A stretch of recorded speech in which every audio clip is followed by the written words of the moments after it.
Proceed down. Go down.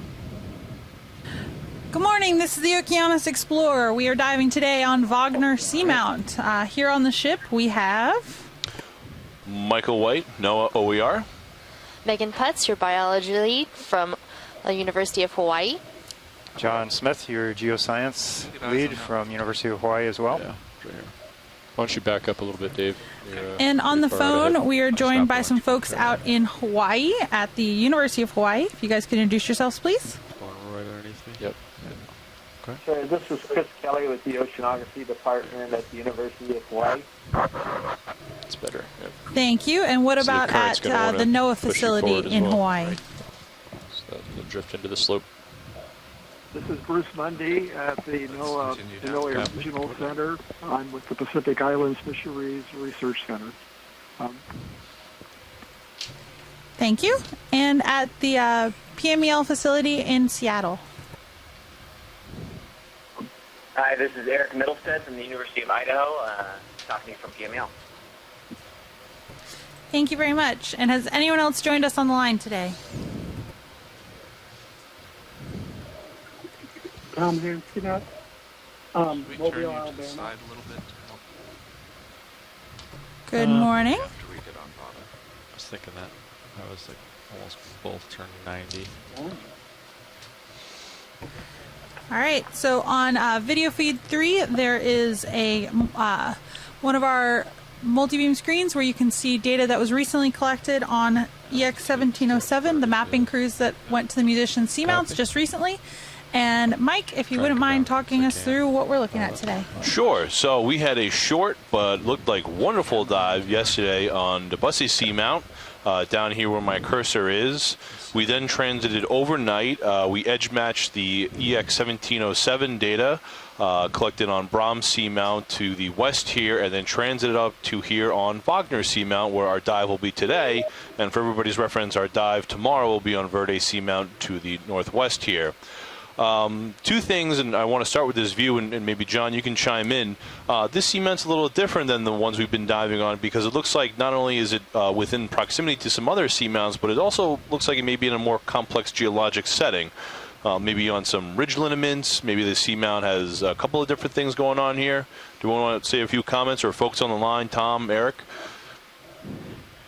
I'll just throw in, yeah, I agree, Mike. It's we're kind of getting into these lineaments, and so we could have a combination of things going on, and a combination of morphologies, whether or not we'll see it on this dive, but there could be combinations of chemistries. Maybe I'll throw it over to Eric, because he and his group are actively researching these features. Great. Yeah, this is Eric Middlestead from the University of Idaho. These kind of lineaments are commonly associated with interaction of hot upwelling mantle deep in the earth that causes the formation of these seamounts. And when that hot upwelling mantle, which is known as a mantle plume, happens to be near mid-ocean ridge, we often see these kind of linear extensions of volcanic features that we call lineaments.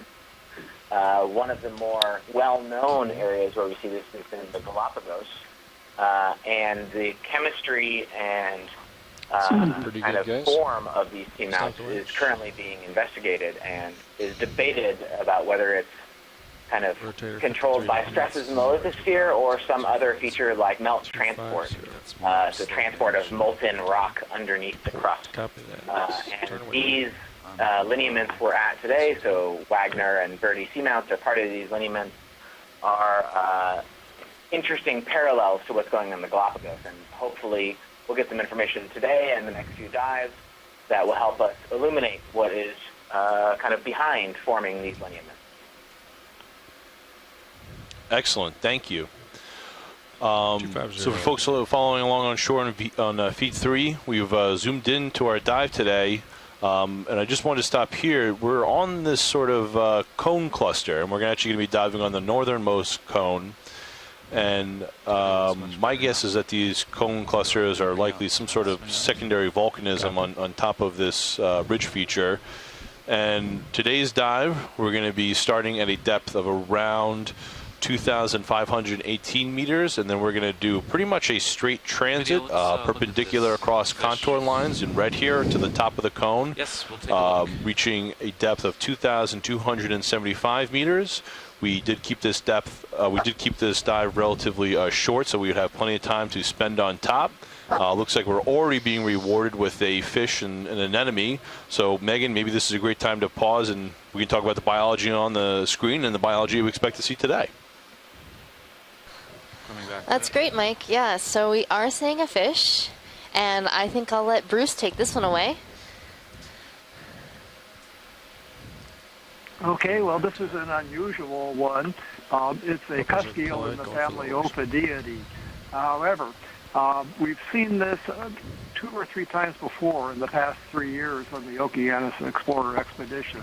And when we sent pictures off to an expert on this group, Dr. Shinpei Ohashi in Japan, he replied that he's not sure what this is, but he thinks it could be an undescribed genus and species of cusk eel. It's got a rather small, rounded head in relation to the body. The body is thickest about halfway back on the fish's length, rather than just behind the head, as it is in a lot of these fishes. And this has a sort of peculiar ridge going along the side of the head underneath the eye, above the mouth and back toward the gill cover. That's fairly distinctive. It's got a very unusual appearance if you're familiar with these cusk eels. So this is quite an unusual observation. And we don't know what this is. It could be, not saying that it actually is, but it could be something that has yet to be described. I'm also seeing then a number of invertebrates, interesting invertebrates in this area. Thanks for that, Bruce. Yeah, when we first landed, I saw Relicanthus. That's that anemone-looking creature that we saw, but it's actually not an anemone. And then right now we're seeing some Anthomastus corals. Those are soft corals right there underneath our cusk eel. Sonar. All right, I'm going to land and then let's go. Our common name is mushroom coral because when the polyps close up, it kind of looks like a little Mario mushroom.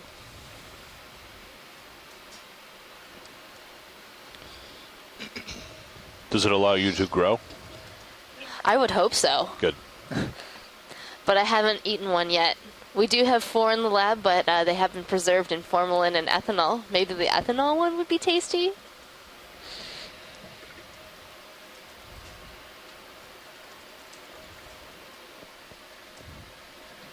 270. All right, let's come in on that mushroom coral in the middle. Just all the fish floating around.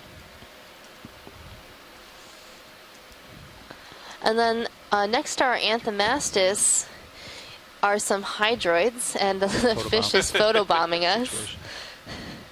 Really wants its close-up. All right, going back. And it looks like we're seeing a... Oh, I'm not sure. Maybe possibly a tube anemone coming out of an old sponge stock, or possibly a polychaete worm that has made its home inside this sponge stock. So you see a little bit of a tube coming out of the stock. All right, pilots, so Do we have any more zoom? they're hoping to just make our way up the slope here. It's about 470 meters. We have about 5 hours and 20 minutes of auto That would time. be the zoom. The zoom. The extra So we need zoom. an average 0.05 Bonus knots, zoom. so we need to be moving a quarter So it's of the really time, great that 0.2. our ROV is So pretty equipped with normal. this They wanna really get to the high top a little bit early to definition have some time to look camera. around at the end of the Allows us day, to get so amazing imagery of very small pretty animals. standard. And in the background, I'm seeing an octocoral, possibly a chrysogorgid. Forgot we had the zoom enabled. That's better.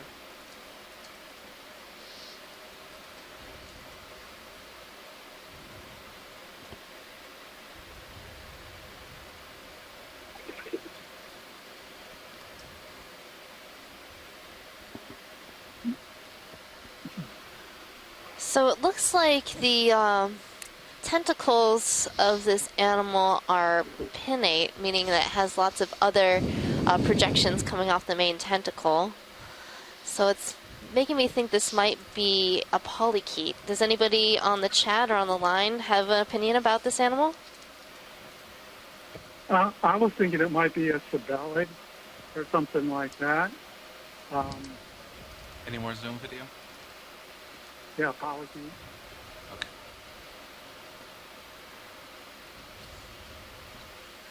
Yeah, Bruce, now that I'm seeing it closer, I think you're right. But to identify a polychaete, it's usually best to have a specimen in hand. Very cool. Yeah, Megan, that wasn't Bruce, so you're going to have trouble keeping track of the voices on this side. Oh, sorry. It almost sounded like you. My apologies. Okay, video whenever you're happy with that.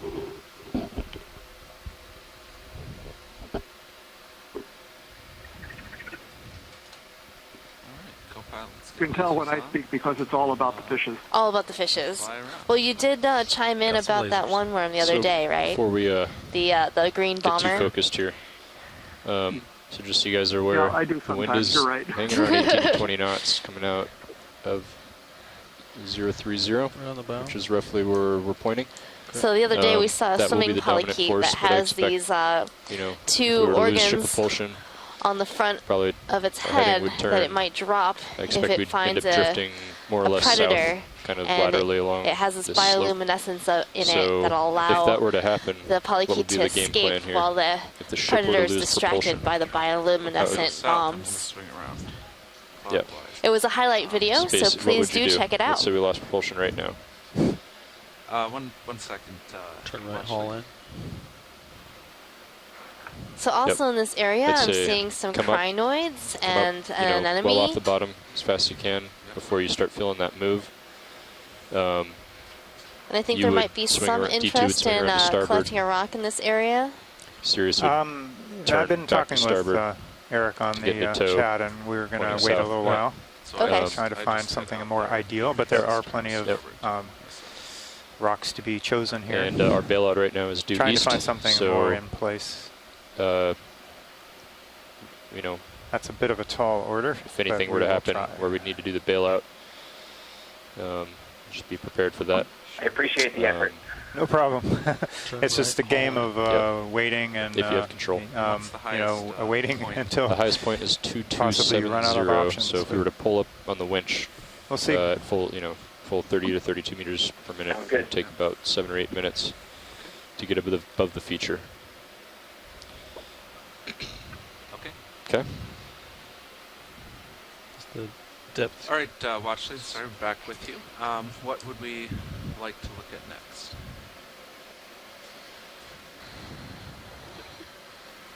So is there a plan for this area? I think we're going to wait for a moment, pilot, on our sample collection.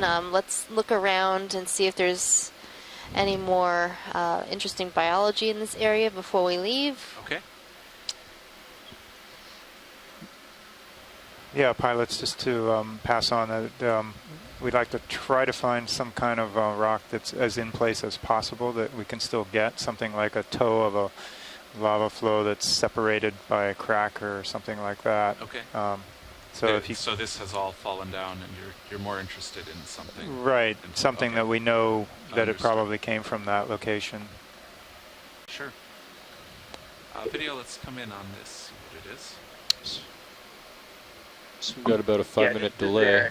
You're looking just a little bit. down What we're looking for is 43 something degrees. that's part of a lava flow that's obviously in the We location. could call in a move and hopefully originally erupted, and a lot of what push we're out seeing what we've around done here here. is a lot of loose What do you think? boulders, and so they probably came up from higher up the little cone we're on, 20 meters.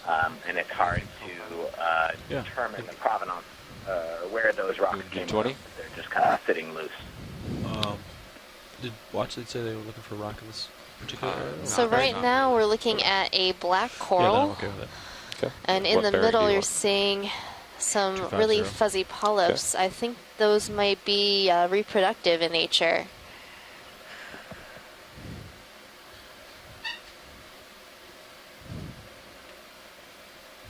Can we kill lasers? Sure. Video, if you come out, I'll get in closer to this and set down.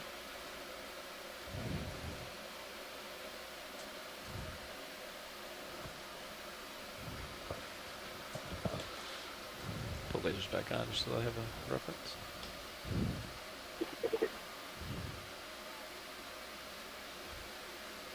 So I'm seeing a lot of different sized rocks in this area, John. Is this a lot of talus and large boulders, or is some of this in place?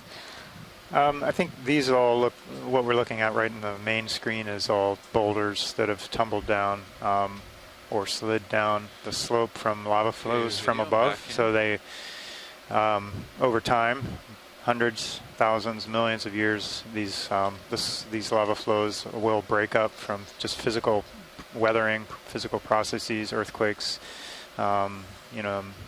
landslides, and then while the seamount was an active volcano, you have all kinds of eruptive activities going on that generate tremor and all kinds of things. So just boulders of various sizes, we call it talus or scree, broken up rock from the features above. You can see this on land in many places, like in rock quarries or at the base of mountains, at fault lines, piles of rock of angular shape, usually, and in this case. So kind of jagged stuff where it's broken away. So on this coral, I'm seeing an associate, a small round disc. I'm not sure what that is. Is this full video? It looks like a clam. Actually, this is Nev. A clam? It could be a Montecudid or a Lysaid type clam, some kind of symbiotic clam. That's really interesting. So it looks like it's attached, but maybe by some sort of basalia to hold on to the coral, so little threads that come out of the clam.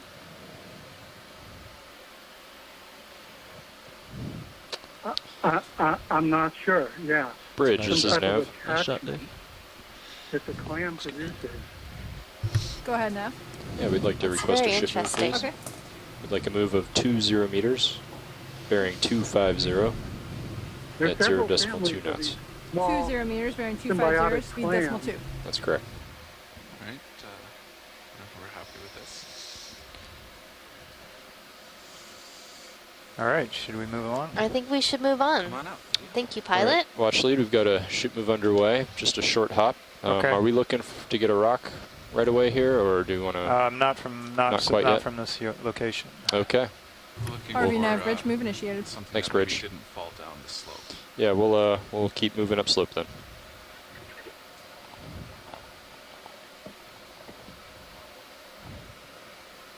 Any interest in this coral on the back? It looks like there's another black coral on this boulder. I'm going to range it down on sonar, co-pilot. Sure. It's Yeah, definitely a Bring it down to different 50. species Perfect. of black coral. Bring D2 down to, let's Video try coming. 30. So we'll just wait a moment so we can get a nice zoom on this coral before I attempt an identification here. Come in, video. All right, Sirius at 50 meters, D2 at 20 meters. Wow, looks great. So this to me looks like Stauropathes, a type of black coral. You'll see that it has these side branches that are also branching. And that's pretty typical of Stauropathes.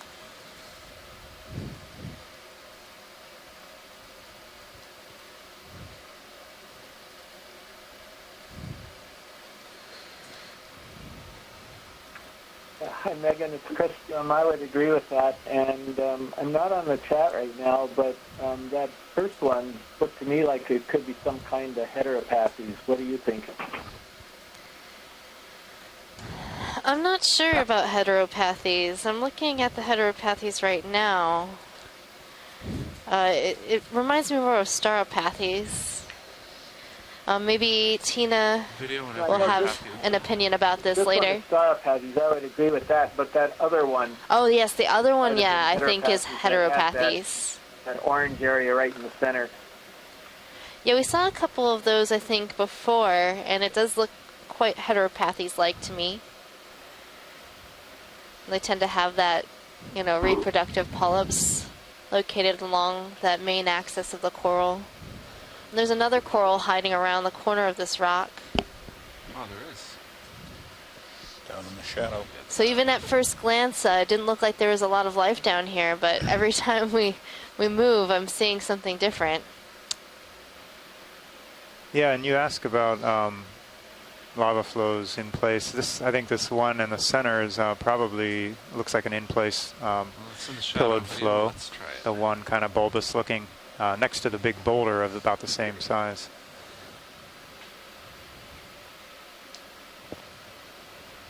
Is this the bubblegum coral? Right now. Yeah, I'm trying to decide if it's a bubblegum coral or a pink coral.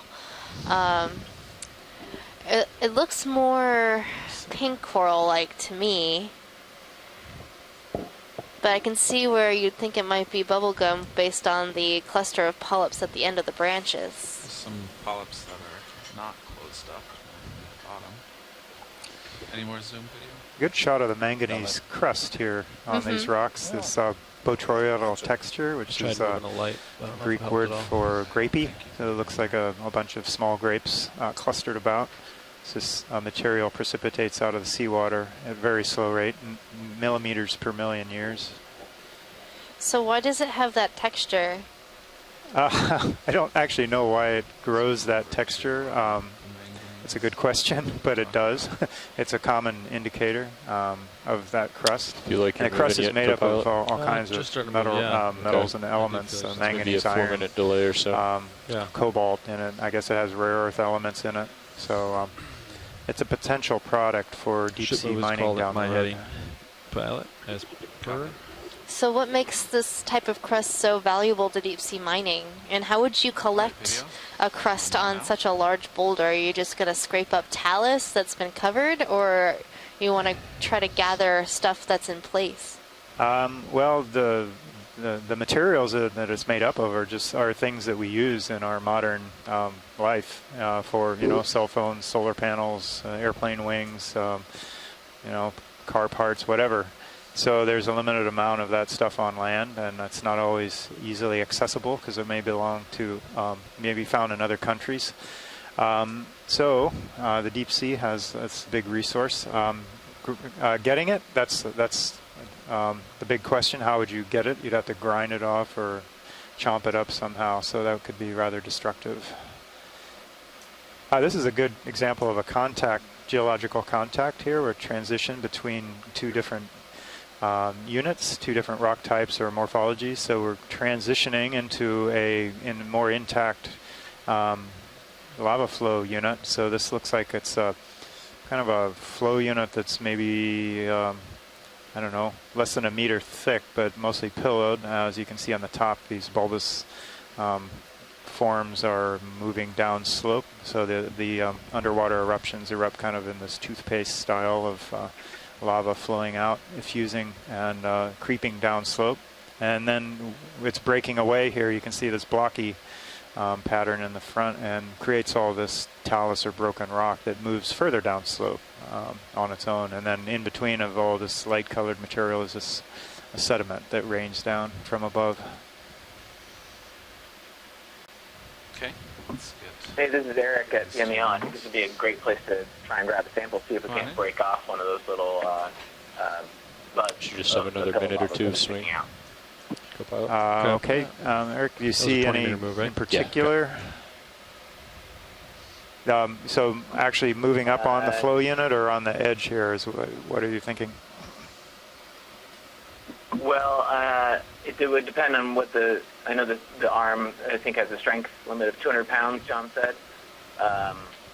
So it'll depend. I think we should look for kind of a bud that looks like it's sticking out pretty far and maybe is already fractured. Maybe if we look around a little bit. Some of these ones we're looking at in the screen right now seem like they'd be a hard sell to pry loose, but this whole feature, as you were pointing out, going tight on this one. Pretty massive and in place. So anywhere we can break something off would be a good spot, I think. Okay, so it sounds like you want us to move up onto the flow itself and look for something. Yeah, that might work. Okay. Sure. How close was it? Come out video and look for that black coral. Right behind it. Oh, is that it? That whip? Oh, I see it. Yes. A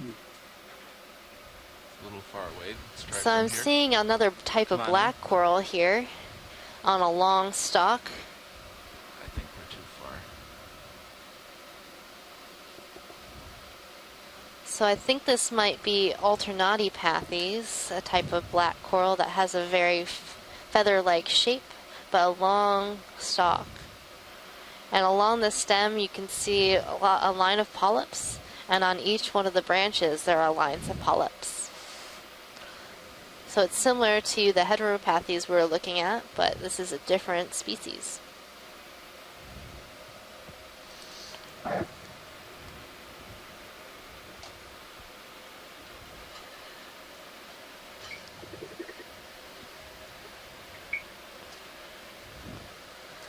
Thank you, pilot.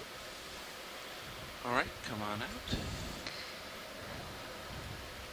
And was there a potential for a rock along this edge?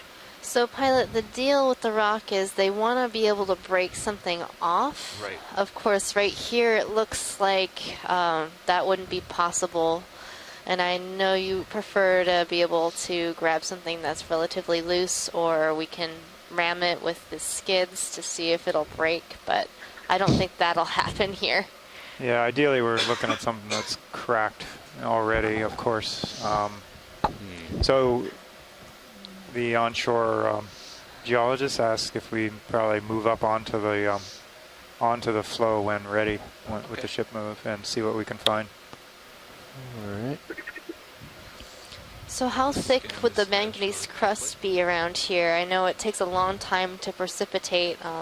Based on what you think the age is here, would that be really thick or relatively thin? I guess kind of moderate, maybe. I suppose maybe. Do you want to turn lasers on? Centimeters or so. Yeah, let's do that. Lasers coming on. In some places, though I know we've seen some thinner ones, and it kind of depends if you have a rock that's broken loose later and the surfaces are fresh. You know, many millions of years later, the crust is going to be much thinner on those faces. So. Yeah, if you look along the edge of that. For the stuff that's in place, like you know, these lava flows we're looking at now, it's going to be at its thickest. So this looks like a different type of flow, more sheet-like. Right, it does. Good eye. I'm getting to know my rocks. All right, I can come up onto it. What about that one on the just under the coral there? So you might get these sheets kind of with a steeper slope and or a higher effusive rate or a higher eruption rate of more lava per unit time. So it comes out fast and flows faster before it gets chilled and quenched by the water. So it makes a smoother surface as opposed to the pillowed, more bulbous forms that kind of creep along slower. These it's a really nice example of a sheet flow. The lasers on are you don't see these all the time because you have to have the right conditions for them. Well, Watch Lead, would you like to spend a couple minutes searching for something we might be able to crack off, or do you want to continue upslope? Yeah, let's go ahead and search here for a little bit. Okay. Okay. If you're in a good position to do so. I would, yeah. Let's just start. What about there's a coral on this sort of rock in a crack, right on the left side of the screen.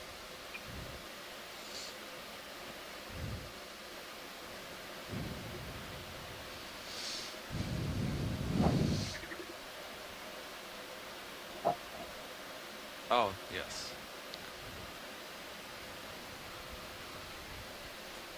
That's sort of interesting. Yeah, look at the coral. There might be some. Let's take a snap zoom of the coral. It might give us a good view of what might be here in this cracked area. All right, let's come in on this coral. See, I used geology to my advantage to look at a coral. That was pretty sneaky. Oh, there's a sponge there too. Don't distract us. So this also looks like a pink coral. And there's like a overgrowth right in one of these branches. Maybe something disturbed it there, or it had something attack it and it overgrew. And then I'm seeing a stalk sponge, possibly a bolosoma, which is a glass sponge, poking out on the side of this rock. And another coral. Yeah, I see the ship's position is drifting a little bit. Just above that. Are you having a hard time holding position? Yeah, unfortunately, I think this rock is a piece of talus that has tumbled down and wedged into this crack. Well, it tells us like how it's got nice biology. Yes, it does. I wonder if it brought that down from above. I wonder, but you'd think that something that fragile, those hemicorallium corals are quite fragile. They would snap off. I don't think it would have survived. That's probably why but you are it's seeing younger that here. drifting on the CP system. It is. Yes, I am. Interesting place. It's kind of sideways. Huh? Okay, well then. Yeah, it's sort of sideways, but maybe that crack is increasing flow. For center rotation. Or the crack. You can see this piece that looks like it's broken off. It may be sliding down and rotating the piece of talus. So that's a nice example of like a calving glacier, a big chunk of it breaking off of the flow, moving down slope. And we had a couple rocks over here that'll bring the lasers back to. Are those also likely from above? This grouping. So all of this seems pretty in place. That's the hard thing about rocks. You have to be able to gather them, but you also want one that hasn't been disturbed. Yeah, I'm not seeing much here. Watch lead. No. This is Eric. What about the bud that's kind of in the bottom of the screen right now? I don't know how much my delay is. It's moving to the left. Why don't we put another 20-meter hop and just is leaving the screen right now. Sure. We can take a look. Not sure which one you're... So it looks kind of like a little bud sticking out. I don't know if you can tell which one I'm talking about. Oh, it's kind of bottom left of the lasers. A darker black nub. Yes. Yeah. Yeah, right above the lasers now. There's a nub there. I don't know. We could take a look at possibilities of getting that. You can look at it. Look at it. That looks pretty this area, crusted, the lower left side, looks kind of cracked. Do you think those might be loose? Well, I think he's wanting to actually break this off, which I don't know if that's going to work, but we can take a look. Yeah, I mean, something like this, if we're going to be able to do it, would be kind of ideal because it's kind of sticking out, so it might be easier to break off. Now, I don't know how much of this, how easy it's going to be with the crust. Yeah, that stuff is pretty tough. The bigger rock may actually be, it's probably welded. It's possible it's cracked, but it might be too big. I don't know. We can come back out. Which bigger rock? Well, it's attached. It's the same one. It's just attached. That nub is attached to a bigger piece, of course, and that there looks to be a crack around it. So I was wondering if that was possible. Yeah, I don't know if you guys are willing to give that a shot, or if you already, through experience, know that's not going to work. Well, I don't know. I feel like we can try. I don't think it's going to move. Looks pretty solid. Yeah, that'd be great if you guys are willing to give it a shot.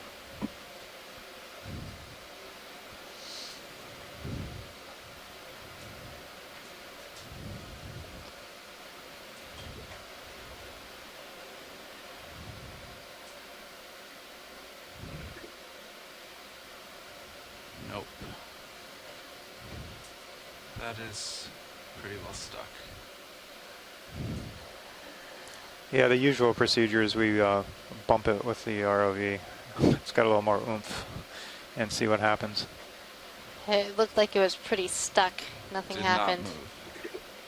What about this coming into the middle of the screen, this piece, it looks like it's separated from the flow above, that crack. Like 10 o'clock from the lasers? To the left of that crinoid or whatever it is. But yeah, about 10 o'clock. Yeah. Now that to me looks like those two rocks actually look like they're just cracked but separated. This one?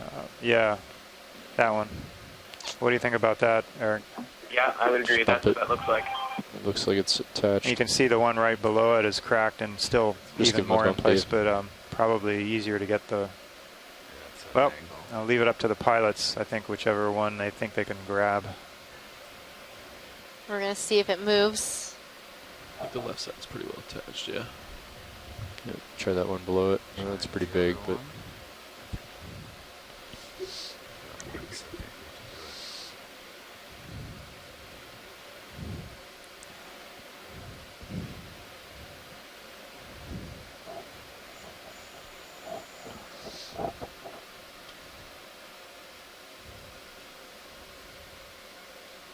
Oh, nope. Yeah. It does move. It looks pretty little vibration. big. When do we get a size estimate? Sure. Looks like a pretty large rock. So the lasers that you're seeing on the screen are 4 inches apart, 10 centimeters. Depends how thick it is. If it's super thick, That's about a foot long. That's going to be a heavy rock. That's going to be big. We've got an intern aboard.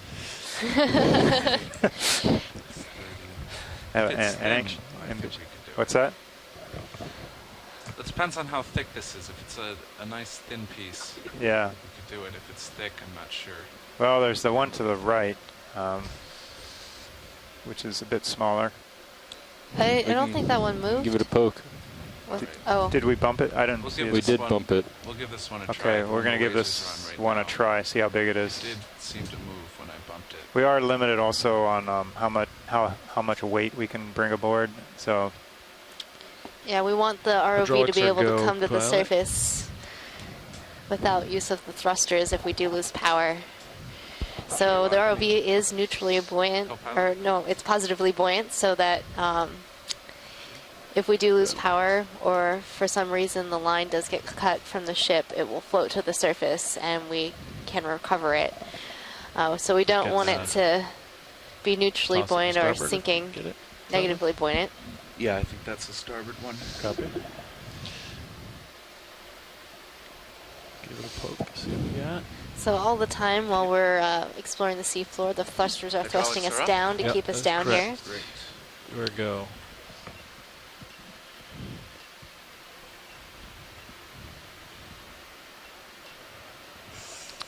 Is your force feedback on or not? So in terms of size, the one in the, to the upper right of the lasers looks like it might be a little smaller. I think you guys said you didn't use that one, so we're not sure if it moves, but it looks slightly smaller. But I'll check as soon as I get my Yeah, roger that.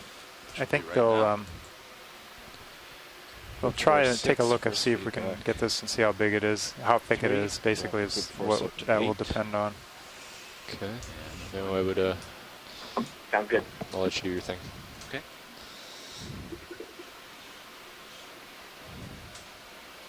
Bring the arm out.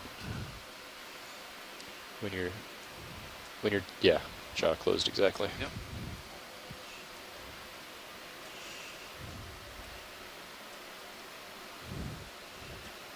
Just gonna pick this up a little bit. See how it feels.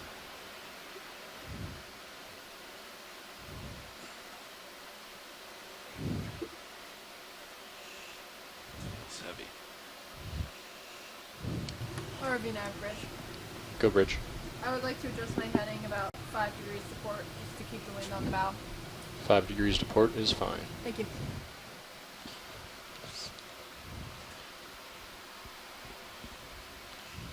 So do you think I should try to get it here or try to go in under the edge?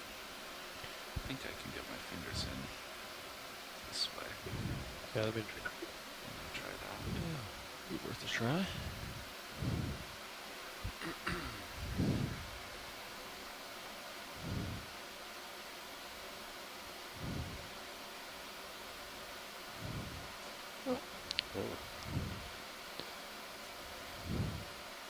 Did it just crack off? The manganese crust is coming off a little bit.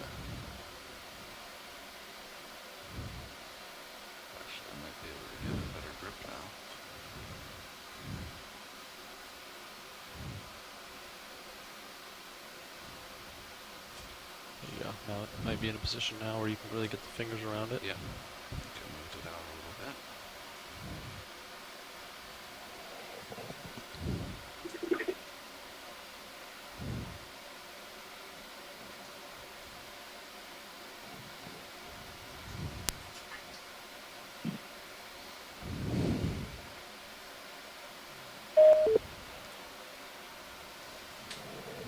Make sure I'm still stable here. Yeah. So you can see your left toe kind of drifting off a little bit. Yeah, it's holding. I'll Yeah, head. I have auto heading. Yep. So bring it around a little bit. A couple more degrees. Adjusting mini Zeus.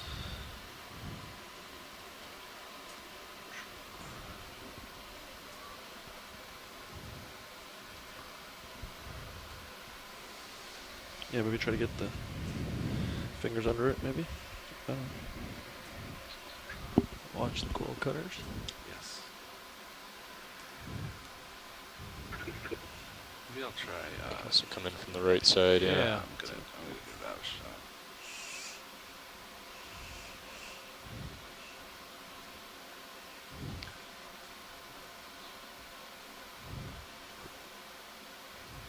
That's better.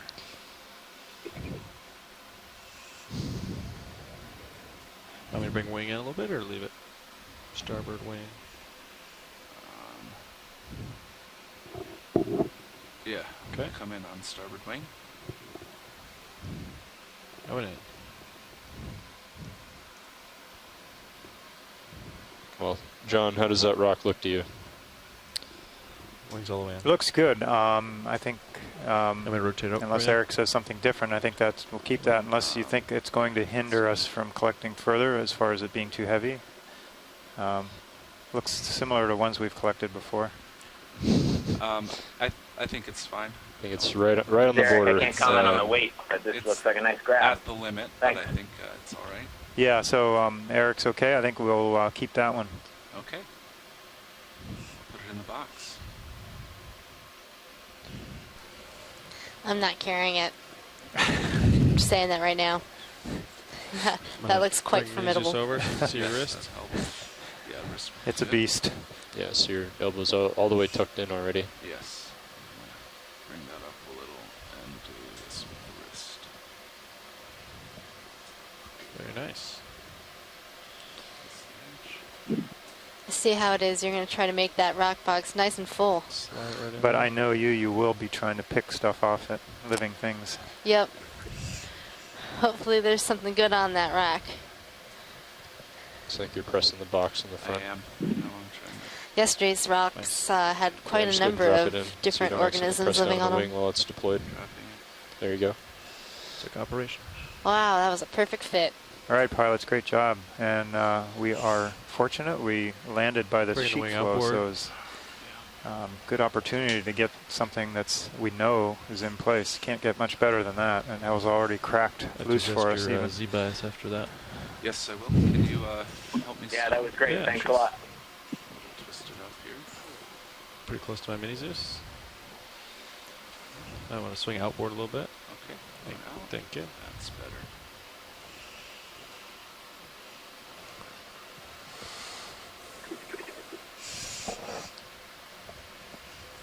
Great. Cool.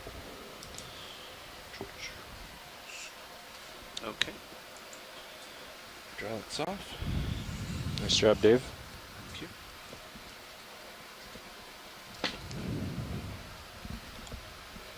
And I'm already going to adjust the Z-bias.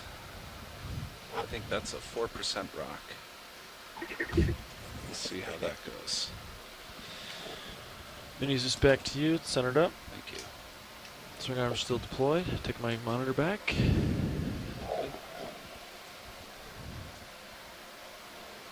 Catch you at 52, so you could move a little bit. We could probably call on a move, I bet. Yeah, let's go ahead and do the 20 meters. Yeah, at least, yeah. 250. 250. All right.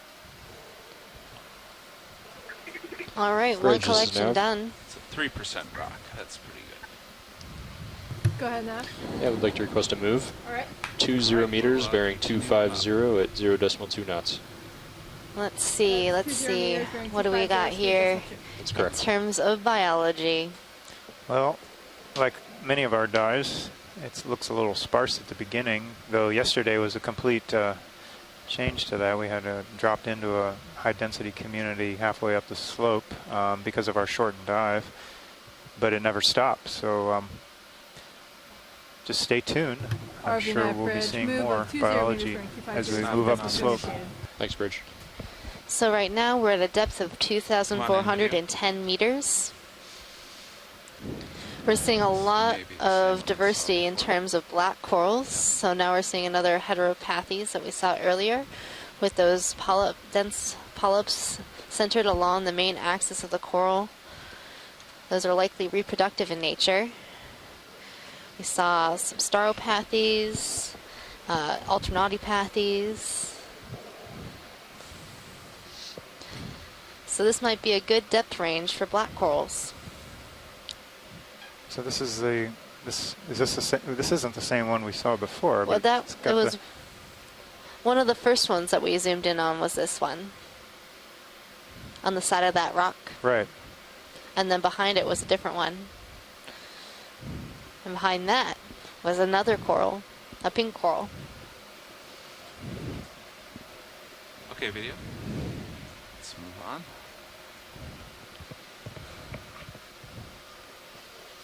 Oh, we have a move in now? Sirius won't feel it for another 2 minutes or so. Okay. But yes. So I'm seeing another stauropathies, that brown yellow coral fan up in the top right.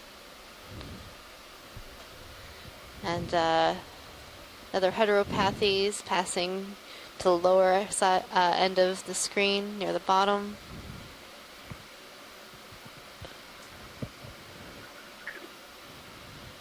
And two contrasting geological morphologies right here. These sort of lobular area and more of a flat area. Yeah, it's a nice view of this. The sheet flows in the back, and these it looks like a mix of some in-place pillow flow outcrops, and then a lot of rubble or broken pieces mixed in between. So it's a really nice contact or transition between two morphologies. Same type of rock, though. Should be the same chemistry. Let's zoom on this.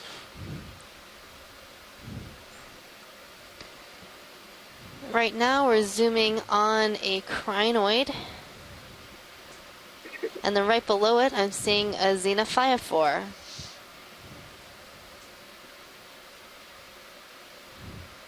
So this looks to be like an atelocrinid. And then the xenophyophore is a sort of crinkly looking organism on the rock. It's actually a single cellular organism, like an amoeba, that creates this outer test or crusty outside structure. You know, crusty on the outside, squishy on the inside. That's the way we like it.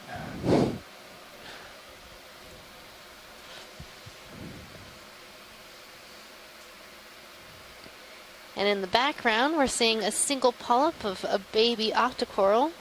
Just one polyp, all on its lonesome. ROV nav bridge, move complete. Thanks, Bridge. You can identify octocorals based on their pinnate tentacles. Pinnate meaning So it you'll has a probably lot be of feeling that side move pretty branches soon if you haven't on already. those Yeah. tentacles, It's just like the crinoid above Yeah. it has pinnate arms. Alright, let's come on out.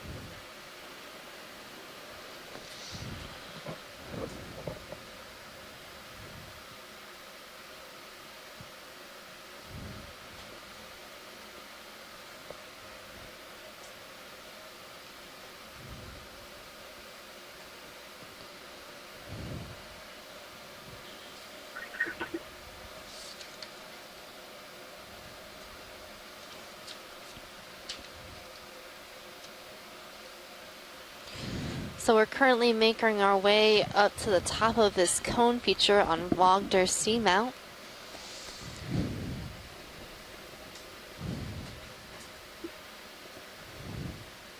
We want to make good time so that we can characterize the summit of this cone. We're hoping that there'll be a denser biological community near the top.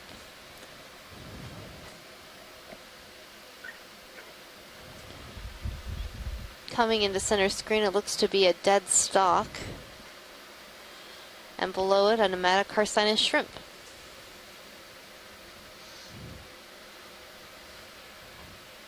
Got some welding operations in the one shrimp. Don't be advised of flashing lights on your monitors.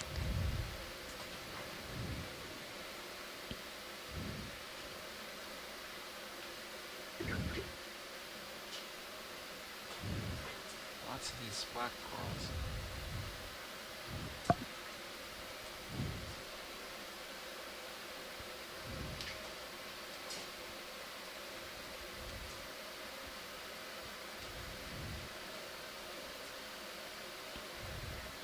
So I'm seeing something pink coming into center screen. Yeah.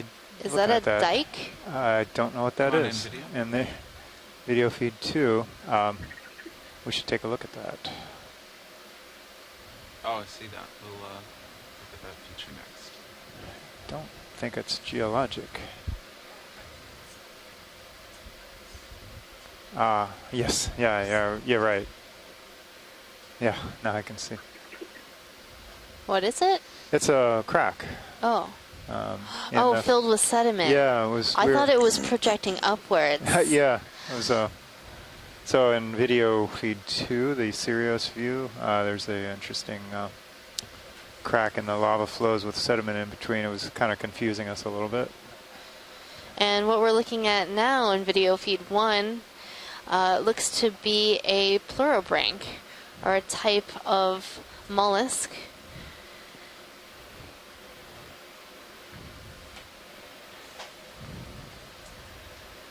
Probably right at about the end of that move. Pleurodranchs are like nudibranchs, but they have their gills on the inside, whereas nudibranchs have their gills on the outside. So the gills are their breathing appendages. So how does it work having gills on the inside? What's the advantage there? Seems like it'd be harder to breathe. It might be, but they can pump water through their body just like way snails and other mollusks do. These 20-meter moves are working pretty nice. Maybe it keeps them cleaner. Yeah, well, and it can protect their breathing appendages. Mm-hmm. Some corals we haven't seen before. Here. Potentially.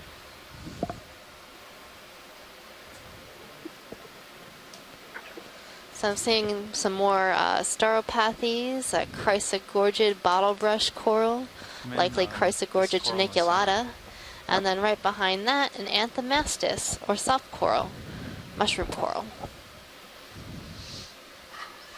So there's a little associate on the branches of this chrysogorgid coral. Looks to be Europtychus, a type of squat lobster. You almost always see this type of squat lobster perched in the branches of chrysogorgid corals.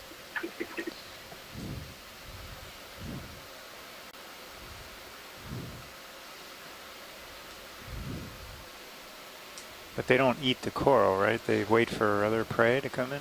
Yeah, that's right. They don't eat the coral. This is their home.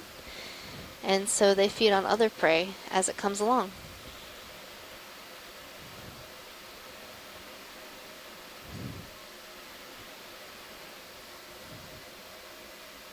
Any interest in the other corals in this area? Can we zoom on this little amphipod?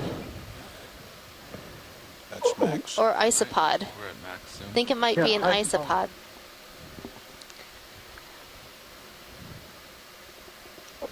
This is Tom Hansconnett. What I think it is, I think it's a parasitic isopod, and he's intermittently feeding on fish.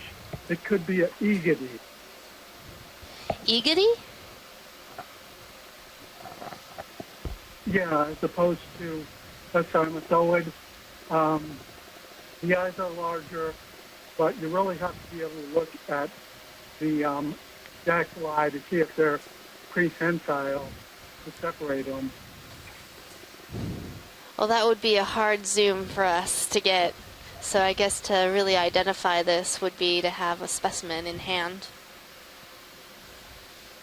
Would a Yeah, different but angle the size help? of the eyes indicates eagles. Okay, cool.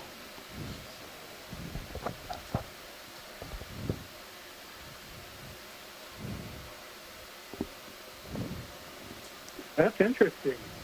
I mean, it's waiting for a fish or something to parasitize, and then it'll feed, and then drop What off. just happened? Well, I lost my high pack monitor. So it must have just finished eating, or is just waiting for its next meal just to come turned off. along. Yeah, I wanted to power Lost save. signal. Yeah, you saw them on other dives on Grenadiers. Maybe the KVM on asleep or something. So the rat tail fishes.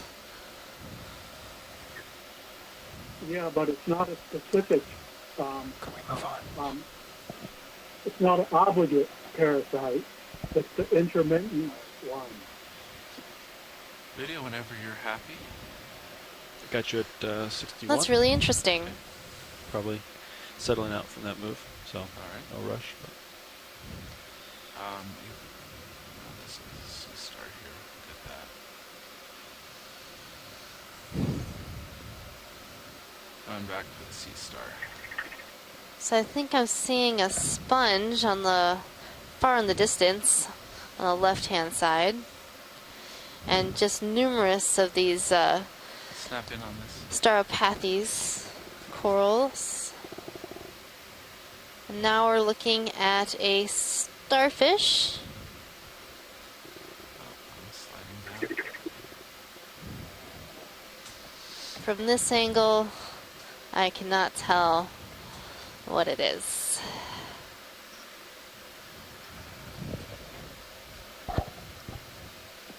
That's really, it sort of has these spines along the upper face of the arms.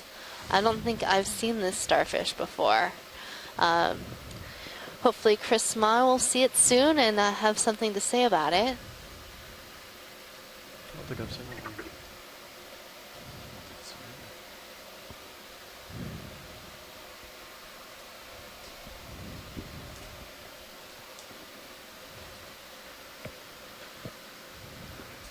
Very interesting. Everything I see is interesting. Something crawling along the surface. That's the great below. thing about doing these types of dives is we almost always see something new, and Okay, you can come out. I love Sorry. being stumped by organisms that I don't know. Something crawling along Yeah. the surface here. Moving like an inchworm. Yeah. Hey, Megan. Hey, It Chris. is. Good to hear your voice. This Good. is a very interesting animal you're looking at. Is there possible to get No, we're all a stopped right now. different angle to look at the top? Sure, let me ask the pilot. Pilot, is it, Thank you. can we look at it from another angle, perhaps? Yeah, I think we can do that. Come on out, video. So have we seen something like this before, Chris? The closest thing that I could kind of put a name to is that Heaves, it but looks Tether like a looks happy. Zoroasterid.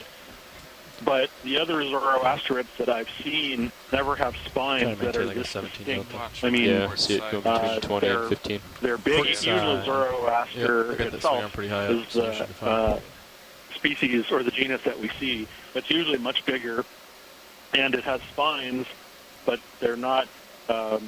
They're prominent and they form an even ridge. But this one really has Trying to get a bucket. extremely distinct, almost like a series of like needles on the surface, and that is really. All right, come on back in.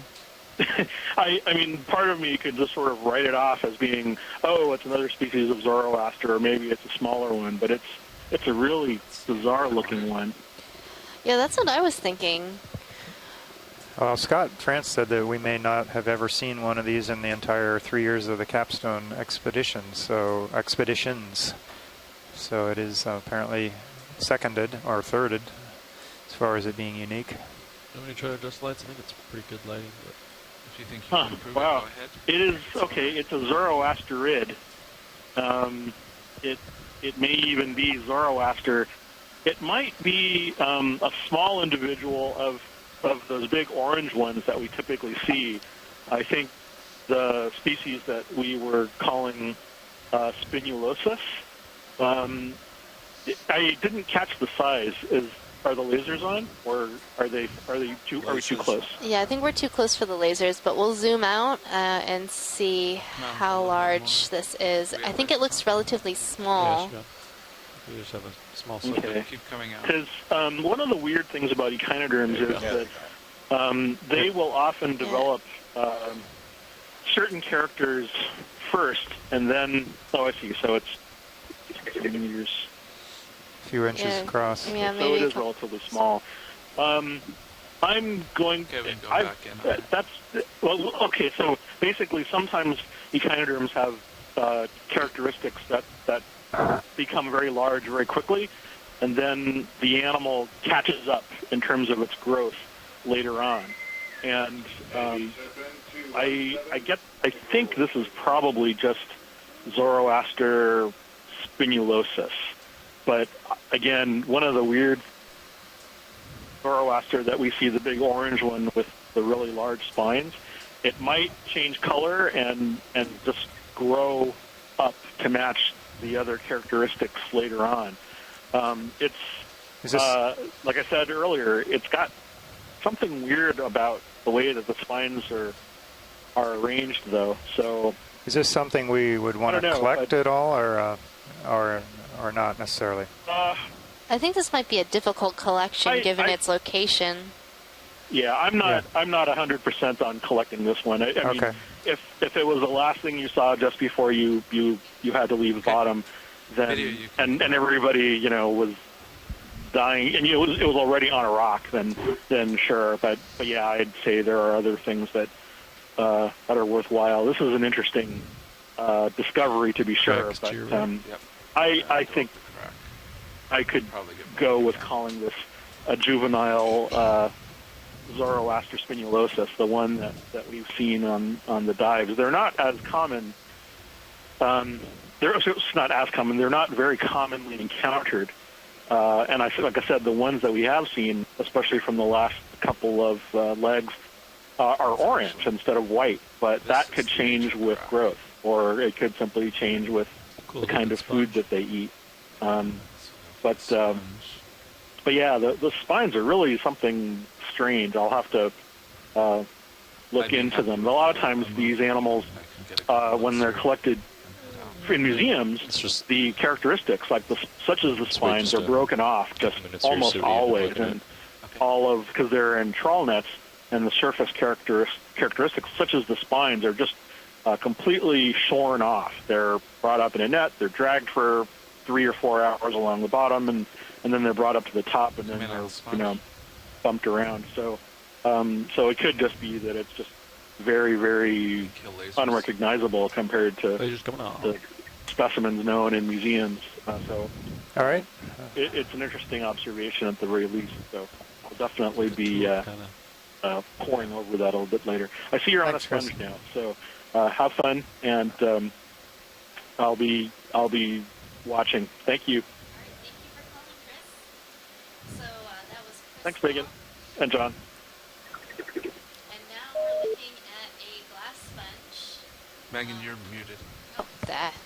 Now we're looking at a glass sponge. So I think this might be Sacocalix. It's a type of stalk sponge in the family Euplectellidae, so a glass sponge. Coming tight on some of the texture. Sacocalix is pretty recognizable by its surface texture. It looks like it has these sort of lobes along the outside and this open osculum on the top, so that large opening that we're looking down into right now.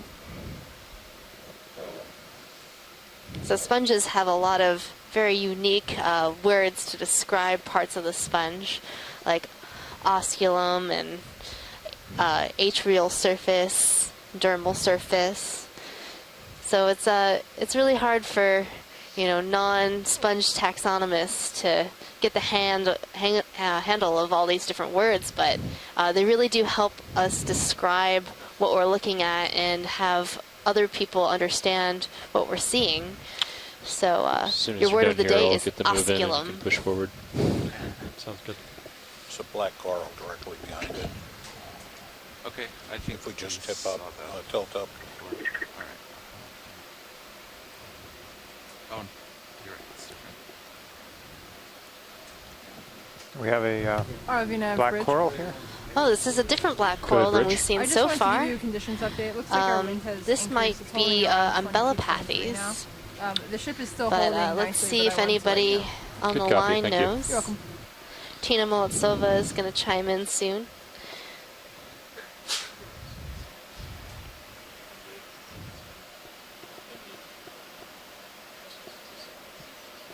Come in tight.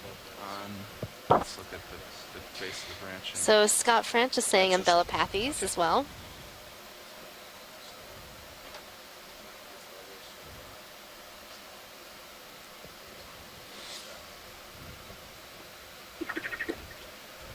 So I'm going to have to count out how many different types of black corals we've seen. We've seen quite a few. Heteropathes, stauropathes, alternatipathes, umbellapathes. And you'll notice that all of these black corals end with pathes. Why is that? I know Scott knows why. Could you explain for us, Scott, either in the chat or if you could call in? I just know that they all end in pathes. I think it's something based on a Greek word, but I'd have to do some Googling to find that out. Hey, pilot, co-pilot, why don't you guys switch? So a lot of times we name organisms to help describe what they look like or some sort of character that they might have or behavior that they exhibit.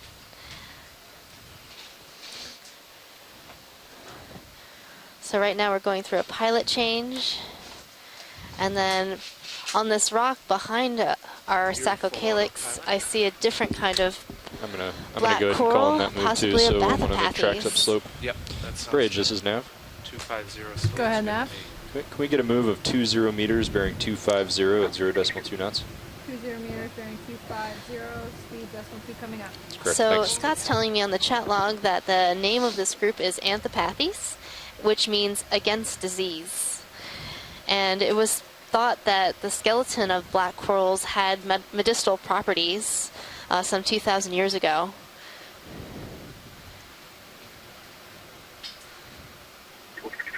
ROV nav bridge, move of 20 meters bearing 250, speed decimal 2 initiated. Thanks, Bridge. Line back up a bit. There was interest in that crack earlier. We could support it.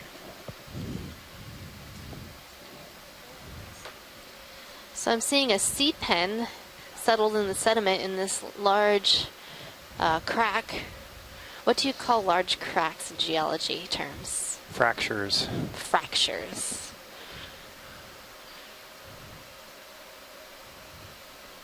Good lasers. Good one. And now that we learn more about octocorals and their properties, some anthropotherians have been found to have medicinal properties and have been used in the development of certain drugs. Okay, video we can frame So this. even though maybe 2,000 years ago they thought it had medicinal properties, but the way that they were applying them may not have been as effective, perhaps a lot of these corals do have medicinal properties, and that's one of the reasons why we need to study the deep sea. I think I could get a starboard lower. So this is a sea pen, and it's anchored in the sediment. Got a lot of contrast on this one because of the white sand. But if you have any more zoom video, you can go for it. hard to see the polyps.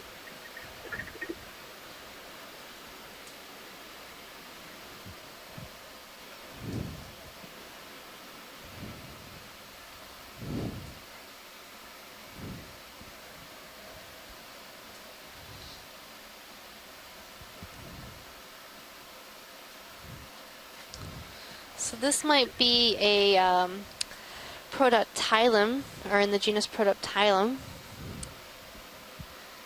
And I'm basing that off of the way that the polyps are branching off this main axis of the coral. And how it's settled down into a sedimented area. That's a beautiful shot. Looks like it has small little nubs along the stalk or the stem or the Yeah, that's quite interesting. bumps, small bumps. Any more zoom video, or is that full? Now I am seeing that same feature on one of our gallery images, but this seems a little bit more pronounced. Right. Slow rotate. I think we're good for science on this one. Okay, video when you're clear, come wide. Keep moving up.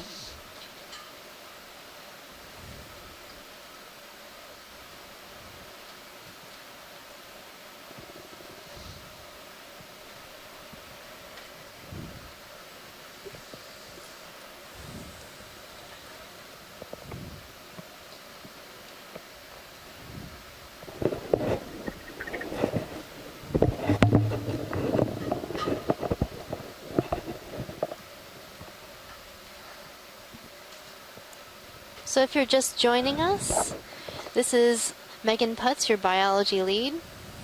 And John Smith, your geology lead. We're coming to you live from the Okeanos Explorer.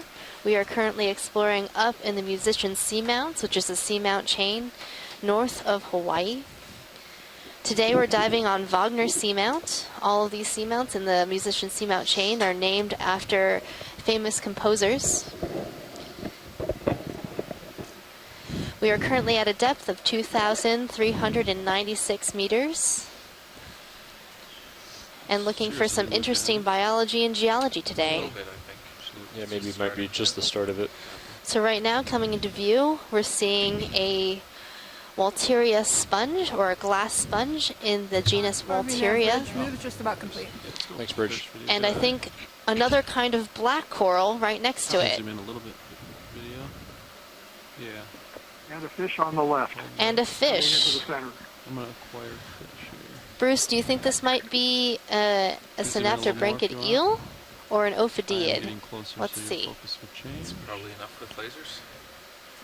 I think this is a Synaptic that you called. It's a longer-bodied animal than most of the Ophidiids. It's the shape of the tail that we see gives it away. This is an arrow-toothed eel in the subfamily Iliopinae. It's got a more rounded snout and a kind of underslung jaw. The cutthroat eels have a lower jaw that projects out as much as the upper jaw. This one doesn't have the distinctive white lateral line pores that we see in a lot of these Iliopinae eels. It's probably the genus Iliopus. That shaking behavior is a typical response to the presence of the ROV that we see in synaptobranchid eels. That's being disturbed by the light, the noise, and the vibration. Okay, now we can see the white lateral line pores, those lines of dots along the middle of the body. Those are sensory pores for detecting vibrations and water movement. There's that stereotypical reaction again. So this is an arrow-toothed eel in the family Synaptobranchidae in genus Iliopus. I think I would shake my head like that if someone shined bright lights in my face too. You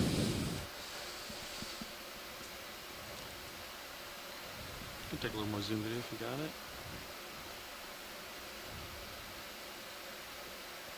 Of course. Every time. So Pilot, next I'd like to see that black coral that was next to the Walteria sponge, that long sponge. Okay, video when you're clear, come wide. Acquire black coral should be back here.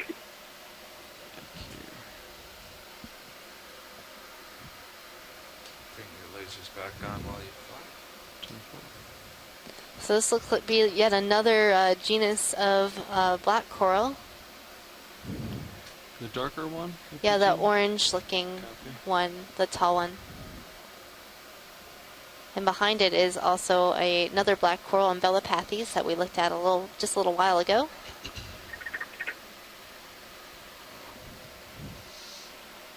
Okay, just 1 second, and then we can zoom in. Okay, video, go ahead and frame this one up. Okay.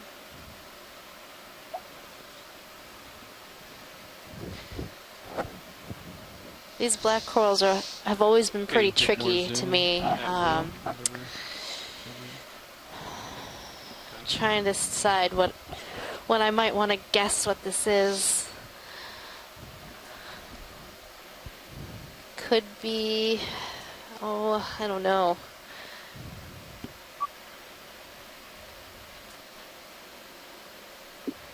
A Parantopathes, perhaps?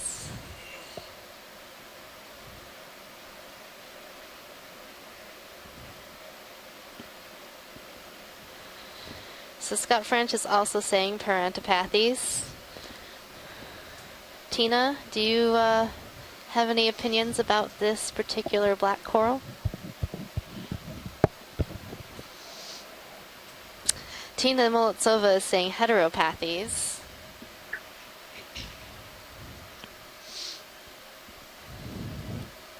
Yeah, probably about at the end of that move. Yeah, I think I'm stopping here. And behind this coral, we're also seeing an Umbellapathes. They sort of look like umbrellas. That's how I remember the name of that coral. Yeah, I was kind of using that too. And then there is a shrimp inside this sponge. So oftentimes we see shrimps trapped inside these Walteria sponges. They likely go in there for shelter as young juveniles, and then they get too big and can't get out. So this one looks to be a female. It has eggs in its pleopods.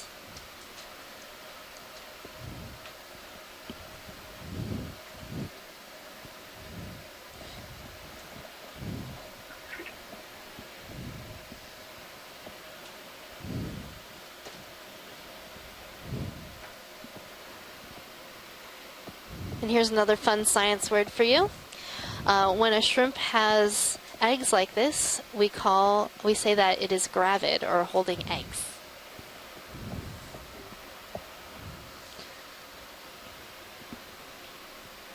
Okay, watch these. Do you want a closer look at anything else in this area? Else I can continue on.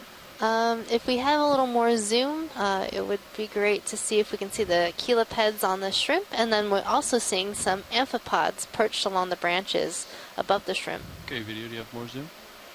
So cheilipeds are the claws of the shrimp. That's max zoom, watch lead. All right. Thank you, pilot. I think we're good here. Okay. All right, video. Any other shots you want, or? Okay. Sounds good. It just seems like some Caribbean shrimp, not an Althea. A Caridian shrimp? Yeah.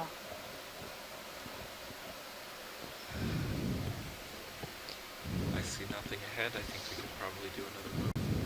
Well, let's wait till Now it gets out coming a little into bit. view, I'm seeing a sea cucumber, likely in the family Synallactidae. The Synallactids are pretty typical with having this sort of pinkish, purplish coloration, but they also come in white and variable colors as well. And oftentimes we see these fleshy projections along the body. I have more This zoom one too. seems to have a lot of little bumps. Yeah, we'll hold zoom here and let's see. Sounds good. Are these the same as the bright purple ones we've seen? They're in the same family as the bright purple ones that we've seen, but likely not the same genus.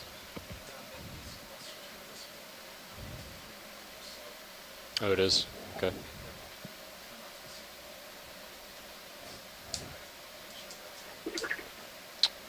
Okay. So I can't really go much further on this than the family. Do I need to stop anything? But hopefully some sea cucumber experts will help us identify these animals better. I'll make a note of it. Thank you, pilot. We're good for science here.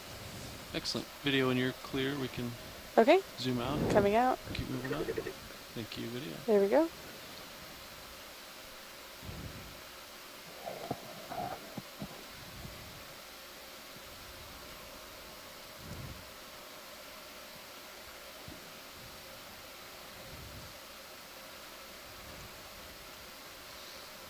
And that's ROV CTD.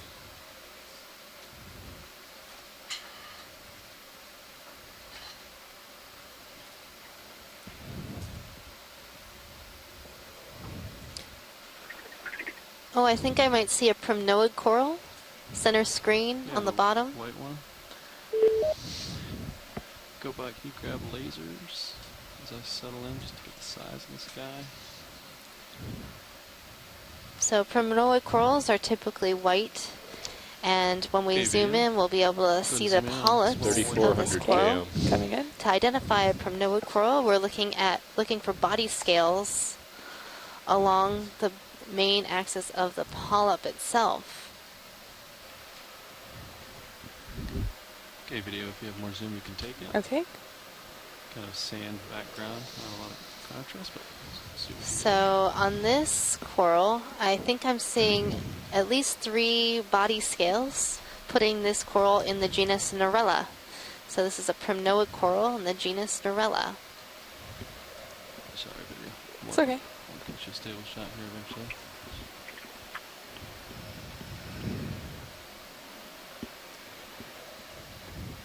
There we go. There we go. This is the first primnoid coral we've seen today, but yesterday we saw a dense community of primnoid corals lined up all along an outcrop. Yeah, they were pretty impressive. And they were most all primnoids, I guess, on that one rock face. And there must have been some sort of settling event or reproductive event that allowed them all to settle in the same location. That's yeah, they were all about the same size. Likely the same age. There you go. Right, when you're done here, so I'll put another talking about age, a lot of these deep sea corals and sponges go at very, very slow rates. Looking at 250 Copilot. So we have just begun to study how fast these corals grow and how fast a community can recover after a disturbance event. Okay, coming out. All right. Okay, that's full wide. Bridge, this is Nav. Go ahead, Nav. Another ship move, please. Sure. 20 meters, bearing 250 at 0.2 knots. That's 20 meters, bearing 250, speed decimal 2. That's correct, thank you. Urchin? There's this little wall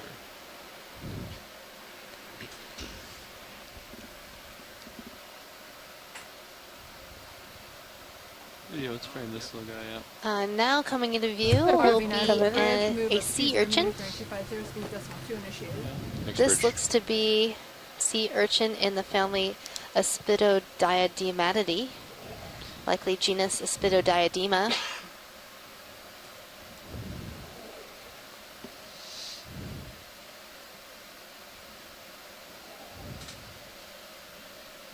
Okay, video, you can take more zoom. Okay, coming in. And on the top of this urchin, you'll see this sort of bump. And you can see its little 2 feet moving the urchin along. It's actually moving pretty fast. Yeah, it looks like he's going for some of that green flocculent material there that's on the bottom. It's likely relatively tasty. Maybe to him. Perhaps.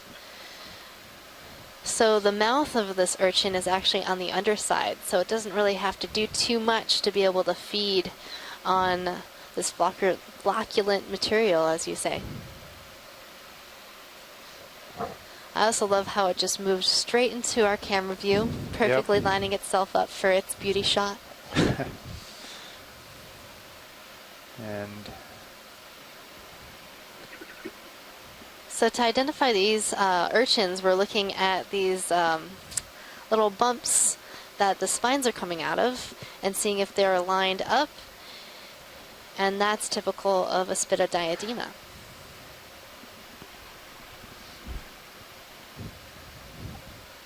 Thank you, pilot. Okay, video when you're clear. I don't think we've seen too many urchins on this cruise so far, have we? Not too much. I think we have seen one Aspidodiadema. That's we saw one large purple pancake urchin. Still another minute or two before Sirius starts moving. But I agree. Might want to push ahead.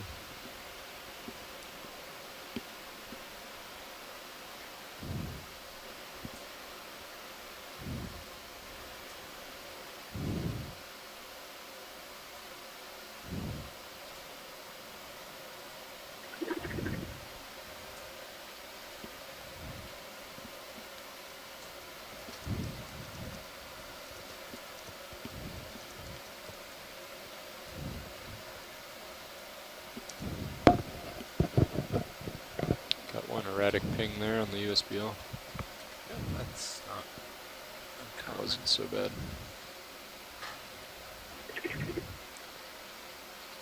Actually, it appeared, didn't it? All right. It's interesting that It looks to be like we've got some more chrysogorgic corals.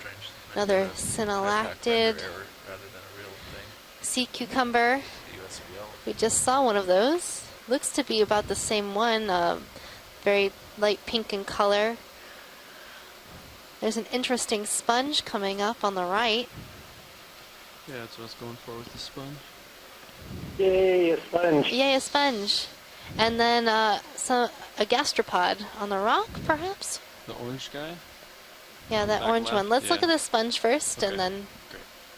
Just off to your starboard couple. This looks I'm watching it tight. I'm gonna very keep odd. where it is. Like a vase that got a lump in it. Yeah, lump in its throat. Okay, video, let's frame this up. Okay. Kind of got my body shape Coming in these perfect. days, doesn't it? I wasn't going to say anything. What is this sponge? Trying to work that out. So this is Chris Kelly calling in from the University of Hawaii. Coming And in. this is the vase sponge. I still have more It's zoom. glass sponge. Spicules made of silica or microscopic parts. Kind of a curious one here. I think it's a euplectellid vase, but the actual structure there is very different. Megan, have you seen any others that kind of look like these channels and osculum arrangement on your cruise so far? I don't think I've seen No, this before. I haven't seen this before. The bridge, let's bring the ship to an easy stop here. Roger, easy stop. Thanks. How far And did on you the, go? it looks like on the opposite side. Which is informative. They just, RV bridge, they just we're pan actually down, and that's pretty great. much on It's site. what they call a basiphytus attachment. Gotcha, that's fine, thanks. Okay. And then the water on these sponges, the water enters into the sides of the sponge here where they're zooming in, and through these holes and pores, the water is filtered inside the tissue of the sponge, and then the X current of the water, after it's been filtered, collects in a central cavity called an atrium, and then it comes out the top, exits the sponge. Would Have you this? got some biological samples so far? No, we haven't collected anything yet. Do you think this would be a good candidate for collection? Just wait a few seconds. These ridges are very curious for typical euplectellid sponges. I just am not sure I've ever seen this arrangement before. Yeah, they're If you very. don't have a collection already and you haven't seen that many animals, I think you potentially have something new here. In fact, it wouldn't surprise me at all. I do suspect you have something new, or at least a new record. I'll just call it back 15. Okay, Chris. Yeah, I think we will go ahead with a collection here, pilot. Okay, coming wide. Copy that. Bridge, this is nav. Okay, that's full wide. Yeah, we'd like to reverse the ship, so we're going to go 15 meters, bearing Yeah, and on the 070 opposite side, at Chris, it 0 looked like it had decimal, some sort of 2 globes knots. coming off of it when we zoomed into the base. That's correct. Yeah, I saw that. So the two most common vase sponges we see down Close eye of the here sonar are in the pilot. genus Dictyalis and the genus Regadrella. There are some other ones. There's some that attach through fibrous attachment, Euplectella. And then there's Corbatella, which haven't really documented very well, so I'm kind of wondering whether this could potentially be in the genus Corbatella. In fact, I don't think we've ever collected one of those out here that's been confirmed. And it doesn't have that sieve plate on top like Dictyalis and Regadrella usually do. Yeah, oh, very good. That's right. Thank you, Megan. It just totally escaped me. So it's lacking that sieve plate, that grating right on the top of the hole, which makes it even more unusual.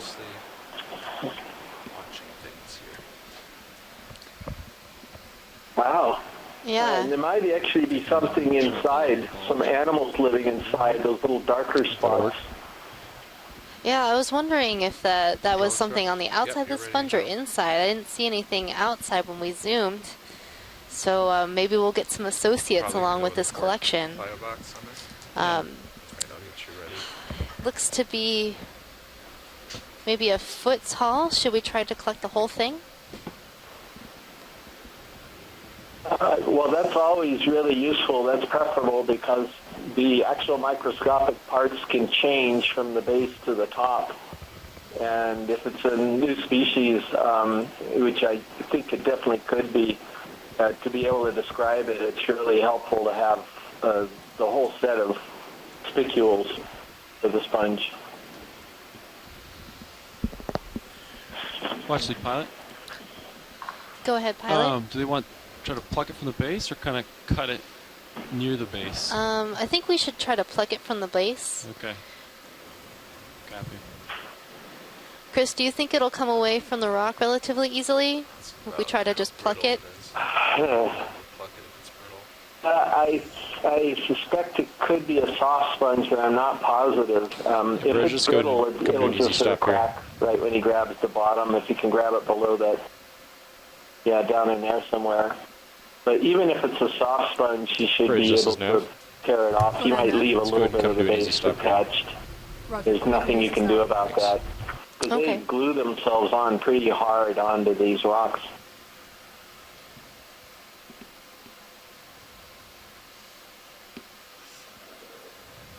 Wow, this is terrific. Yeah, we're back 5 meters from gonna have to do some homework here. Just drift a few more meters. So. You'll have lots of sponging to do. Thanks, Bridge. You're welcome. Mini Zeus on the right monitor, please. Yeah, just so I have some depth here. I get a lot of help, so once we've got images from these sponges, and I go onto the FTP site and download the images the next day. Then we've got Dr. Konstantin Tabachnik at the Shirshov Institute in Moscow, and also Dr. Henry Reiswig in Vancouver, and Dr. Martin Dorman in Germany, and I usually send them all pictures. It looks pretty soft. Oh. They just tapped it. It is attached to a rock that is loose, but together they're too big. Yeah, but I don't think that rock will fit in our bio box. Yeah, exactly.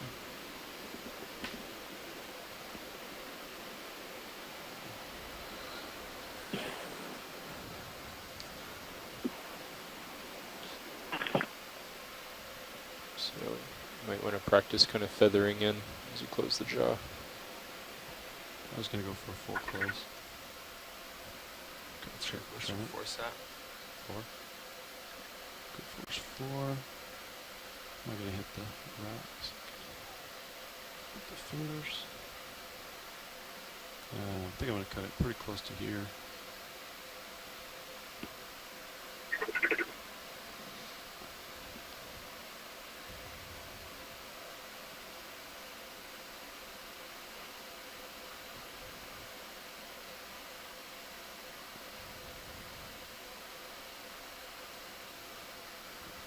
Box you got ready for me? I got both port ready for you. Excellent.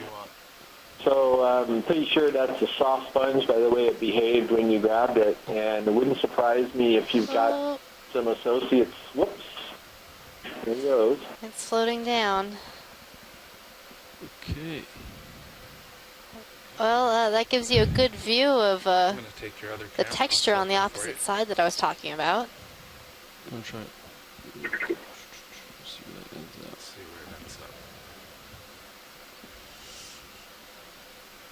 try. We got about a small amount of time to decide here. I think it's going to drift. If it settles down there, I might be able to cradle it back up, but if it blows under the ROV, then I probably won't be able to get that. Oh no. It blew away. Oh no, it blew away. Well, you still have part of the base up there. I'm gonna bring your cameras back up. It was very soft. That was, well, we did learn something about it. Okay, watch these. So I could try to cradle some of what remains from, scratch some of that off the rock. I might have some in the jaws right now, tight like DNA, but not much in the jaws at all. Oh, I don't really see anything in the jaws. Yeah, I don't see much either.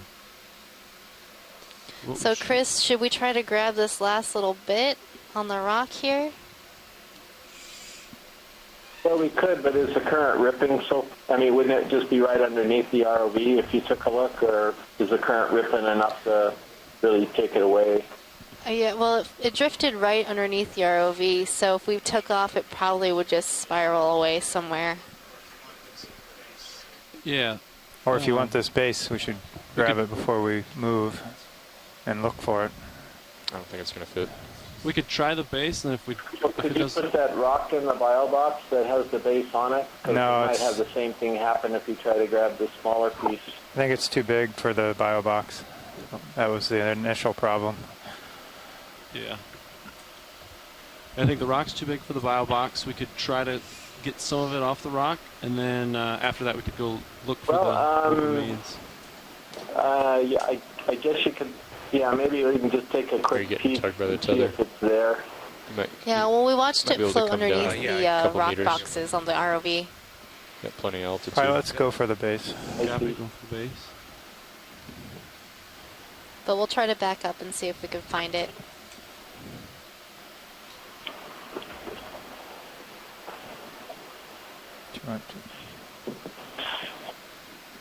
Well, that's you. Can you hear me? Oh.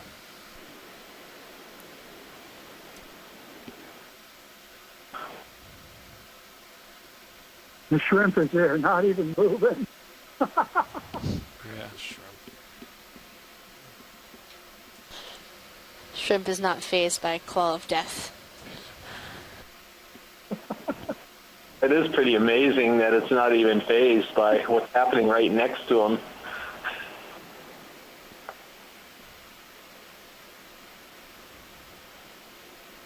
The intelligence of crustaceans.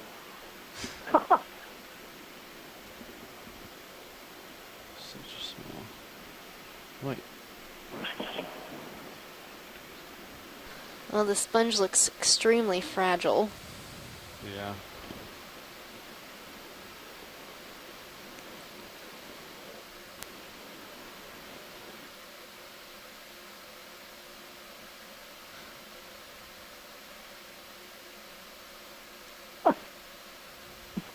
Oh no. it just disintegrated. I think it's, yeah. I was trying to pry the rock up a little bit to a position where I could grab it. Well, that pretty much rules out Regadrella, that genus, because Regadrella would hold up much better than that. It's got sort of partial silicification of the spicules. So that gives us a clue that, again, it's not fitting into that genus. And I think it's way too fragile to be Dictyolis either. Yeah, both of those seem pretty robust. Do cradle. Okay, watch late. I think we can try to look and see if the large bulb section is below me. Okay. And then if it is, we can go for that. But else, I don't think I'll be able to get. And I would. Yeah, if we can grab it, if we see it, then let's do that. But yeah. If it's looking too gone, then we'll just move on. Absolutely. Maybe we'll see another one. If you can, try to position the ROV so that you can open the drawer I without agree. moving. And even if you don't find it, thanks for trying.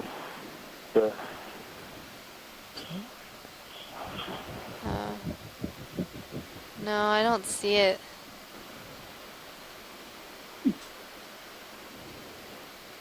Yeah, judging by how fast it was kind of blowing past me, my guess would be kind of tumbled down the hill. I think I might see Got some space to come back. The ship is Sirius is settled out now, so there it is. Oh, there it is. Yay. It's just floating there. Got caught in a little by a rock. It's trying to disguise itself as a sea cucumber. It does kind of look like a sea cucumber. It does. It's gonna be a tough one. I don't know if I'm able to draw. Yeah, I'm saying. I think you could come down a little more, Dave.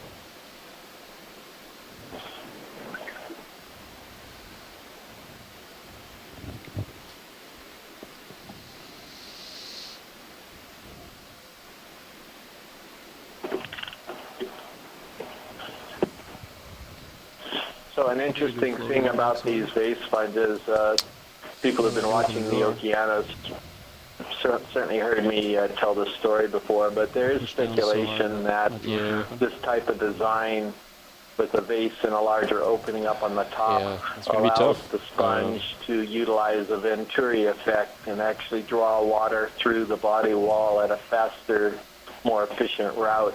Kind of like blowing over the top of a Coke bottle or something, where you're pulling air outside of the Coke bottle from inside. Similarly, the water current passing over this large opening sucks water from the main cavity, which then pulls water into the body of the sponge at a faster rate than would normally go through it. So one of the fascinating things that, aspects that I really like of sponges are their different morphologies and how they're solving problems with filtering the water current in the most efficient manner. And there are obviously a lot of solutions to that problem. We see this with corals, where you can be branching upright, have a lyrate structure, you can have tubes, all types of different ways to do it. But this is a fascinating way, if that's true. Rotate. And they're very difficult to really understand what's happening because they're so deep, of course. You can't really disintegrate, but do very much experimentation with live material because it's so hard to keep these in laboratories. Obviously, bring them up in good shape when they're coming from a totally different environment, tons of pressure and so forth, and freezing cold temperatures.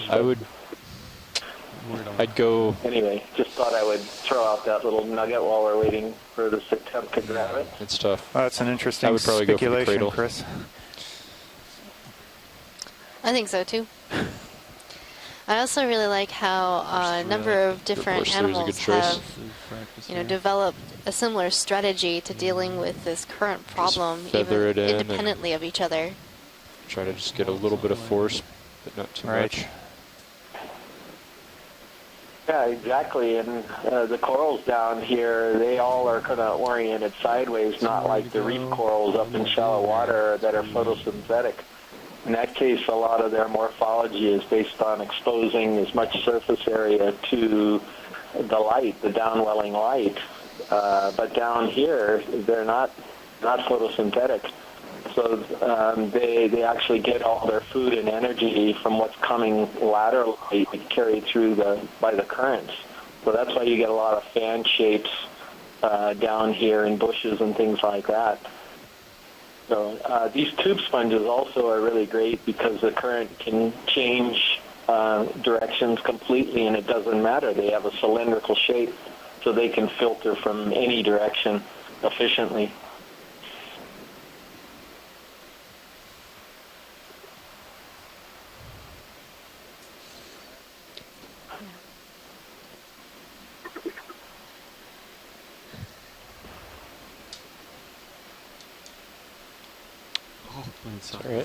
It's like a little beach ball.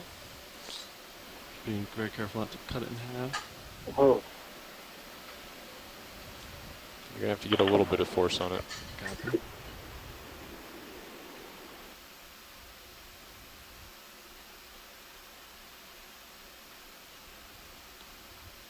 Yeah, right there.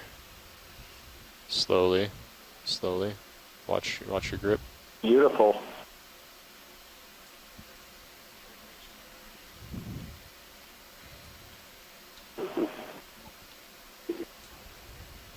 Yeah, he can get it in there.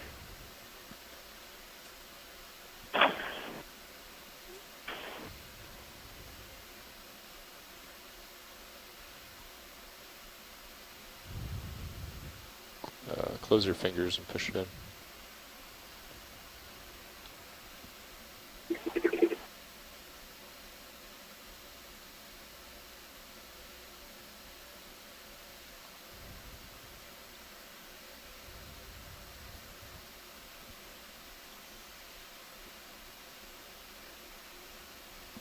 Be careful, that camera's right there.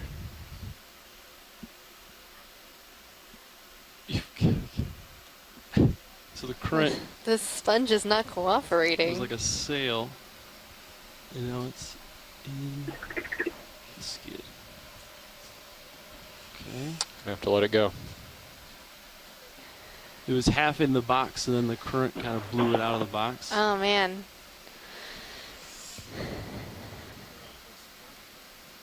Yeah, go ahead, close the drawer. I don't think we're going to be able to get this one watch leads. All right. Well, that was a really good attempt. Maybe part of it will get stuck in the ROV and stay there.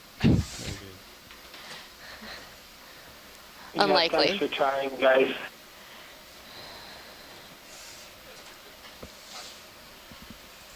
Hydraulic secure.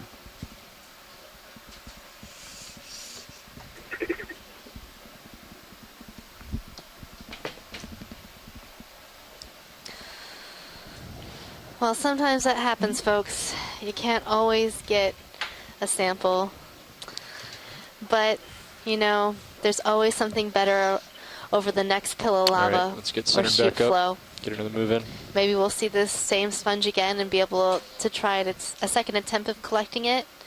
But if not, we did get some really great imagery of this sponge, so hopefully that'll help us in understanding a little bit more about it.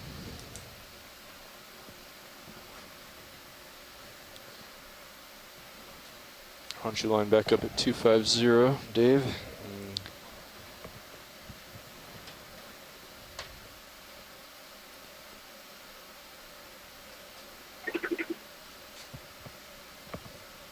So right now we're at a depth of 2,394 meters. We're making our way to the top of a cone feature on Wagner Seamount in the Musician Seamounts.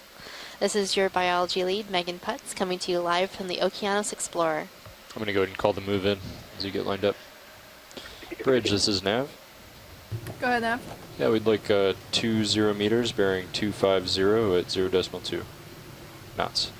That is 20 meters, bearing 250, speed decimal 2. That's correct. Thanks.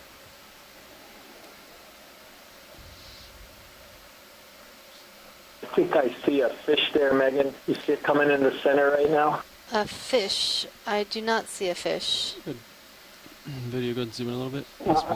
Oh, there it is. It's a Holosaur. It's about to go off screen at the bottom of the camera. Good, frame it up video. It blended into the rock just enough. Good eye. ROV nav bridge move of 20 meters, bearing 250, speed decimal 2. So right now Thanks, we're Bridge. looking at a Holosaur. And there are two genuses that I know of, Aldrovandia and Holosaurus. To tell the difference between these two genuses, we need to see the top of its nose, see if there are scales there or not. Aldrovandia does not have scales, while Holosaurus does. So I think I'm seeing scales on the top of its nose, which means that is in the genus Holosaurus. Come back in. Let it drift through.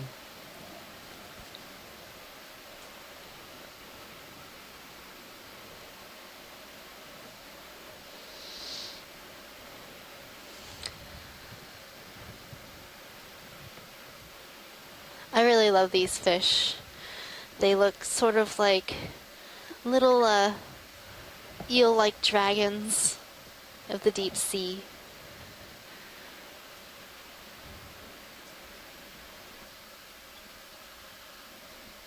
Okay, video, and you're clear. We're good on this. Nice.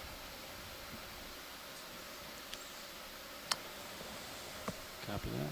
Yeah, so Megan, Bruce would know better about this than I do, but until the Okeanos expedition in 2015, when the Capstone project started, we had no in situ imagery of Holosaurus here out in the Central Pacific.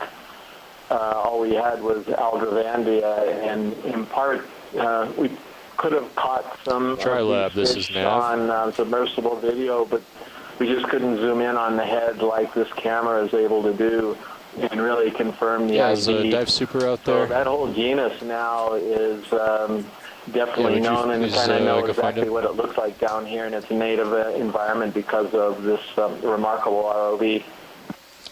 Yeah, I believe that's right, Chris. We also were able to accidentally capture a specimen of this fish. It got stuck in the ROV, and we were able to find it upon recovery. So I think that would be the first and only specimen of this species of fish from the Pacific.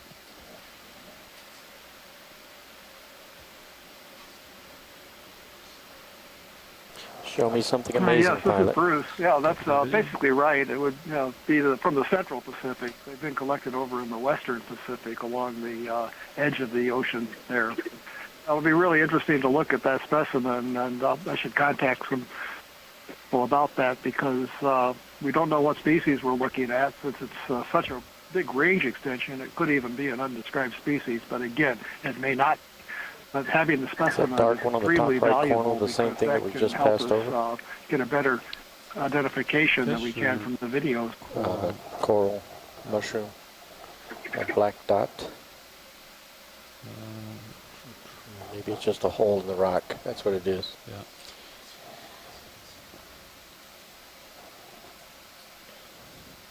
Yeah. I did not. Yeah, Bruce, I think the specimen that was collected actually had eggs or small fish inside of it at the time. Are they? Do you know if they're live breeders or if they lay eggs? Well, we don't know for 100% about that, but in general, this group of fish, like the others in the related orders, are egg layers, broadcast spawners. So their distant relatives include things like the tarpons and the true eels, and all of those for which we know something about production are broadcast spawners of eggs.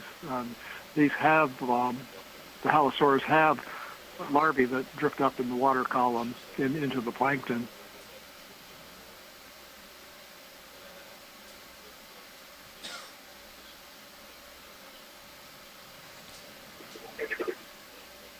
So right now we're looking at a lot of rock. So this appears to be a sheet flow. It's relatively flat. But we're seeing some corals here and there. I see one up in the upper right-hand corner with an associate. So also a glass sponge on the left-hand side. And next to it is a stalked sponge. So, Pilot, could we get a quick zoom on this coral? Absolutely. Get closer to a video.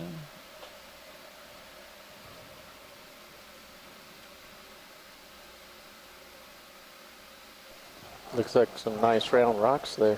Get some lasers on it.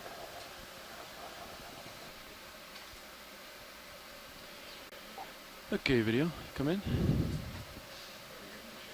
See what we got. Looks like it's got a brittle star, bubblegum coral. So I think this might be a bubblegum coral, just given the way that the ends of the branches look pretty globular or bubblegum-like. Rather than being and on top of it, we're seeing an astroschematidae basket star. All right.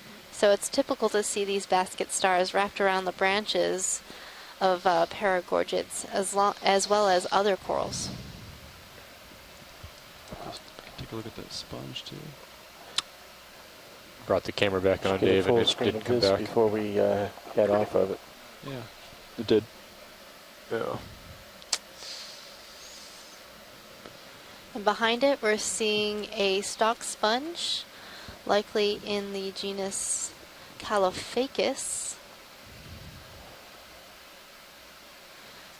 I vaguely remember that dropping out maybe 1 or 2 cruises ago. I'm not seeing an osculum on top, which would indicate it would be a bolosoma, so not a caulophacus. So this is in the family Rosellidae, a glass sponge in the genus Caulophacus. Okay, let's get a full screen of this coral down below. Yeah. Rotating down.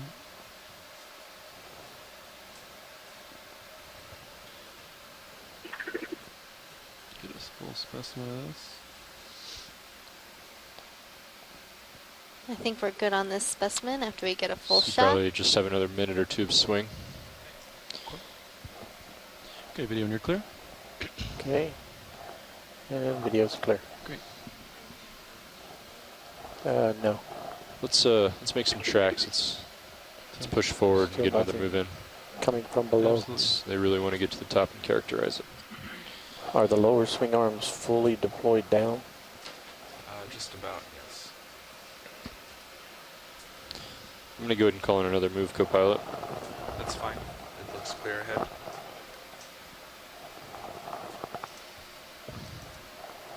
Bridge, this is Nav. Go ahead, Nav. Hi, Anna. We'd like a ship move, Maybe please. a large white sponge, 20 meters, hard to bearing port. 250 at 0.2 knots. See something white and That round. is 20 it's too meters, far behind bearing me. 250 at decimal 2 knots. That's correct. Okay, Yeah. coming up.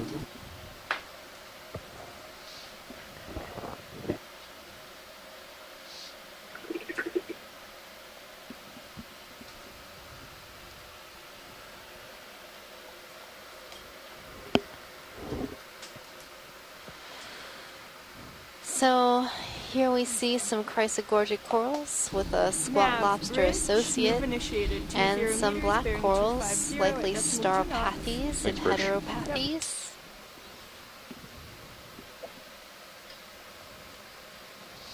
So we saw some of these earlier in the dive. There seems to be a high diversity of black corals at this depth. As we're panning over to some mushroom corals, Anthomastus.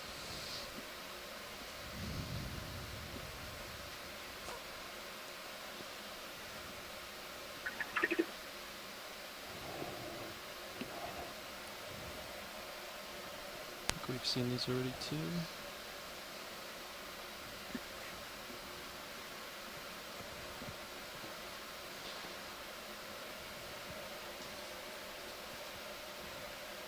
Let's take a peek at the port.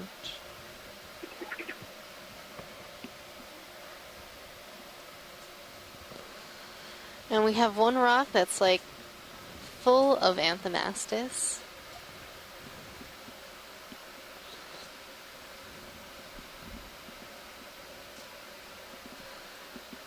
So not too long ago at So why do you Beethoven. think they all chose There's a that one floater rock, coming at you Megan? on the upper left. Well, they look to be of different sizes, and I think the other day when we were at Beethoven Seamount, Urchin, bottom left. we saw a lot of Anthomastus at the moment it all over looks the good. place, and there was some discussion about how they reproduce.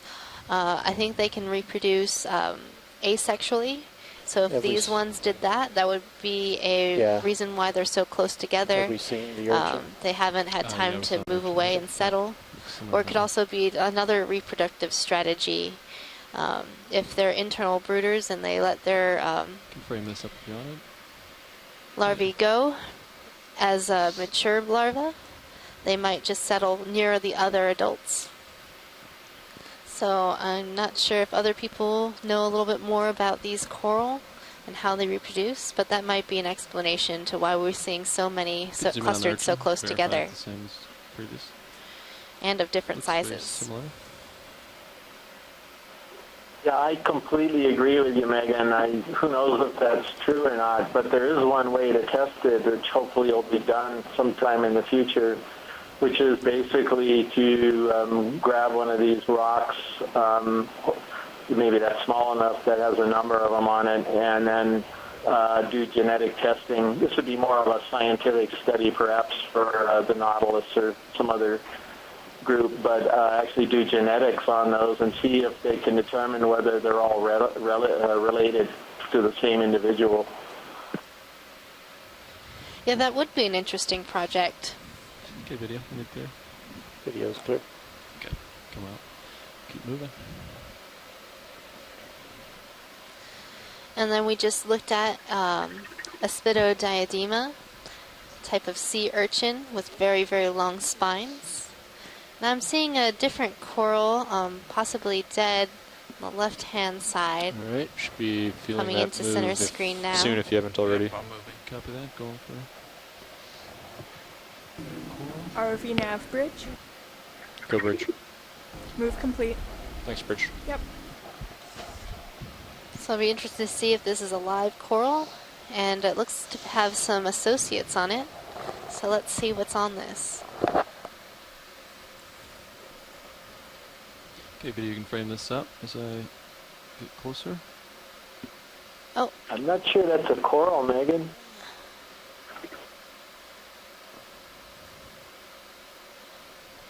I think... Now I am. Yeah.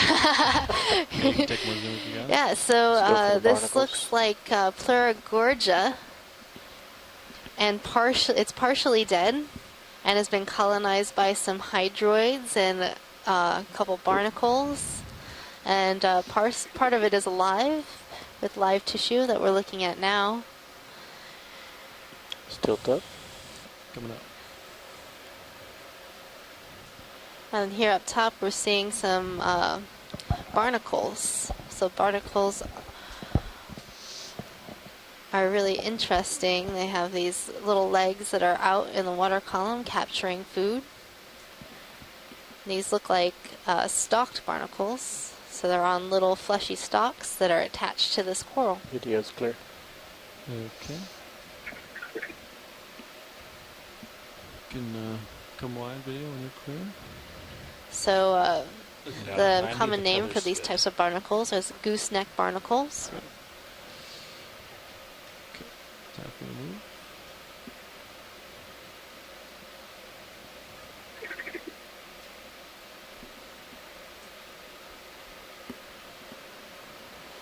So I imagine that name probably came from some of the members of that group that have longer stalks.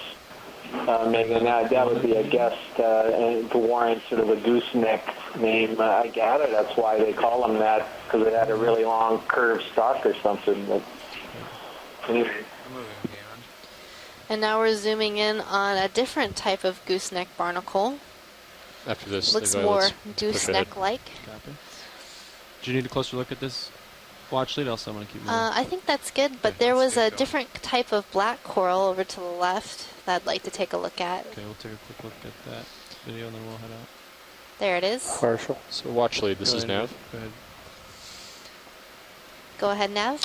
Yeah, just to let you know, we're still making pretty good time, but if we want to have a good amount of time at the end to characterize the top of this feature, we need to keep moving forward. Okay, that sounds good. So let's get some good imagery of this black coral, and then we'll start moving on. Sounds great. Chris, do you have any ideas about what this black coral might be? After this, I'm going to jump up. I mean, this is really good imagery. I would guess something like Piranapathes. I was trying to see if these branches look paired. Not, but that would be my guess. I don't know. You have any other ideas? Maybe heteropathes? Let's call it pilot. Okay, watch it. I gotta go. So. All right, let's get moving. All right. The branches all are kind of the same length. I think that I could be mistaken, but I think the name heteropathes is that it's got the two different types of branches. Camera back, Dave. And they all kind of look like they're the same to me. But who knows? Who knows? Possibly Tina Molitsova knows. So in order to make the top of this cone feature that we're diving on today, we're going to need to move along a little bit faster. That way we have enough time to characterize the top. But if we do see something interesting, we might take the time to stop and look at it. But until then, I'll just be calling out the names of things that I see. And if you have anybody on the line would like to say something, please chime in. Where are you in your move? Probably another minute or so, and I'll probably just go ahead and want to call in another one. Okay. Just making up a little bit of time here. I'm looking at 60 degrees now. You can, if you see something, you can take a look at this point. Starfish. All right, so John Smith is back from lunch. Was it delicious? Yeah, video. Let's go for Starfish here. Sorry. Yes, there was some good stuff. Awesome. Well, now we're seeing a goniastrid sea star feeding on a coral. Too much. Is that Copilot? Oh, just talking to myself. Copy. You're good. Let's go full screen. We've also got Europtychus squat lobster. I think that's what the genus is. But certainly isn't doing a very good job of protecting his coral, is he? I've been looking at the animal guide. Maybe hexapathes for that coral we just saw. Video's clear. Oh, that's a good suggestion. I forgot about that one, Megan. I was thinking it was one that started with H, and a hetero came to my mind, but I think now that I'm looking at the difference between heteropathes and hexapathes, it looks more hexapathes-like.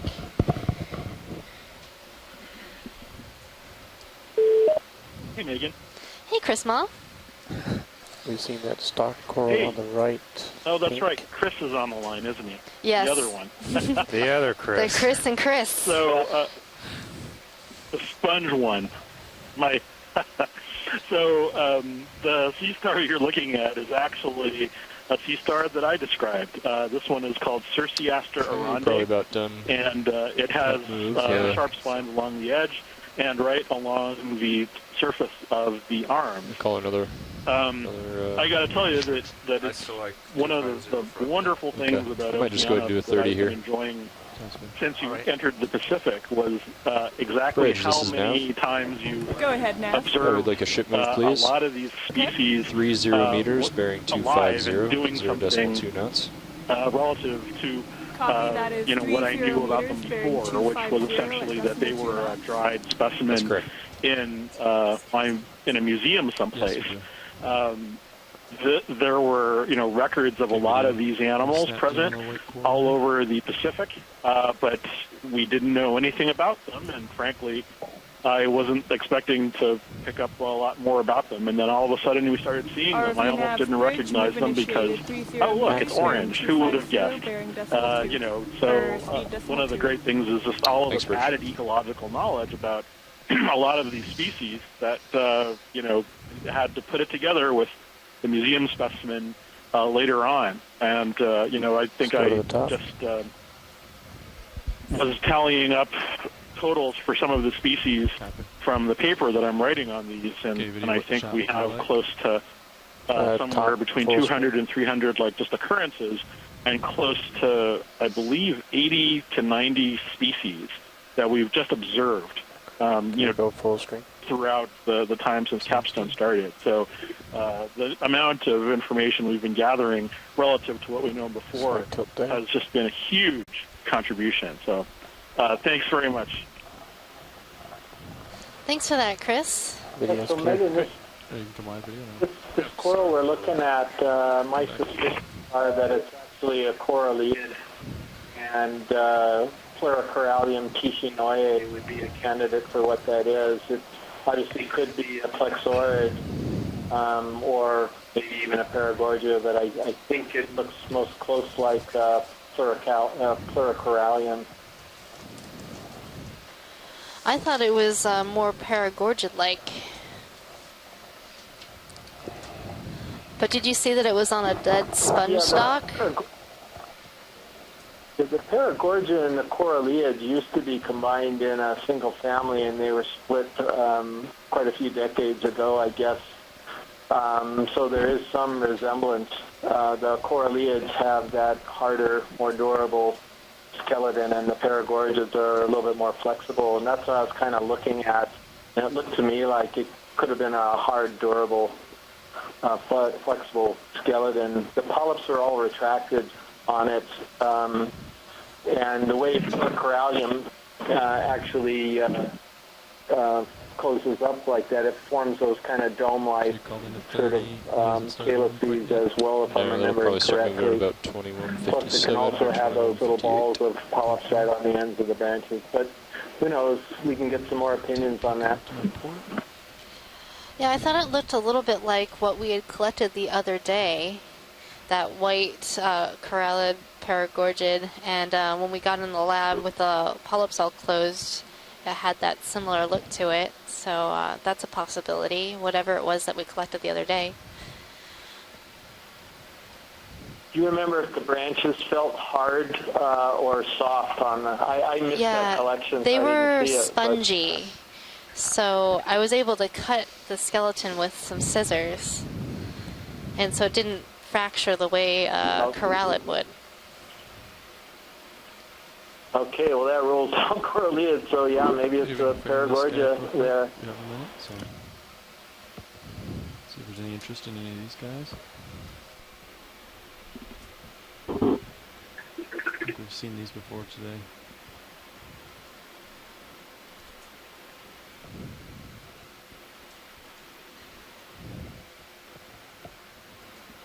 Yeah, but you can come wide. Keep looking. So this is definitely a paragorgia. Would you agree, Megan, on that one? Megan has left the room. She's headed out to lunch. So, Chris and others would appreciate your continued biological observations, either on the teleconference line or on your or in the chat. I'm watching that. Can add things that way. Otherwise, we'll be talking about rocks. Geology rocks. Oh, heaven forbid. You know, and I was thinking that those paragorgids are known commonly as bubblegum corals, and I was just thinking if there's a lot of them that are undescribed, and I was just thinking that maybe kind of a fun way to come up with some names for those things would be, you know, for example, paragorgia, bazooka, paragorgia, wrigley's. Yeah. Oh, you got a fish. You got a fish, yes. Yeah. Try to get closer. Looks a little different than ones that I think we've seen before on this trip.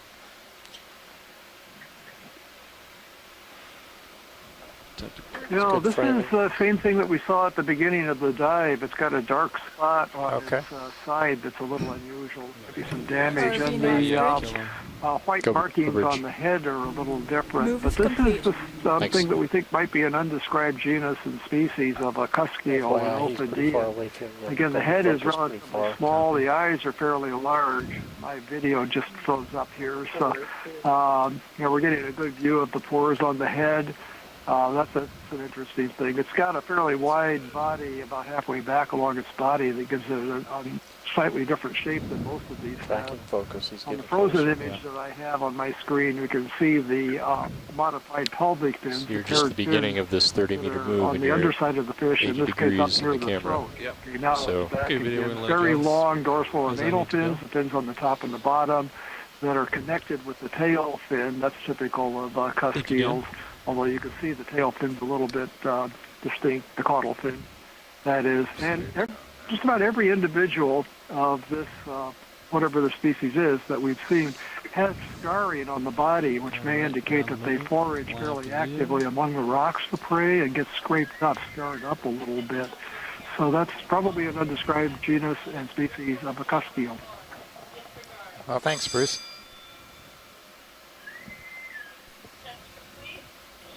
So do you think you have a feeling that those may be unique to the seamount, or we just don't know yet, or have we seen those elsewhere? Sponge. I think we first saw one in the Papahanaumokuakea Marine National Monument on northwestern Hawaiian Islands. I believe we also saw this taxon over in the Mariana Islands. So it's to be fairly widespread. The information that we got about its possible identity as an undescribed species comes from Dr. Shinpei Ohashi in Japan, who has collected them over in the Western Pacific near Japan as well. So they seem to be fairly widespread. Just illustrates how little we know about the deep sea. All right. Thanks for that added info, Bruce. Appreciate it. So the sponge that went off view was Saccocalis, it's a stock glass sponge. I was just going to mention that because that's the first I think we've seen today. And now it looks like we're zooming in on a sea star. Yeah. So we'll hopefully entice Chris Ma to come on. Is this one of unique interest? Have we seen this before? Well, we know what this is. I know what the genus is for sure, but I'm going to let Chris go ahead and mention that. Hopefully he'll call in. Yeah, watch. If there's something else you'd like me to zoom in on that you saw, just let me know. Go full screen.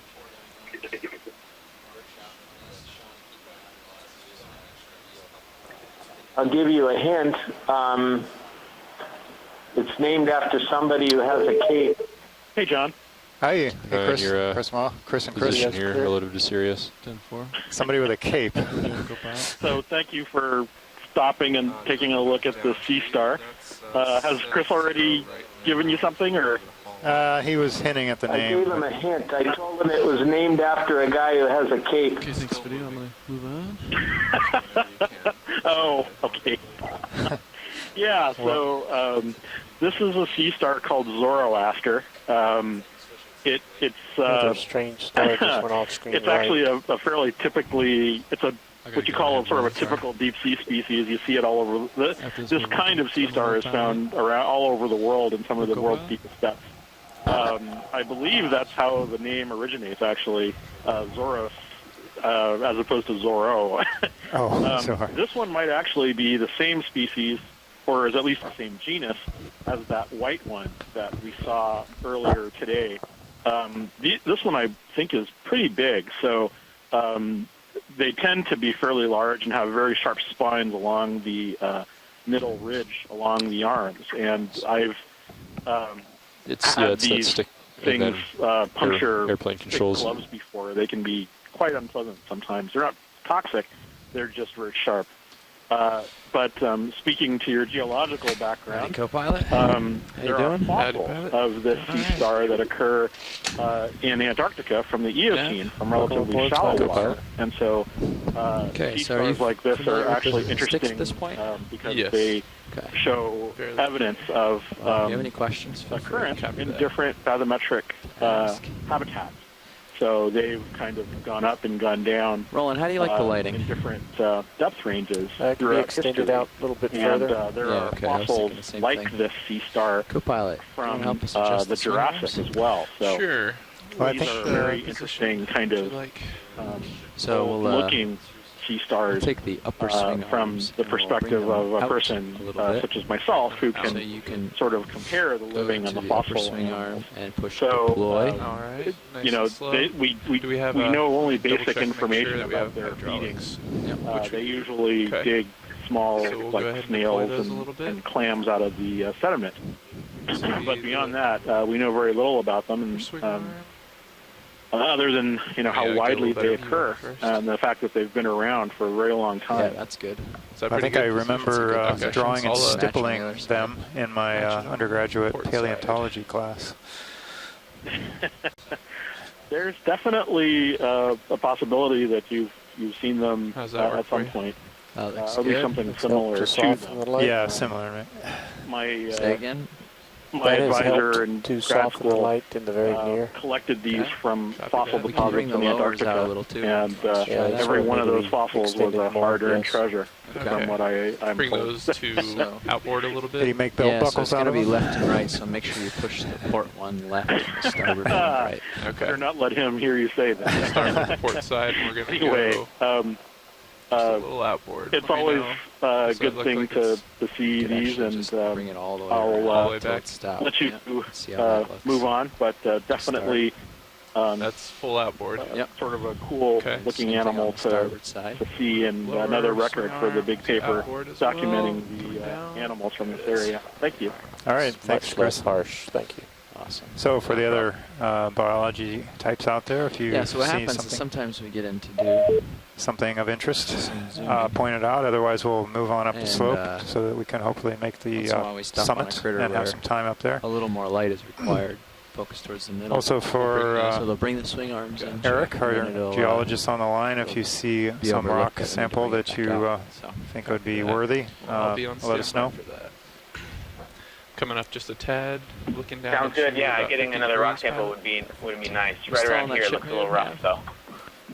Yeah, this looks to That be a is pretty correct. We have stopped. intact Lighting also sheet changes flow. It's for a a really steep nice one surface as compared to a although flatter there's not a surface. lot of change in it, a lot of topography other than some Is there your broken last video? rocks, Sorry. talus in I just between let the co-pilot know that the flow lighting lobes. changes if we're on a steep surface or a flatter surface. Yeah, it's actually pretty impressive how much sheet flow we've seen on this dive. It implies that this little cone we're on really had a pretty high effusion rate, probably for a good amount of time. Yeah, I was not expecting to see this much sheet flows. I figured it was going to be a pillow cone, your typical kind of generic pillow cone with a lot of pillow lavas, tubular features coming down slope. This is like one of, I don't know, it's maybe 6 or Based so on my current orientation and the cones, high-pack map, which I it thought looks were like all we've pillow been cones moving on the top somewhat of in the the direction seamount of, summit. bearing 225 or And we so. chose the one that was kind of on the 250 north, was the last one. 250, okay. north and eastern Copy that. part that Yeah, we we can thought get the might be ship exposed to currents moving for somewhere. the biology I aspect think of the we dive. want to try to make sure we definitely make it to the summit. So Yep. let's. Yeah, I was I can surprised as certainly well. keep up It's, if you want to keep kind of the impressive. waves boogieing along. Usually these Copy that. small Coming kind up, of 30 parasitic meters or and later stage 250. cones, you Pink expect thing them to to the be low right of the effusion rate, lasers. more pillow If that's a basalt. mushroom coral, we've seen lots. If not, I don't know what it is. It does look like a Go close-up ahead, mushroom, Matt. but we can snap to make sure. That's going to be 30 meters. Yeah. Yep. Yeah, it's generally very smooth, so I think we should just call it Beldar's cone. Copy There's that. one open That in the is background. 30 meters, bearing 250 Well at done. Very decimal nice. 2 knots. Sounds like a good name to me. Yeah. Move is applied. Copy, thanks. Maybe a sea star to the left. Sea star to the left. I haven't You're not didn't gonna be catch able to that. I think take it's a that dead out, coral.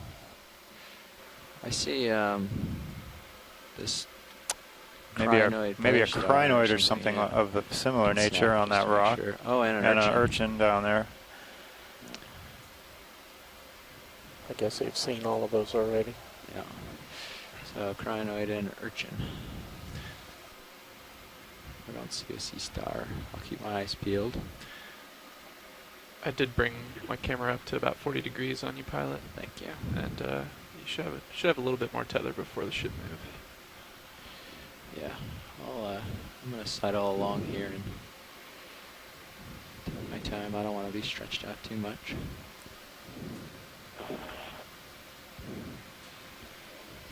We found that really pushing out and stretching the tether out pulls Ceres's tail around underneath. So Pulls the John, tether have you underneath imaged that Ceres. fan-shaped coral that's caused sort of us in the headache center right a couple already years ago. today? I've sort of been in and Fibers out of the break dive, section of the tether. so I'm not sure whether you caught this one or not.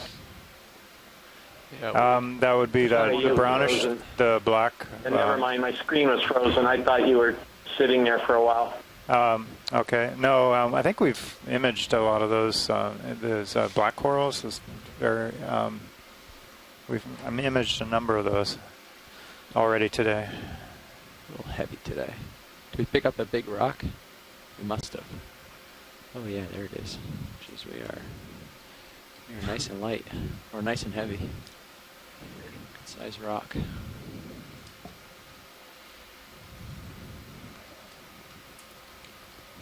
They want to turn lasers back on. Okay. Lasers? Yeah, you can push and hold that. Copy Can you that. see Should be on. They are. So for those of you who've recently joined us and put in a little station identification here, this is coming to you Keep you on live that move on yet? the NOAA ship Okeanos Explorer from the Musicians Seamount. This is a seamount chain or group of about 25 individual seamounts, along with associated volcanic ridges to the north of the main islands of Hawaii. So we're 45 minutes before I feel it stretches 600 or more miles north of the main islands of Hawaii, and it's also right next to the Papahanaumokuakea Marine National Monument, which is the northwestern Hawaiian Islands. It's a relatively little explored area. Basically just some low-resolution mapping back in the 1950s and 60s, and then some dredging decades later of rocks. No biological studies of this type have been carried out here to our knowledge using vehicles on the bottom, such as these ROVs or manned submersibles, or even camera equipment that we are aware of. So that you are seeing these images for the first time of the sea floor of these seamounts, underwater mountains, as we are at the same time. We'll be ditching some ballast for Go ahead, Nav. recovery today. It'll be fun. It might be good to keep eyes out for any rocks that seem to have cracked or fallen off of any of these in-place flows. Similar to what we found before, it would be great to higher? Small rocks. No, like vehicle slightly higher. Eric, roger that. We'll keep an eye out for another rock similar to before, broken off the edge.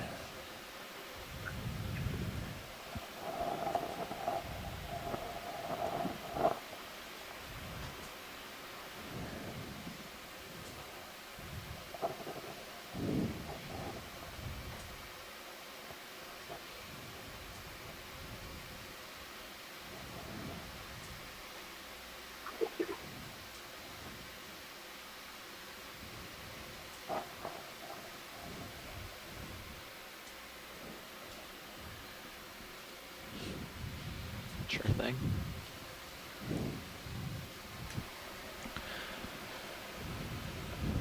Okay, we had a we had a pilot swap, actually a whole front row swap for lunchtime. Actually, for the rest of the afternoon, most of us will be here. Sitting pilot is Jeffrey Lanning. Sitting navigator is Fernando Aragon. Sitting co-pilot is John Mefford. In the far right corner, you've got Roland Bryan, video, off screen. ROV nav bridge. Here in the back row, not on comms, is Art Howard doing the video clipping. And we're all here with the Global Foundation for Ocean Exploration. Yeah, you can zoom on it. Might want to get a tight of this. Okay. Sitting idle if we've got the time. Yeah, we've got the time. Let me just thanks guys and gals for GFOE. And I'm starting to feel the ship. We have a lot of other people in the background too. We have data managers, sample managers that are keeping track of all these data as they come in and sorting it out. We have people taking clips and videos and still images, basically on the fly. Keep up with the fire hose of video and other data that come in. And we also have an entire ship's complement, ship's crew for Okeanos Explorer that keeps us on site and active. So we have those piloting the vessel, the deck crew, the engineers, the all-important galley people, and everybody in that supporting role. So it's quite a group effort here.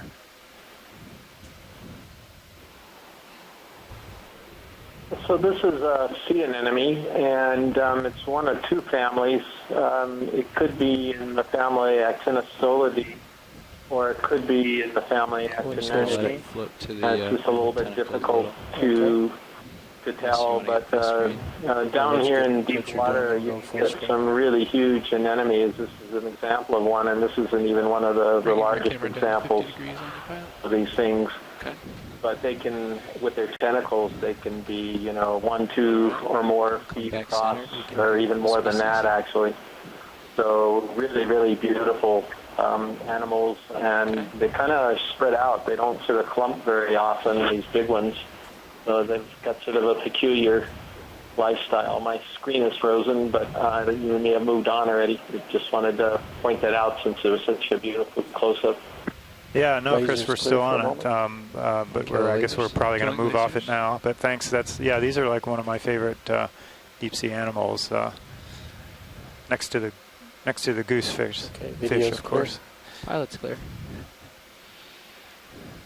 Okay, we feel good. Yeah, and as you heard us say many times before, these are extremely difficult to identify from video or from imagery. You know, anemones in general are very, very difficult to go past family because a lot of their taxonomy is based on their internal morphology and the way their mesenteries are connected inside of them, which you can't see. So a lot of our IDs are really only the family, and unfortunately they'll remain like that for a while until we are able to see where the yeah, majority see of the returns are after that. Set it up in that and see what the heading is. That might be closer to 260. All right, thanks, Chris. Yeah, that's interesting. You have to look inside them to tell exactly what they are, who they belong to, what family they're in.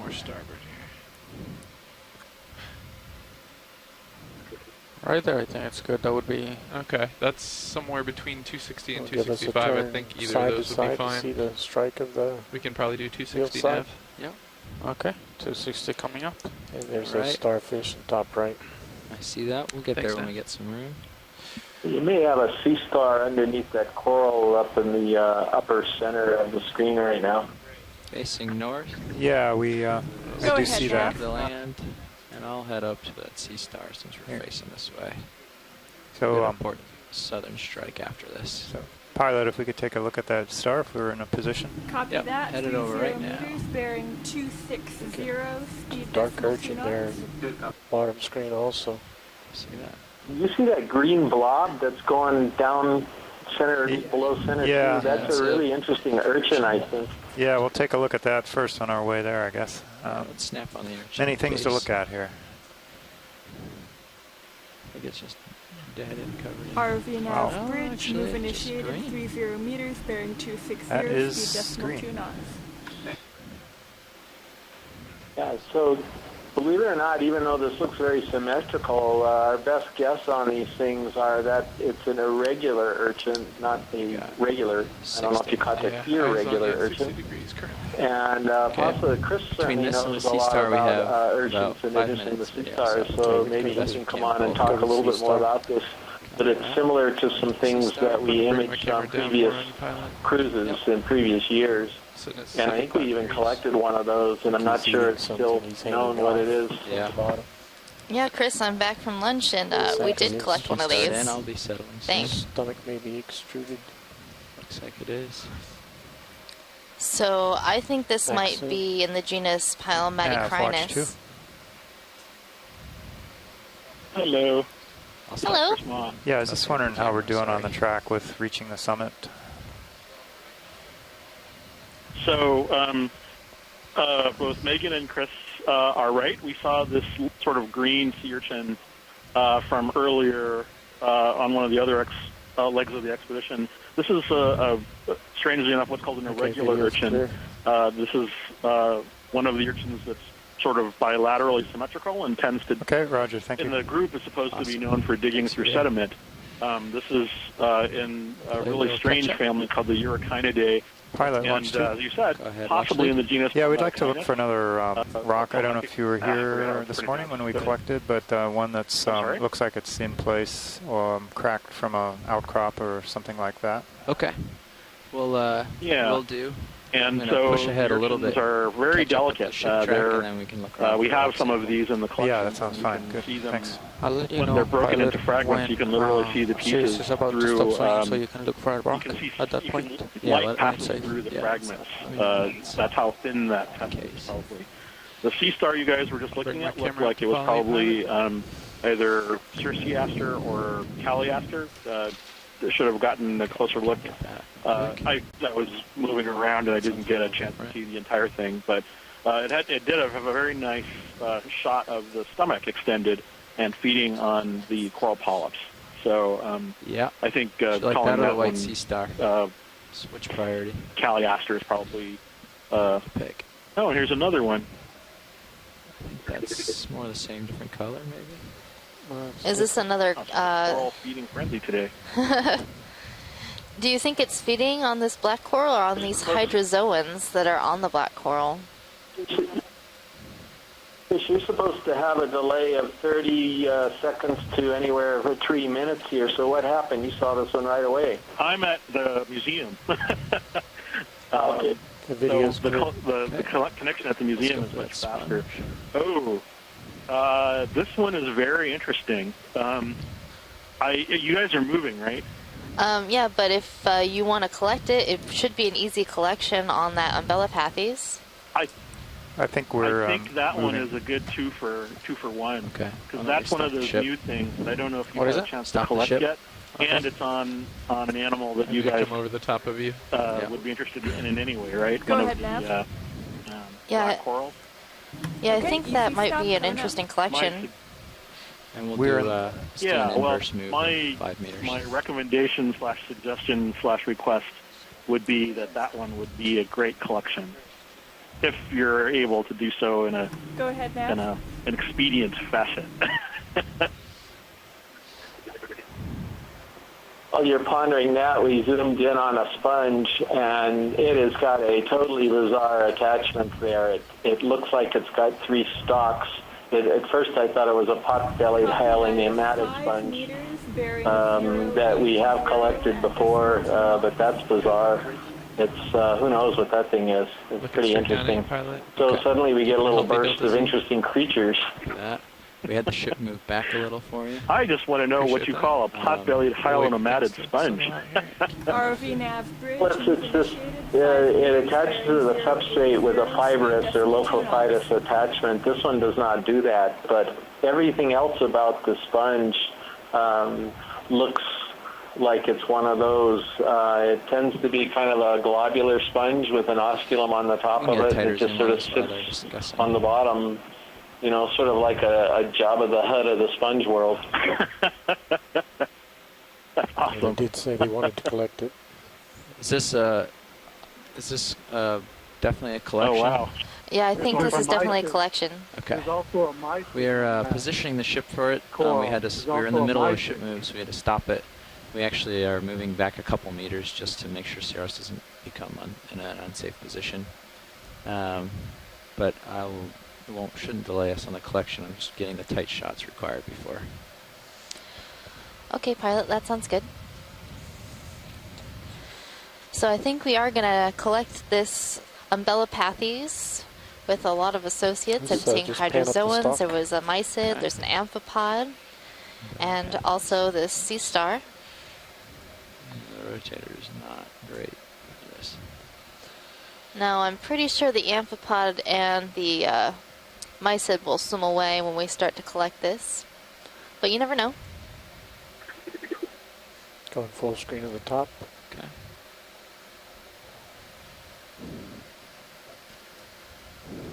Okay. Video's clear. All right.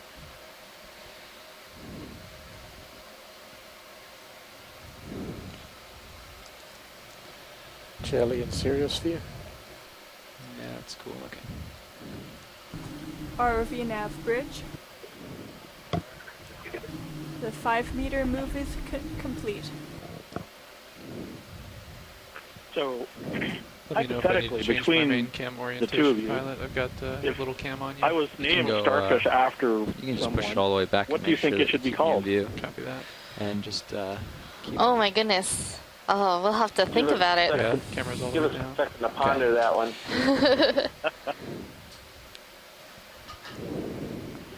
I feel like my last name could make a really sonar as well. interesting species name. I was thinking more along the lines of what it's doing right now, which is attacking this coral. So I was thinking like Sea Star Demonicus, maybe something like that. Actually, that's getting not better a bad or idea. worse? It's kind of settling out. Okay. I would hope the 5-meter ship move will kick in the next minute or two. It's a Antipatherian it's attacking, right? See that Yes. spot, white spot So to I'm the not left sure of if the it's coral? munching on the... Apparently they're non-discriminate nidarian predators. You know, you get them on black corals. We've seen them on chrysogorgids, bamboos. What else? Well, they did get a crinoid one time too. That soft crinoid, and I think we're about they settled really out. go for Actually, it. Well, there's definitely different groups that tend to focus on different types of food. Hydraulics spin up? This one is something that we've not seen very often. Just put them almost to max. Second time we've seen it. This particular one feeding. I think we saw this one on my cruise, and we saw it feeding on something, but we couldn't see what it was on. Coming on. Hydraulics. And some of the Hipposterias and the Evoposomas, you know, they're on bamboo corals, but I've never been clear whether or not that's because the bamboo corals are just the most abundant. I want to slightly raise those lower arms, get better lighting on it. Okay.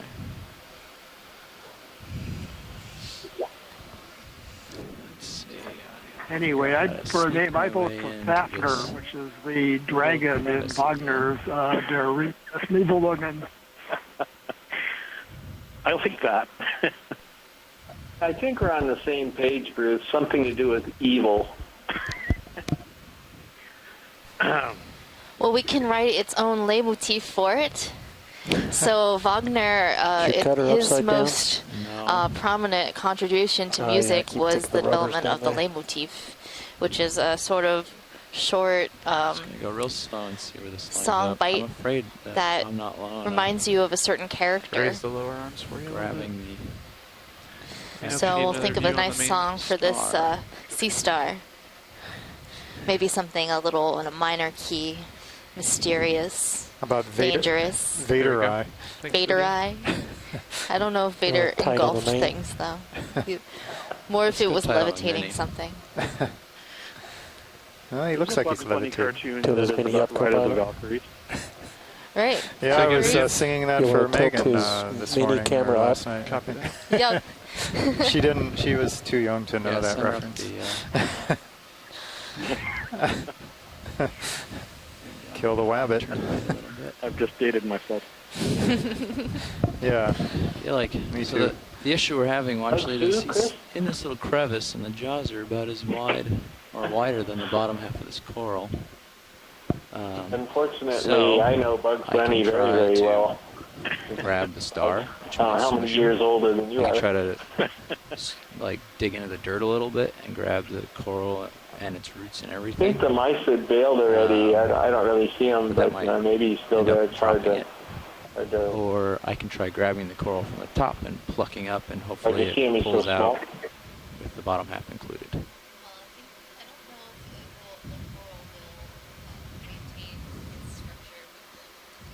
Okay.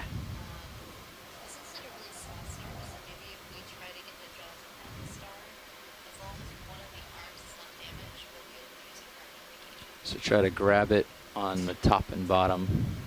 Put the fingers on the top and bottom of the star, leaving him preserved in the middle. Okay. I can try. All right, Chris and Chris. So Pilot's having a hard time getting below the star, so we're going to try to grab the stem of this Umbellapathes with the claws on either side, hopefully being able to pluck him along with the Umbellapathes. Looks like you're under it there. It's a fairly durable animal too, so.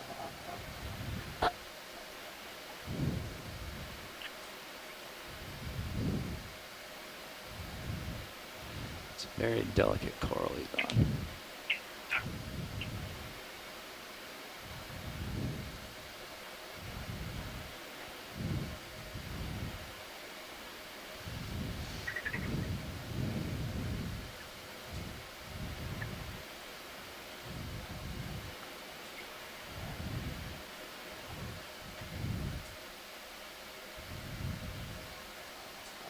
Looks perfect.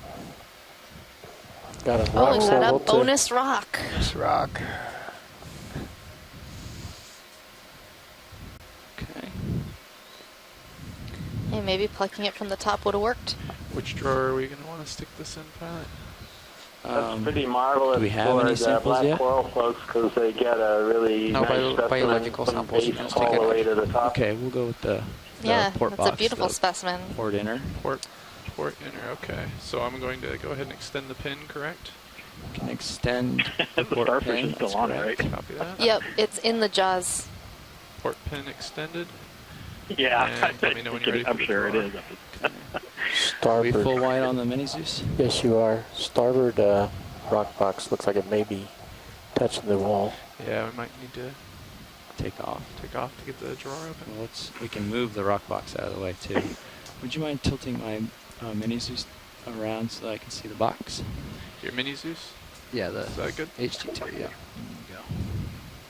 Yeah, perfect, just like that. Copy that. And then you can always bring the starboard rock box inboard if you need to get it out of the way, any things that it might bump. Will that get it enough out of the way to open the drawer? Probably, yeah. Okay. So that's gonna be the starboard bio. Nope. It's gonna be the starboard wing. We're gonna go ahead and bring that inboard a little bit. Yep. Bringing in slowly. Thanks. That rock is still sort of there. That is a big rock. We'll try it, see how it looks. Okay. Starboard wing fully inboard. Yep. And we're gonna push the drawer out a little bit, nice and slow. Yep, nice and easy. Extending now.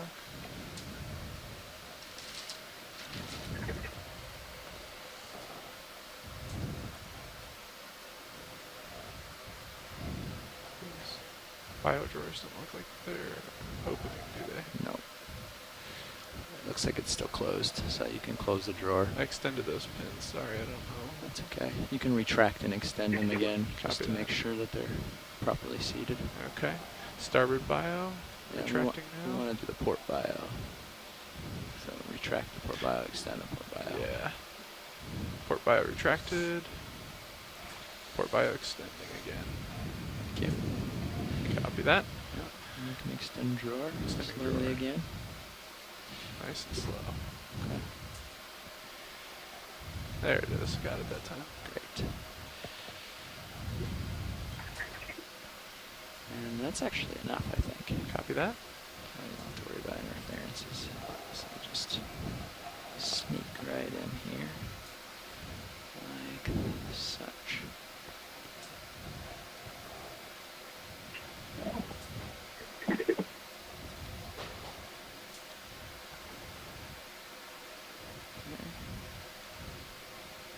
And down it goes.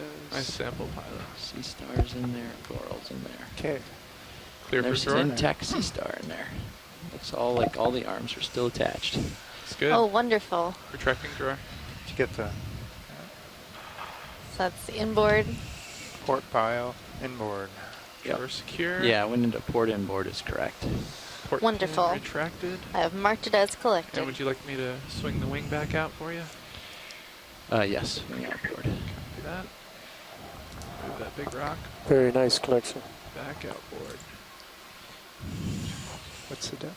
Depth is 2352.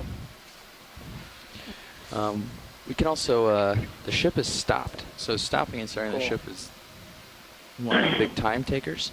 So if there's a rock up in this debris field, in the and we're stopped already, it would be ideal to get Okay. one. Either in this currently debris of our or cruise, I have up to I 30 wish, meters probably to drive several ahead and look. starbursts on So the we can- pilot. Several You did that. starbursts. Thank Look at that little bitty dot. I wish I brought some starbursts.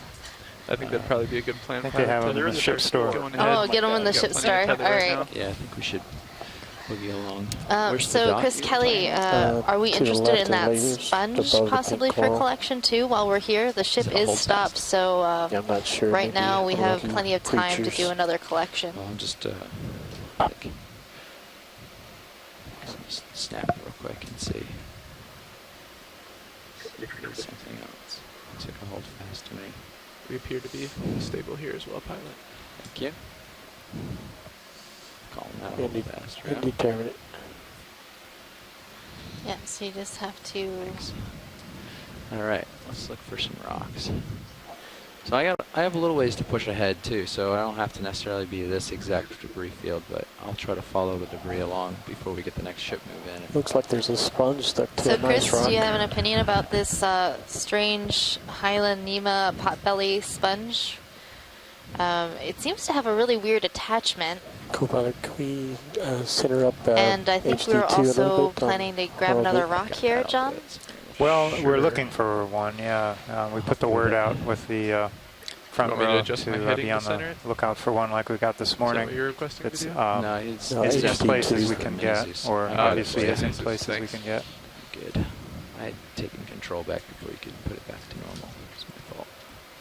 Just passing on to the front row and to the ship navigators that we have quite a following on shore. That was a great collection.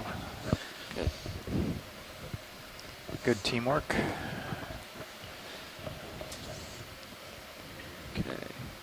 John and Megan, thank you very much. I have to dash home, over but this I'll way. hopefully catch up with you later Looks like tonight. there's some debris over here. Thank you, Chris. I'm glad we were able to Thank you collect again a for cool. the collection. Yes, of course. I see a possible. Anytime, but not every time. But of course. You know the drill. I do. I just thought that was, like they said, like not even a 2-for-1. That was like a 3-for-1. You had all the episodes and the starfish. So Yeah. I'm learning slowly but It surely. was the best And of all the rock. possible Don't forget samples. the rock. You can't forget the rock. That's all I'm looking at. Okay, a little behind me, actually. Ultra bonus. Have a good one. Good night. Good night. Bye. So here's a few pieces of debris, possibly. So, John, to give time to the rock, do you think that would just be manganese crust for that small piece, or would there be any basalt or anything in that? I didn't really get a good look at it. I think it may be a lot of crust, but I have a feeling there's a chunk of, it's around a chunk of basalt, though not just basically a fist-sized sample. So I wouldn't count that as we're done collecting rocks by any means. just telling Megan that. Yeah, well, Tina Just was laying it saying that we should count that one as a geo sample, so we can get more bio samples. Oh, well, we may have some disagreement with that. Didn't that first monster you guys collect today count as 3? What was that video? I was just saying, didn't that first monster rock you guys collected this morning count as 3? Oh, it's only one rock, so it counts as 1. Fish, right? It's just extra bonus large. Yeah, I see it. Now I'm looking There's a straight fish down. in the right center. Come on in on the Right fish. center fish.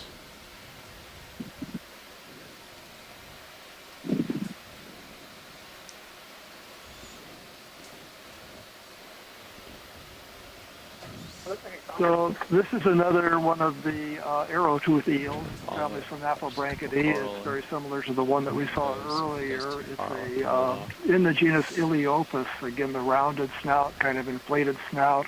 The lower jaw that's shorter than the upper jaw. Fill the screen. The distinct white pores of the lateral line system for sensing vibrations. You can also see that this has fairly large nostrils surrounded by flaps.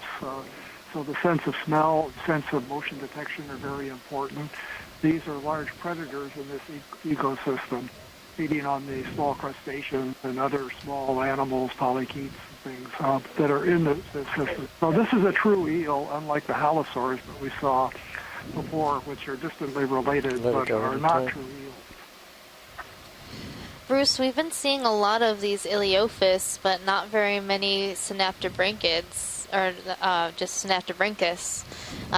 Does that have anything to do with their distribution? Did you expect to see more Ileophis here versus Synaptobranchus?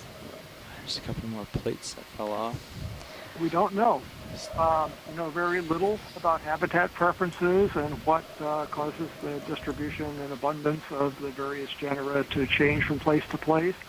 Actually, this genus Ileopus was had never been found in the region of the Hawaiian Islands before the Okeanos explorer expeditions began.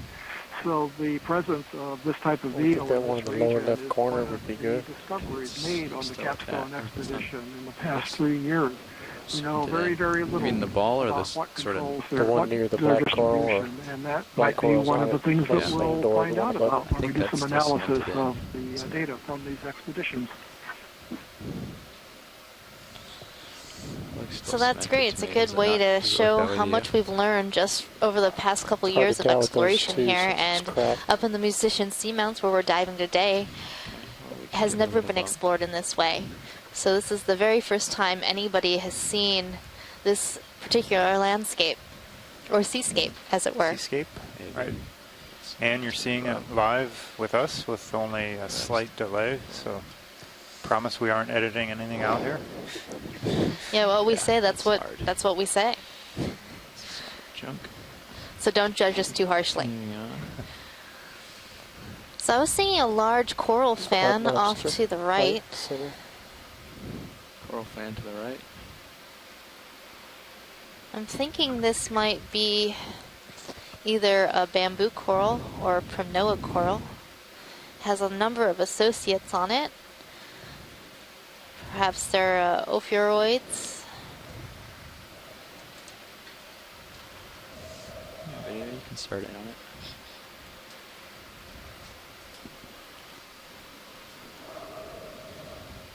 So by zooming in, we'll get a good sense of what this coral is based on the polyp morphology. So right now I'm seeing that there are body scales along the polyps, making this a primnoid coral.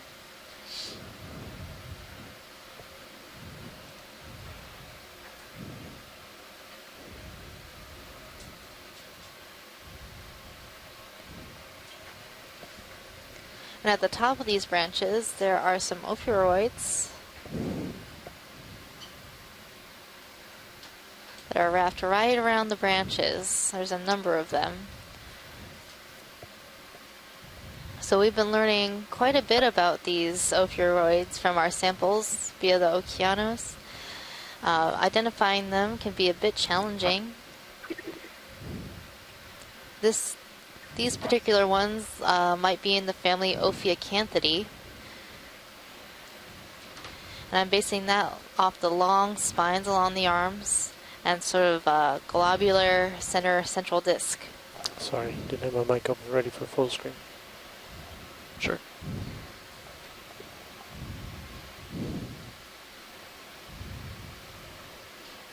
Thank you, Pilot. That was a great view.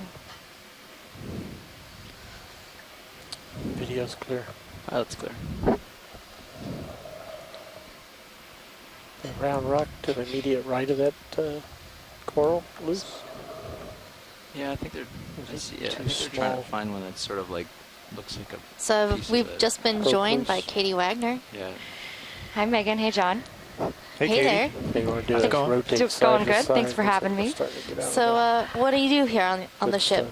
Here on the ship, I'm serving as the web coordinator for the expedition. So you can visit our website, oceanexplorer.noaa.gov, and click on the Deep Sea Symphony expedition web pages, and you'll see the daily updates and mission logs and highlight images and videos. And I'm behind some of that content, along with a lot of other folks on the ship and on shore in our home office in Silver Spring. That's great. Thanks for joining us. Thank you. Thanks for having me. Bringing my camera up to follow you, Pilot. Great.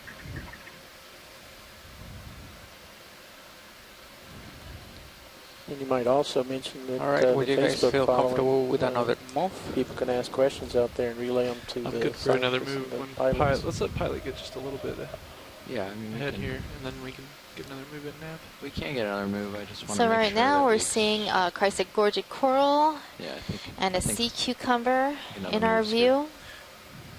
Yeah, I think we're lined up pretty well. Quite a number of chrysogorgic corals in this area. Yeah. You ready? And a lot of times we see these All right, Nav, I think we're good squat to go. lobsters that are Another living move inside at, the bearing branches of these coral. 260 and 30 meters. Copy that. Thanks, Nav. Go ahead, Nav. Let's get another move in. That's going to be 30 meters range, bearing 260 degrees, speed 0.2. Copy that. 30 meters, bearing 260.2 knots.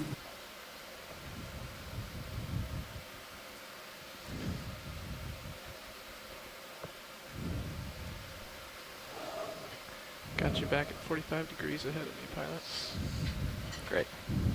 Looking good. Nav, bridge, move initiated, 30 meters, bearing 260. John, I got a geo question for you.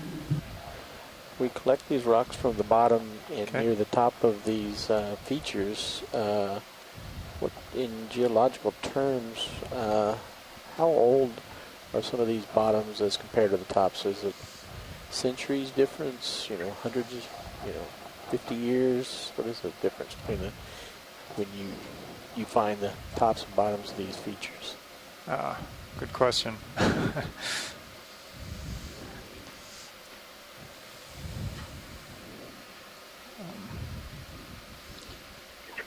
So, John, do you know if this seamount has been dredged or dated before?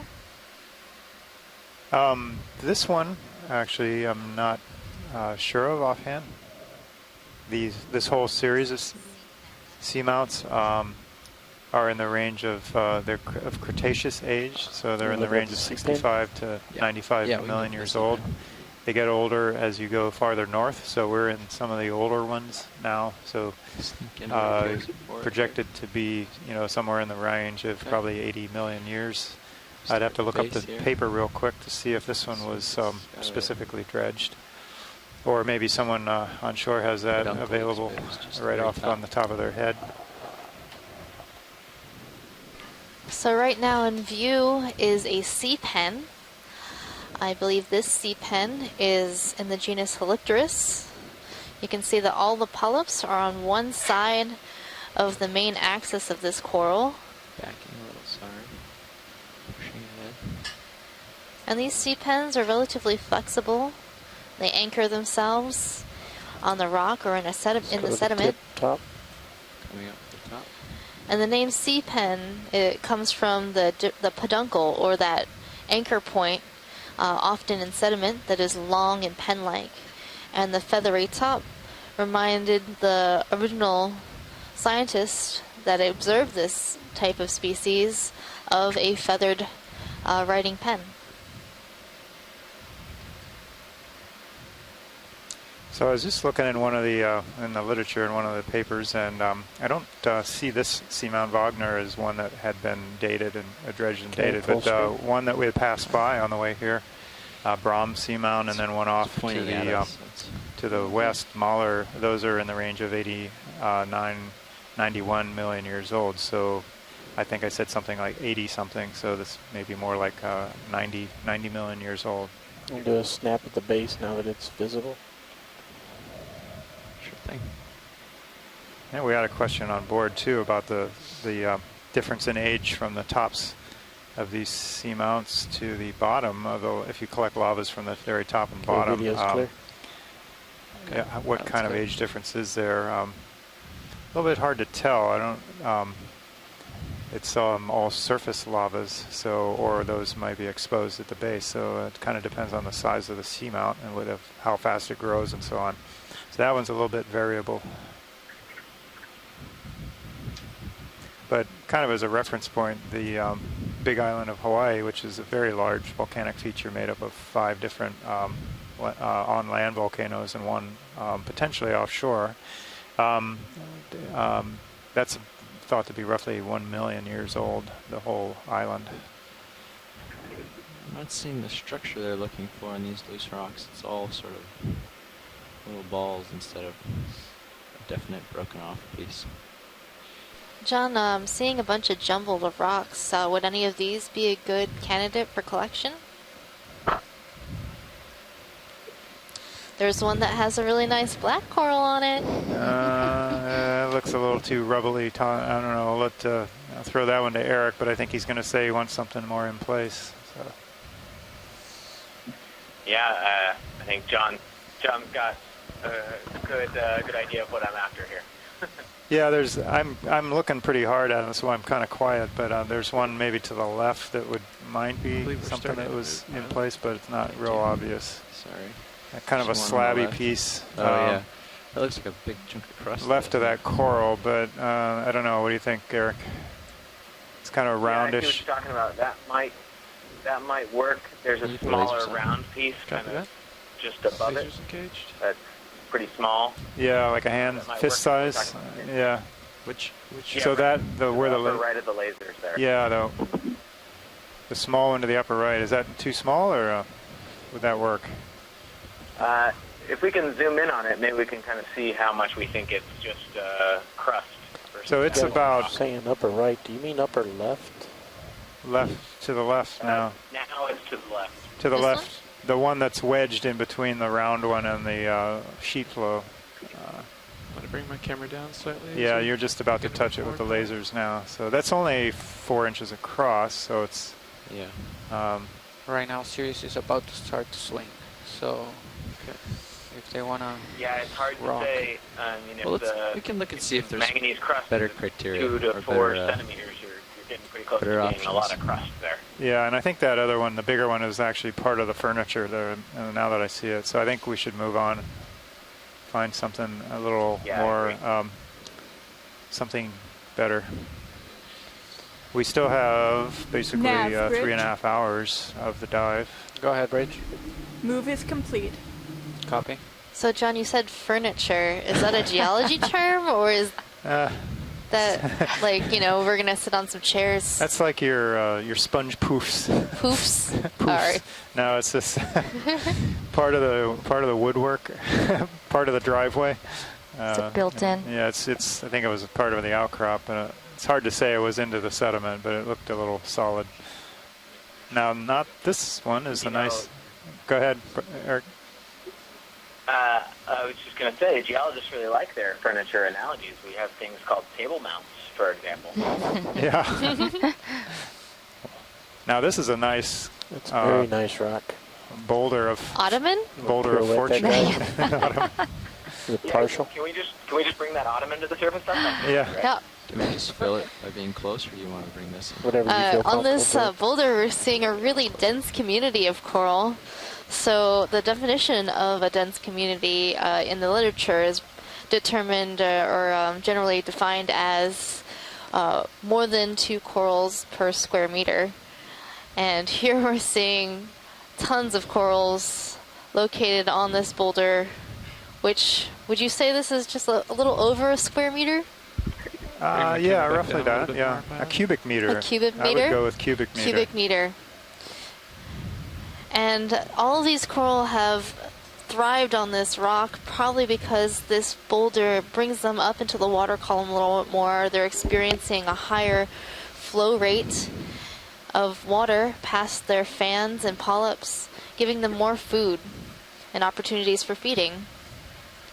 So on this boulder, we're seeing Anthomastus, Chrysogorgia, looks to be like Hemicorallium, a black coral. It's a really beautiful shot of the crinoid on the left. A beautiful little community here. Coral.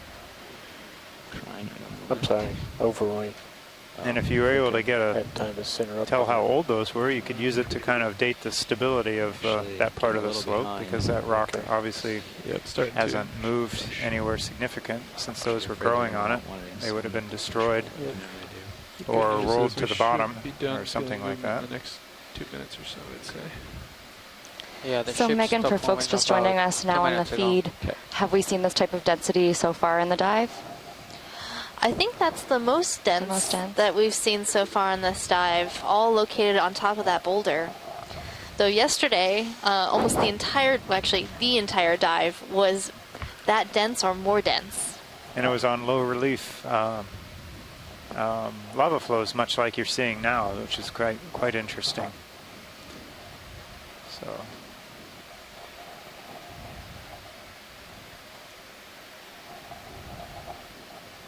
Geology provides opportunity. It does. Yeah.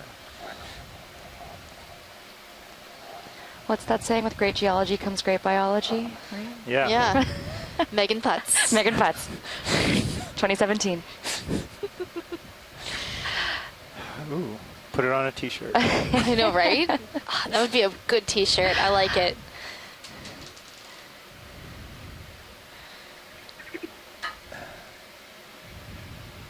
Camera's back up to 55, pilot. Thank you. So compared to yesterday, are we at a similar depth on a similar geological scape but seeing different biology? We're a little bit deeper than yesterday. Deeper? And yesterday we were on kind of a ridge, like the upper part of a ridge feature where it had kind of flattened out, and it was right So below let a me know, larger co-pilot, seamount when you feel summit. ready So right for- now we're kind of for on a move. on Copy that. peaked cones. Pilot's so getting into a good configuration in front of me, and The I think I'll cone be ready cluster. when he gives cone me the cluster, word. and we are ascending Beldar's cone. Yeah, let's just make sure they don't want anything out of this. Hey, John, what about the thing Copy that that. just left the screen in the bottom right? I missed that one. Sorry. Is there There are quite a few a good rocks around good here. rock What about specimen? the You one think? straight ahead that the Below- lasers is on? below to the right. The one with the coral on it? Below to the right, there looks like it might be fractured. It's kind of far to the right at this point.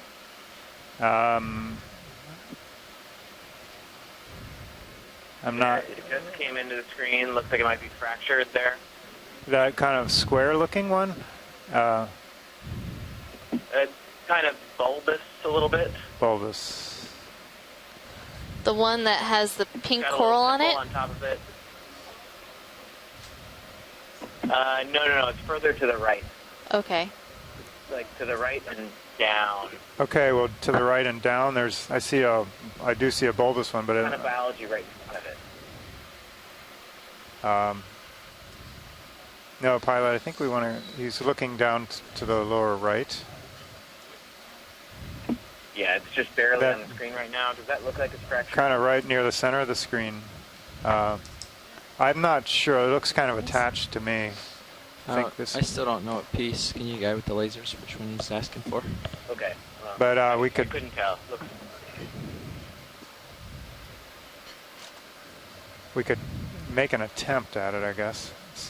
Which one? Poke at it. So. This one? Yeah, I mean, I guess you could hit it with ROV if it moves around. This? No, over to the pilot's over to the right, by the right of the edge of that intact flow, to the right and up. Oh, yeah, so that looks a little definitely attached to me. But this is definitely attached here. You're talking about That lasers looks on attached it to me too. now. The one off yeah, that's the screen one right I think he's looking at. looks very similar. Although this is. Yeah, What that's about I was this looking one at. If that further looks to the right? attached, we can move on. That's fine. In the lower right corner? That one looks like a talus block that slid down. Okay. Well, I thought it looked like it might have been attached. Yeah, in some ways, but It tricked me. Okay. Okay. All right. I think we can move on up. Okay. Yeah, we can get that other ship. Yeah, in these rocks are tricksy. Copy that. Bridge, it is nav. Go ahead, Nav. We're ready for an oil. That's gonna be 30 meters range. Bear 260. And speed 0.2. Copy that. 30 meters, bearing 260, speed decimal 2 knots. Well, we're seeing some more large boulders in this area. Yeah. But, this one seems to have a bit of life on it as well. Not as dense as the last one we saw, but yeah, I'm seeing some Anthomastus, some black coral, all ROV over on nav these bridge, boulders. Move initiated, 30 meters, bearing 260, speed decimal 2 knots. Thank you, Bridge.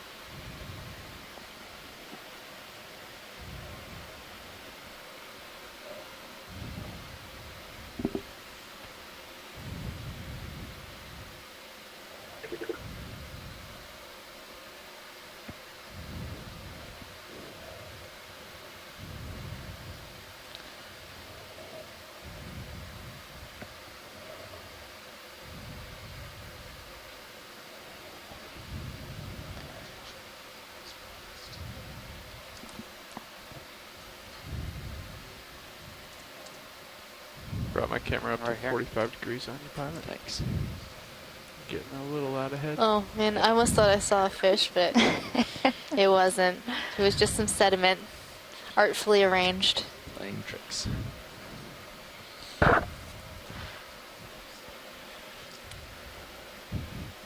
What's that in the lower right corner? Is that a coral? That is a coral. It's a chrysogorgid coral. Chrysogorgia. And this one has that very distinctive bottle brush look to it, so it's likely Chrysogorgia geniculata. Say that 5 times fast, huh? I know, everybody wants me to say everything fast. I have a hard enough time saying it once. Like a spitodiadematity. It's a good one. That's a good one. That was well done. We have a lot of fun spelling those in the dive summaries and the daily updates. Yep. Right. What is that long thing in the right-hand side of the screen there?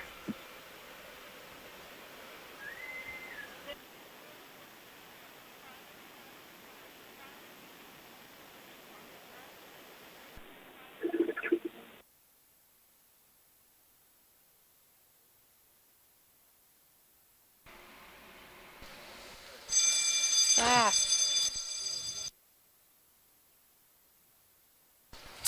All right, sorry about that. For you shoreside folks, we are having a fire drill right now, but we will be staying live as the rest of the crew takes care of the drill. So don't be alarmed. What is that long thing we were just looking at there? I think that was a sponge stalk. Is that? There was one tall thing that was fluffy looking, and that was a chrysogorgid coral. And then if you saw something bare, that would have been a sponge stalk. Yeah, I'm pretty sure that was a dead sponge stalk. And we typically see, like yesterday, was it yesterday or the day before? We saw a lot of those at the base of the cone or feature that we were climbing. Go ahead, Copilot. And, Are we still making pretty good live ones time at the on top, that? so they tumble down. Between Was that that Gano sample seamount? and looking for Yeah, I think it rocks, was a we few have days ago, lost and then they all about kind of blend 0.01. Okay. We're still okay. So they're but brownish, we kind of definitely brownish need to move. greenish. Copy that. Ship's underway, yeah? That is correct. We're in the middle of a 30-meter move. We are about Okay, and they can be pretty large. 20 or meters long. into it. Okay. Thanks, man.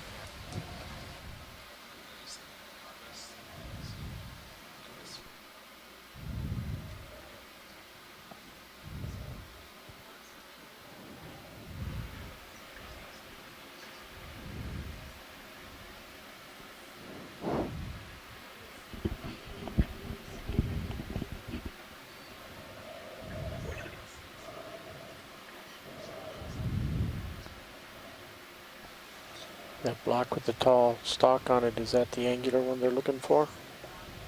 It sort of looks out of place. So they're trying to find something that looks like it was broken off something very close by. Copilot, you should start swinging probably in the next minute. Copy that, Nav.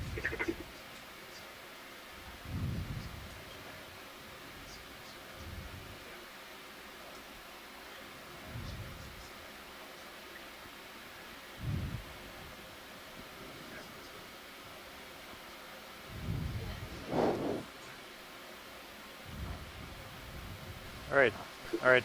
Shoreside, we just had a little discussion with the dive supervisor. Do you believe and, we're starting to feel the move? We run a little behind, so we'd like to definitely make the top of this feature and spend some time there. So we're going to speed up a few less zooms.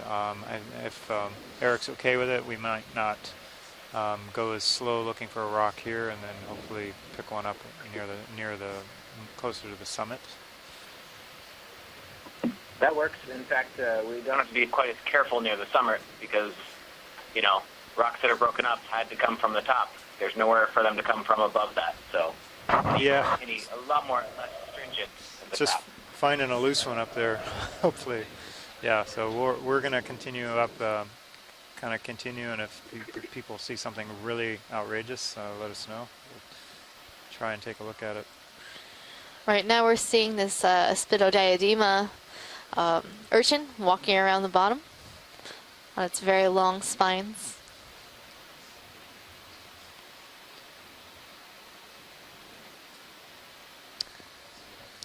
I think our What slope about is that steep. water column geology, John?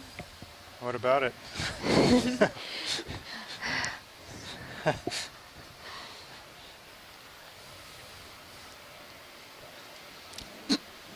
Well, all the rocks have to come from the top. Yeah, Do you want to? it's true.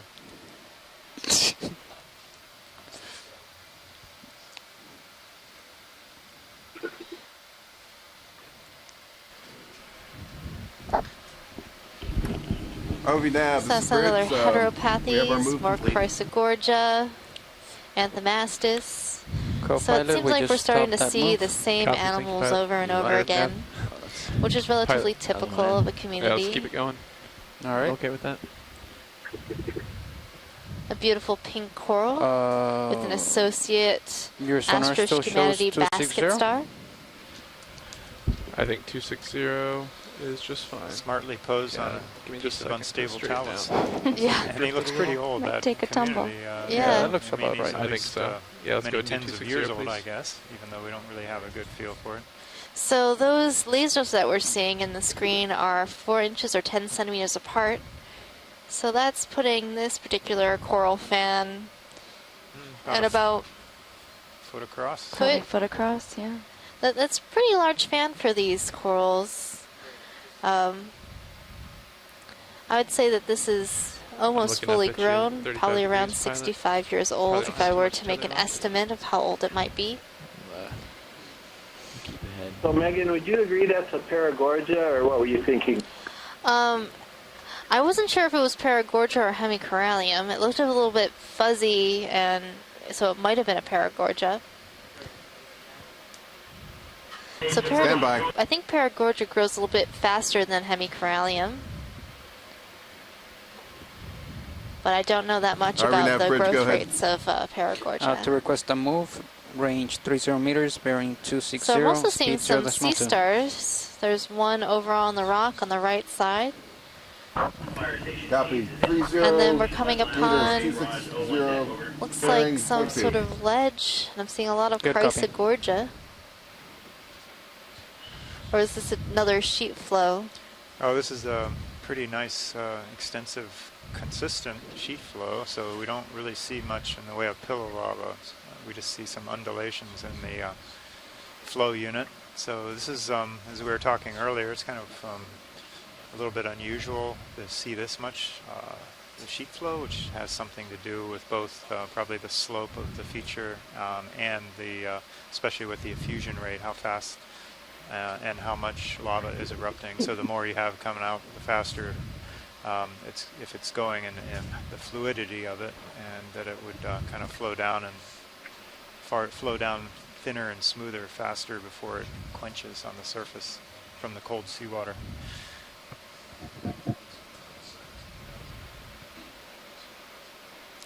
Do the lava properties affect its flow rate as well? Such as which property? So like how much gas is in the lava, or yeah, that mineral makeup? Yeah, all that would affect it, though these different lava forms or morphologies, the chemistry would be pretty much, you could expect it to be basically the same on the same feature, but so depending on how much gas is in the lava, and then the depth that it's erupting from controls how much of that can be expulsed, I guess is the word. Would it be different between seamount to seamount in this chain, or since we're assuming that these seamounts originated from the same hotspot, would it be relatively similar? The chemistry should be relatively similar, except where you're probably getting the interaction with the mid-ocean ridge system. That would be somewhat different, but otherwise it'd be similar in the same volcanic. Excuse me, guys. chain. Could we get a quick zoom on this thing that's coming right in the center right now? I think this is a hydrozoan.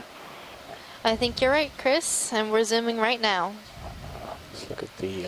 So this looks to be.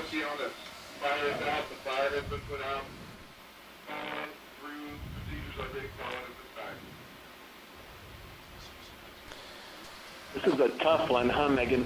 Yeah. So. I think this is Corymorpha, since the little, I'm not sure what you would call them, around the center of this polyp are continuous all the way around the center portion.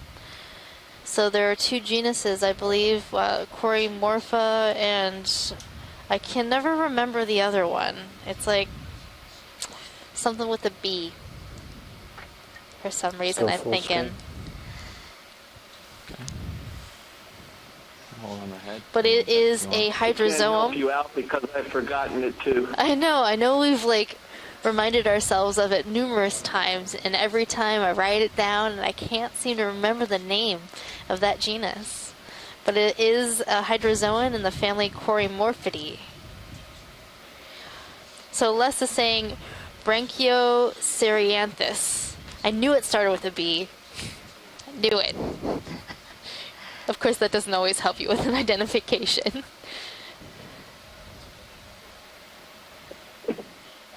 Cool. So what's the structure in the center of its body there? What's the purpose or utility of that in the middle? It might be reproductive. That's what Les says. It's highly reproductive. Stem, dark shaded.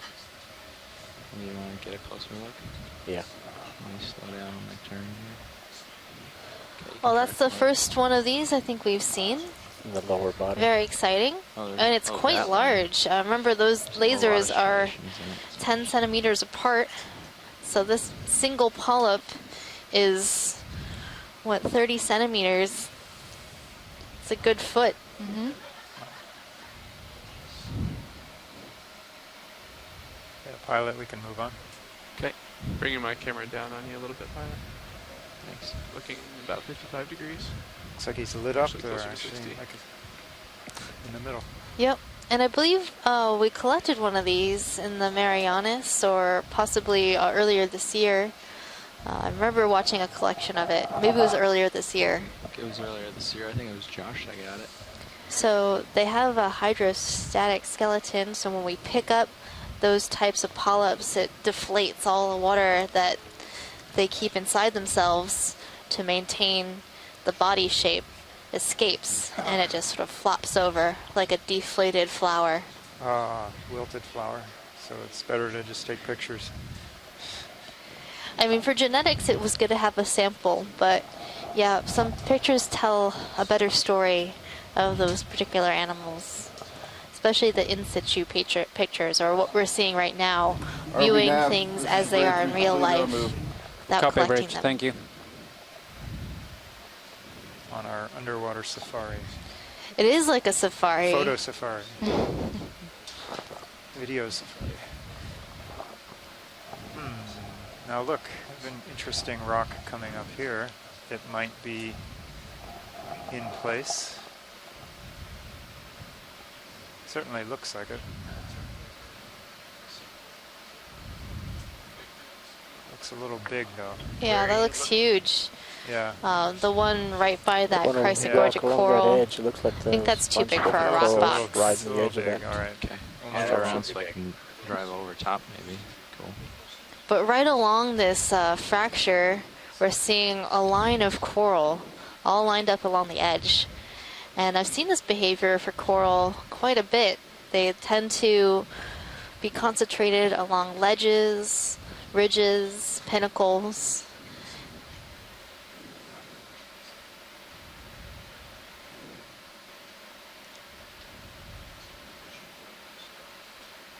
It's like a little marching line of different coral. It's also sort of a dangerous place. Is this ledge stable? Do you think it'll break off? You can see all the broken rock right below it, but most of that's probably come from above, upslope. But yeah, not the most stable place to be, but you know, just like people, they like to build their houses on the edge of mountains and coastlines and places that really aren't very safe. A place with a view. Yeah. Yep, they definitely have a good view. They want the current view. Oh, sorry, that was good. And that's a beautiful Bathypathes coral. You can see its feather-like structure. Sponge us. I'm looking for it. So as we've been going up, I've definitely seen a upper left. higher concentration of corals along the way.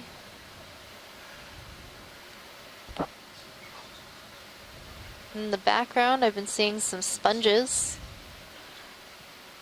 This is an interesting sponge right here. I wonder if it's similar to the one that we were looking at earlier. Has a vase-like structure. But it also has an interesting body texture. Oh, it's the shipping stationary. For about 3 minutes. Pilot, could we get a snap zoom on this when you're ready? We will, yep. Come on in, video. You know what? So Chris, what do you think about this? Dropping a little. Okay, well, I'm not so sure it's the same thing, but it could be what we saw earlier. This thing looks like it's attached to a dead sponge, So I don't think all that brown below it is just continue down part towards of the bottom. same sponge. And this could very likely be the same thing we didn't quite collect. There's no sieve plate over the main osculum, and it looks like it's got sort of a basilophytous attachment. I don't suppose this could be grabbed, could it? Or, I'll throw that out since we didn't quite get the other one. I wonder if you could actually break off some of the dead sponge that it's attached to, and that would keep it from floating away. Yeah, that's what I was thinking. The whole thing, which might be a bit big for the box. But anyway, throw that out. Pilot. Yes? Do you think you could collect this sponge at the dead part of the base, which might be a little more easy to collect if it's as soft as the one that we were trying to collect earlier today? Yeah, we could grab it real quick. Sorry. We'll try to be fast about it because I know we're trying to make the top. I've also noticed on this sponge that there are some zoanthids, little polyps around the outside. Definitely collecting? Yes, please. That would be great. Okay.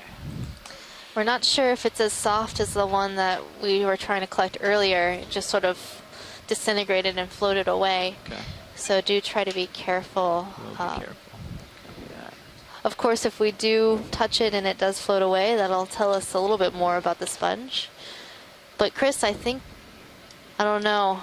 I might be feeling crunchy here. It looks a little bit different up top.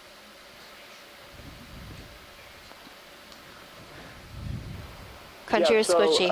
This could be Lefroyella. It does not have the commensal anemones anywhere on here. That would be one possibility. But I actually think this could be the same thing based on the pattern of ridges that I'm seeing that are going along the whole vase itself. And there's some other options, I guess. Alloplacid would be another possible family for it. And if it's soft, like the other one as well, then you can rule out both of those. Okay. So no matter what, it could be early. It could definitely be a new species. All right. Well, are we a go or no go? I think we're a go. Okay. Yep. Setting up for the grab. Is that camera angle okay for you? Yep. Copy that.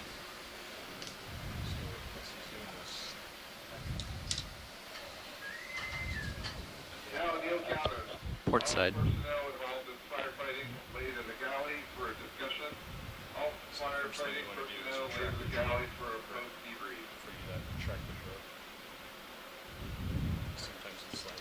Okay.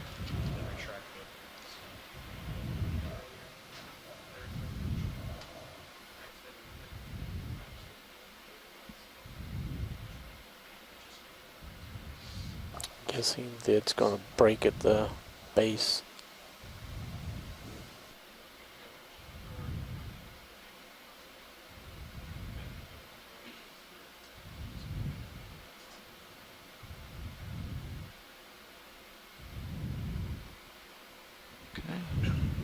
Perfect.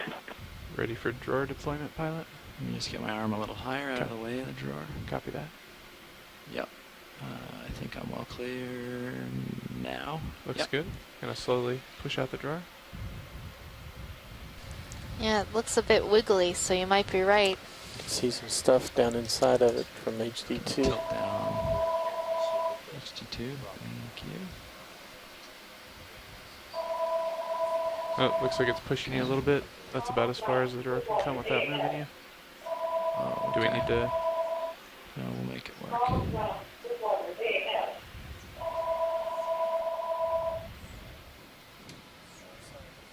Oh, it's breaking. It's breaking off. Trying to guide it in.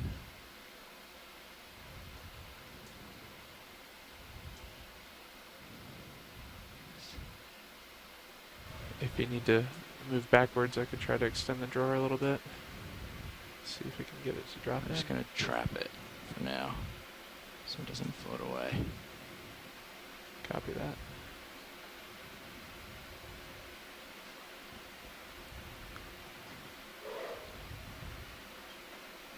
Okay.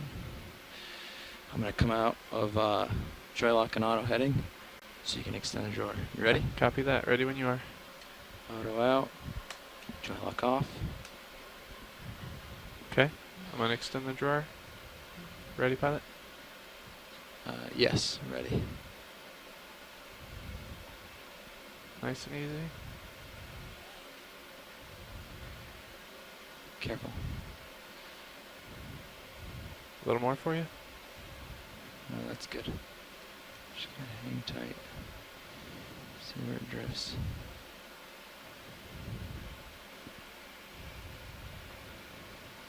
Try to guide in. You can open it a little further. Copy that. Carefully as you can. Nice and easy.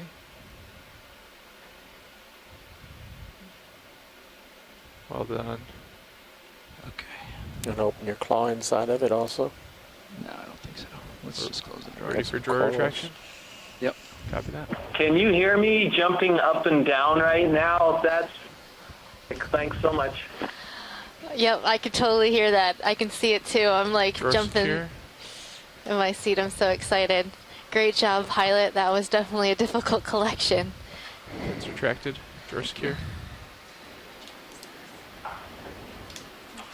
That's pilot. See, so it broke off even right here. Again, a little piece still in the claw.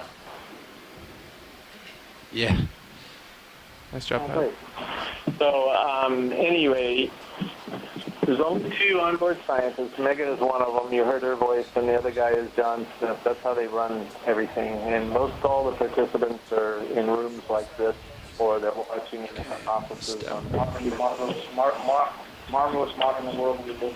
Yeah, you know, initially a few years ago, I wasn't sure what I thought about this whole way of doing things, and now I'm totally sold because you can get so much experience, around the world at the same time. If you have someone orchestrating it. And that's what the onboards really are supposed to do. And so we'll see an animal, I've never seen it before, but somebody in the Atlantic who's over there watching from New England goes, oh yeah, that's a whatchamacallit. Yeah, we have these over. Science, I've separated the phone call from the thing. I'll wait until the line clears to reattach. You can monitor it from tail 1. Thank you, video. Okay. Onward and upward. How are we doing on ship moves? Seeing a we're new still sea star, since the last time we and talked. then We can get another one going. Copy that.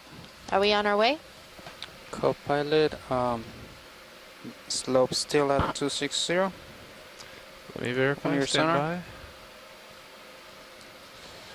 Could Might be we moving see just that a tad. amplipod, or is Give it me 1 swimming too second. fast? That one? Yeah. We can do it quick. I'm going to snap on the water column critter here video. If we can. Now, Copilot, Stirring looks around like a little we may want to Oh. put in a heading of, or a That's quite bearing fast. 270 this next move. I just thought it'd be interesting Copy to that. see that. Coming up 30 meters, 270. Okay. Go ahead, Nav. So right now we're taking a good look at everything around here. A lot of different critters and a great collection. Did you see that collection, Coming John? up to about 35 degrees angle on The your pilot. squishy sponge. Nav, I have 30 meters, 270. Oh, we got at it. 0.2 knots.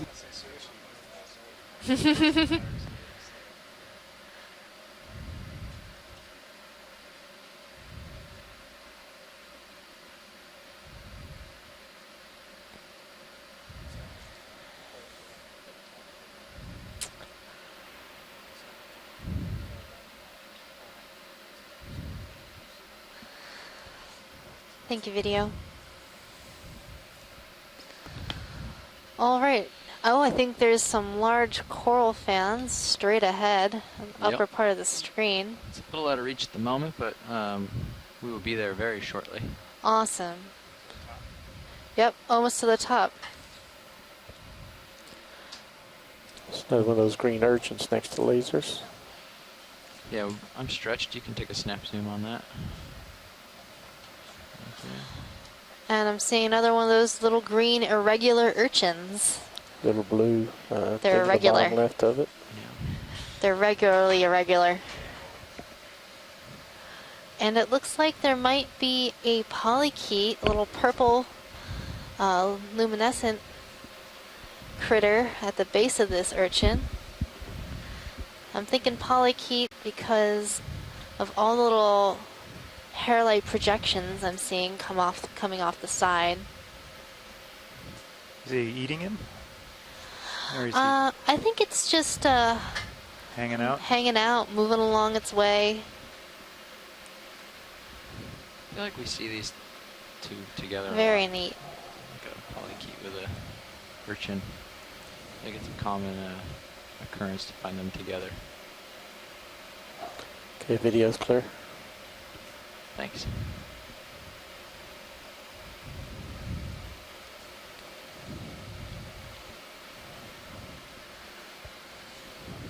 Have we adjusted the lighting? It looks a little sharp in the front. No, Definitely a denser community up here, higher on this cone feature. Yeah, it just was down low, I think. A lot of chrysogorgic corals, a lot of black corals. Do we want to try and to now we're seeing some larger fans straight ahead, so we're just gonna. We have to wait for our ship move. We adjusted them a little in order earlier. to move up there. We're I at think the when video end of our tether. Yeah, we adjusted it up when you did a sample. Yeah. This rock right here, this crack. We are close to the summit, we've been told. I'm not quite sure how far we are. I'm full stretched here, and I see these two candidates. If we do it quickly, it won't disturb our... I'm starting to think that maybe we should just go ahead, Nav. pick up any rocks that might, because Thank you, we might Nav. get to a point where we might not have any loose rocks left. Yeah, I noticed there's far fewer loose rocks here. So would you want one of these three here in this little pocket of sediment? Yeah, Maybe. I would think so. If we're close to the summit. They couldn't have come from very far. Right. So yeah, I think these would work. So pilot, how about one of those in maybe the one to the left? Whatever looks good. Okay, I'll poke them and see which one's loose. So Nav has just let us know that we are 200 meters away from the summit. And okay, sounds good. We have so about, I guess, just under under 2 hours. 2 hours to go. Copy that. Ooh, that is correct. 2 hours to go. That one is not loose. These look a little stuck. Nor is that upper one. They're all stuck. Those two small ones at the bottom look loose, but they may be too small. Yeah, that's pretty stuck. Yeah, so one of the problems with being neutrally or nearly neutrally buoyant is that even though the arm has a lot of strength, anytime we pull on something, it pulls us to it or pushes us away from it. So that's physics at work, guys. Yeah. Arms off. Well, let's just keep our eyes open. Maybe we'll find something else. None of those are loose. Okay, we will keep moving on. That one certainly looked like it could have been. HD. I was just going for the poke. Copy that. We'll find something. I'm going to spin down hydraulics for now. Okay. So this has caught up a little bit. So I have some tether. We can go check out those fans. They look broken up and dead, but... So I'm not sure if these fans we're approaching are alive or dead. There's definitely a dead one, but there's also a live one.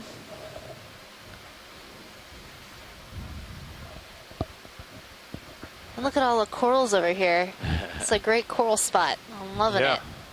Ooh, wow. Yeah, we're coming into, you'll soon see, on shore you'll soon see the edge of a ledge. ROV now, Edge of the ledge. we have completed our move. So actually, I think this, let me see, I'll wait until we zoom in until I make a pronunciation about this coral. But it looks a little odd to me. Partial. I'm not sure if it was overgrown by zoanthids. Come a little tighter so see what's going on.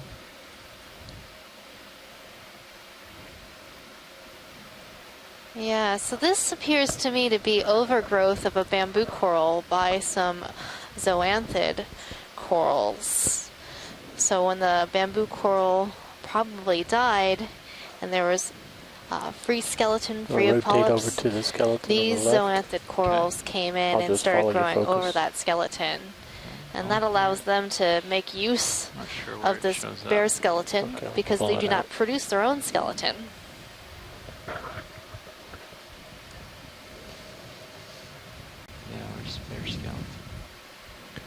Are they skeleton scavengers? Oh, they are.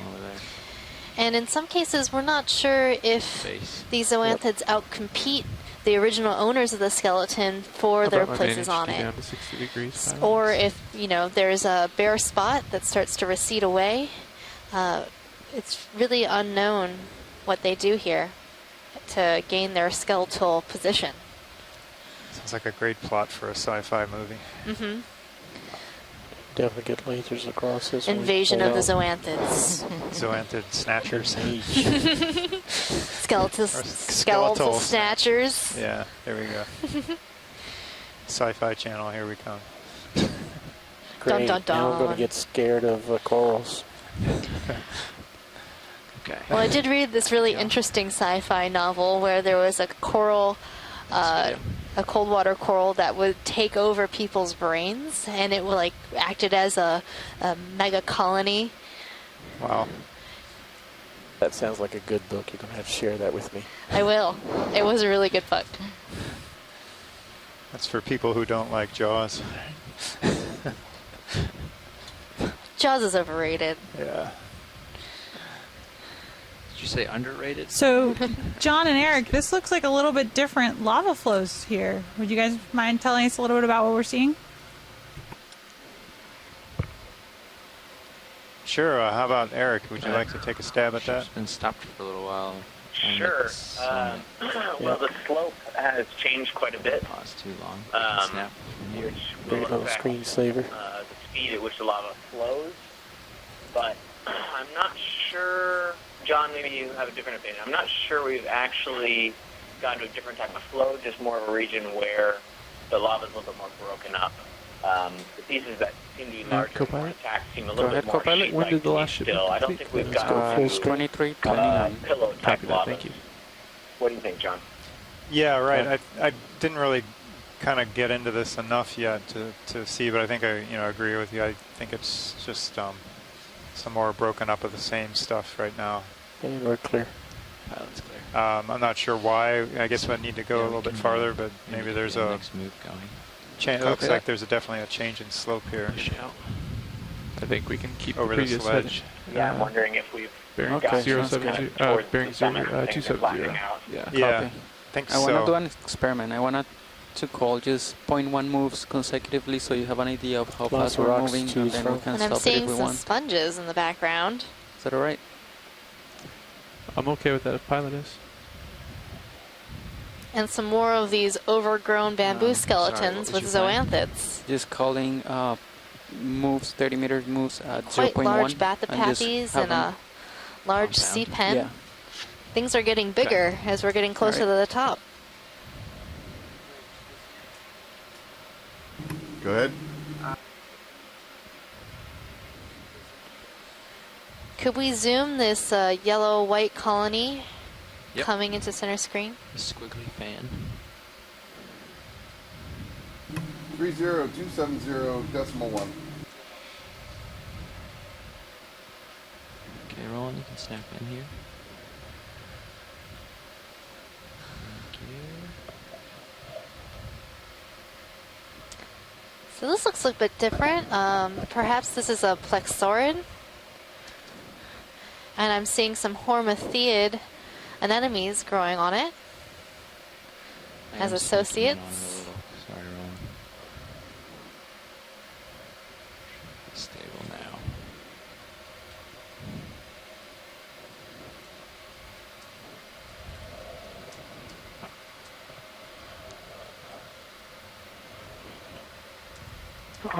Megan, I have a note from Scott France that the last coral that we zoomed in on, those were not zoanthids. Those were octocoral polyps that we were looking at, just exceptionally large, I guess. Oh, were they? Ready for I wasn't full screen? sure because they didn't look quite right for bamboo coral, but it looked like a bamboo coral. Was that not a bamboo coral?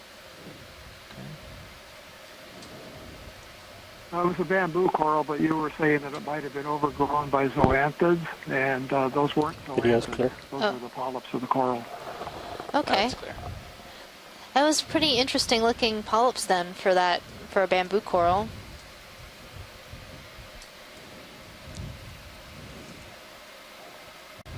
Yeah, So you and John aren't logged onto the chat room right now, but there's some commentary in the chat room about that. Yeah, sometimes our chat shuts down, and then we have to wait to be reconnected. Really. Yeah, plus we were probably engrossed in the imagery, so yeah, we'll get extended out. No, I fully understand, and sometimes I think people on shore and on the ship and all, they don't realize that there's an awful lot going on during these expeditions with a lot of things to look at. It's certainly an endeavor that is multitasking.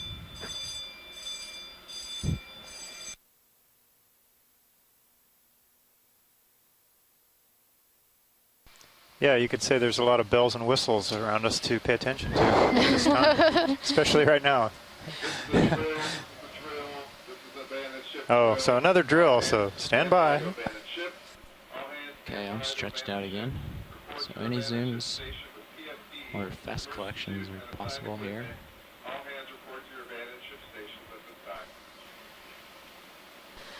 Yeah, so there's another drill going on the ship, as you might have heard, so it's a little distracting, but Just necessary to keep everybody on their toes. I'm stretched out.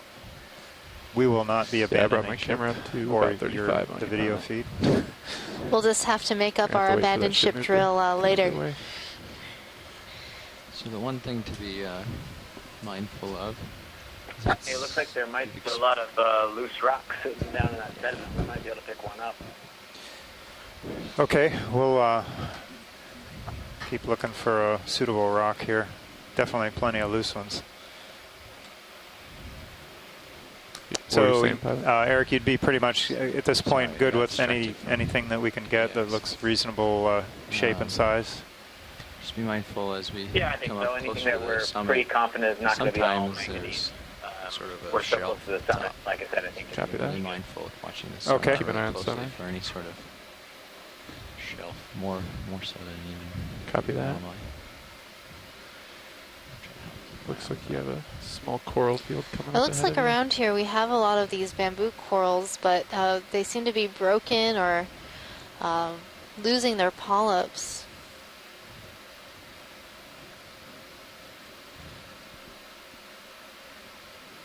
But we're definitely entering into a much denser community than we saw earlier in the dive. I do think that we're starting to feel the last ship move.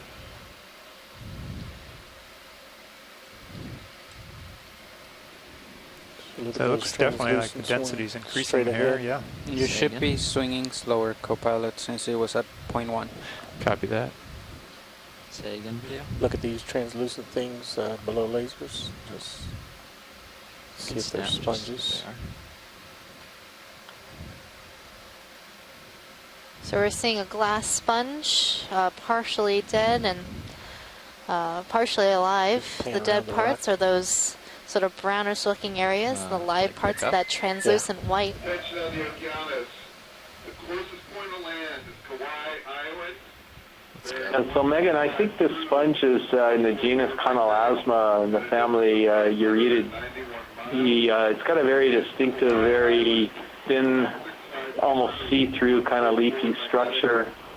And that would be my best guess on that. And the other possibility, it could be in the genus Heterorhitae, but I think the family Eurydidae would be pretty solid ID for it. Yes. You want to see the brown area in particular? Okay. Bringing it into center. Back on in video. Yeah, Chris, I was about to say something, but then we had an announcement, so we paused. So, Chris or Scott, it looks like we have two different polyps on this coral. We have what looks like the regular bamboo polyps, but then we have this the whiter polyps. Do you think those are stoloniferans, and then we have live bamboo polyps on this colony? So instead of what I said before, zoanthids overgrowing, but stoloniferans overgrowing.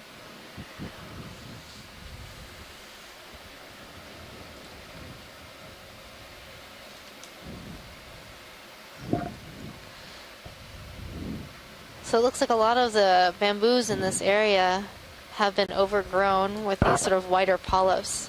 And then these peacher, pinker polyps are what the actual bamboo polyps are supposed to look like.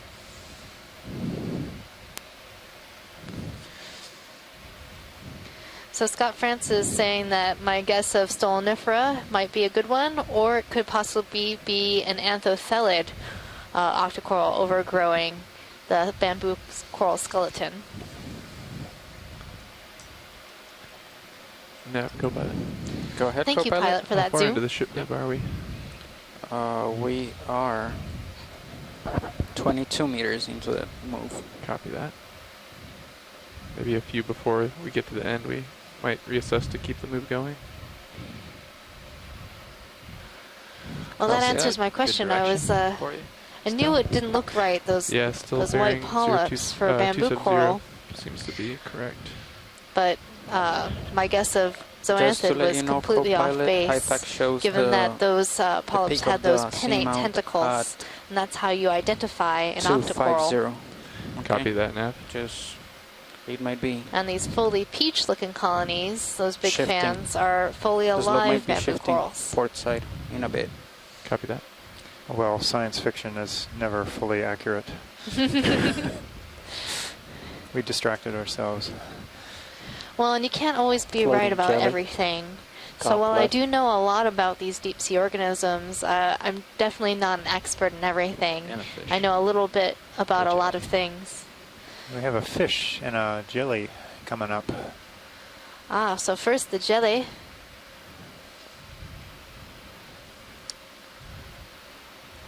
That is a really interesting jelly. That big. And it's doing a great little dance for us, allowing us to see all sides. That's really key to being able to identify these Hydromedusa or jellies. Seems to have one large, long tentacle, but no other tentacles coming off. I'll let him go off screen. Go for the fish. Quickly. And this fish is resting nicely on the bottom, right underneath this wall of... Starting on the fish, just in case he swims kind of a massive lavas there.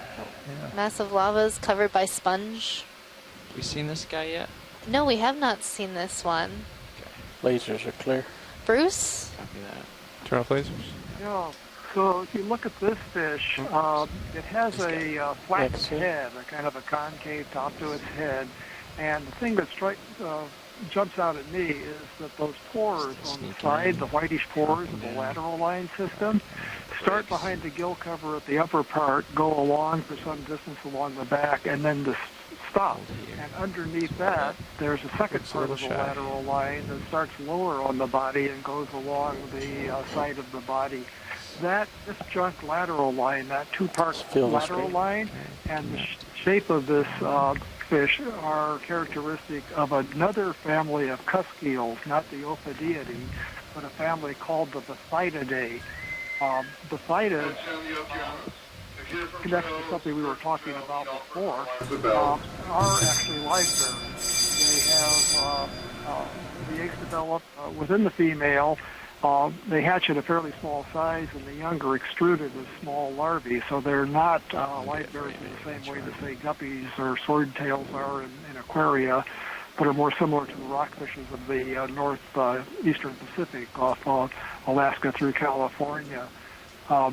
The pelvic fins, again, are up toward the back of the head. On the bottom of the body, they're just simple fin rays. There are no fan-like membranes on those fins. That's characteristic of the Ophidiiformes, the cusk eel group. So this is a live-bearing cusk eel in the family of the Bathydidae, which we haven't seen before. And the depth that we're at we've now completed our move. is at the lower end of the range for this family. I'm not sure if they've even been recorded quite this deep. As for the genus, do we want to extend the move, or do you want to peek ahead first? Seems similar to genus Cataetix, and I'll have to write that in the chat room. It's Cataetyx. Bridge, we see another genus, Diplacanthopomus, that has a more rounded head, but that depressed concave head Go ahead. is Let's characteristic. get another move. That's going to be Very unusual 30 observation, meters, bearing particularly at 270, this depth, and that's speed 0 first decimal 2. observation of this family in the musician seamounts. Roger, 30-270-0.2. So just get as many in the Thanks front for as you that, can. Bruce. I was going to guess Diplocanthopoma just due to the lateral line, but it didn't look quite right to me. So Bruce, what might be the purpose of that flattened head on that fish?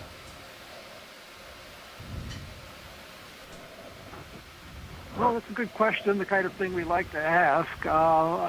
We don't know if there, and there may not be a particular purpose for that. You know, it's one of those consequences of evolution that may just be the way that this particular group, this particular genus of fish has evolved, how they've developed, maybe some side consequences, some other things, or just may not matter at all. It may be that some more detailed analysis of the swimming, the sensory systems and all would come up with an answer for that, but we don't know. You know, it's again one of these questions about deep sea life that we don't know anything about. And as Chris commented earlier, we can't do experimental work with these animals because of where they live and the difficulties of obtaining them and keeping them alive. So I don't have an answer. A lot of interesting possibilities, it sounds like.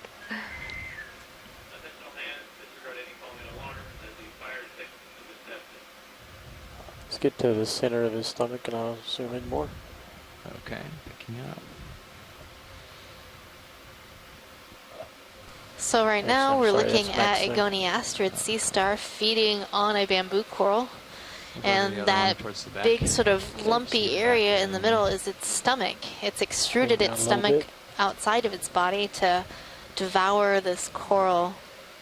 And then lower down we're seeing the front view of this sea star, another sea star that's eating the coral. And now you can really see why we call this coral bamboo coral. You can see those nodes, the black parts and inner nodes, and it gives it that look of growing bamboo. Yeah, I should catch up. Okay. Thanks, video.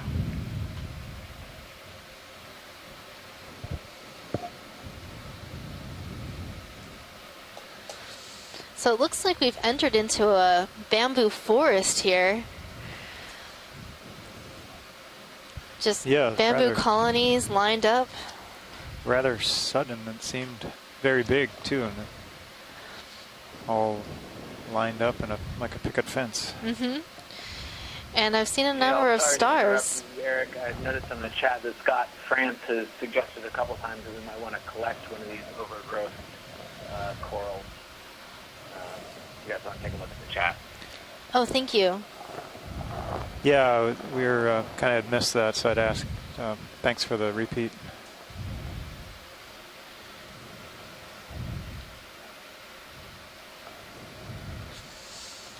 So if we see some more of this bamboo with the overgrowth of the stoloniferans, that might be a good collection. And a rock. And a rock. Most any rock. It would be great if we could find a colony that had the live and overgrown on the same branch, so we can get sort of a 2-for-1 deal. I'm all about my 2-for-1s. That way we know, we can confirm the identity of what our base is here, though, so what the actual bamboo is, and then we can get the identity of the stoloniferan as well.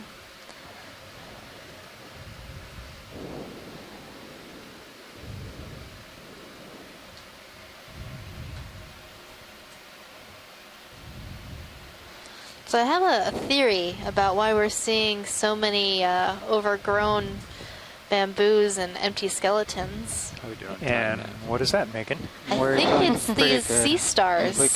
So we're seeing these goniastrid sea stars feeding on these coral. And once the coral polyps are consumed and they're no longer on the skeleton, that skeleton can easily break apart. So that's why we're seeing a lot of broken skeleton and bases without a lot of branches, because the currents could break apart that skeleton without the tissue holding it in place. And if the skeleton is bare and free of tissue, that allows for other organisms to come in and colonize. So I'm blaming it on the sea stars. I don't know, Chris Maughan might come back online and have another thought.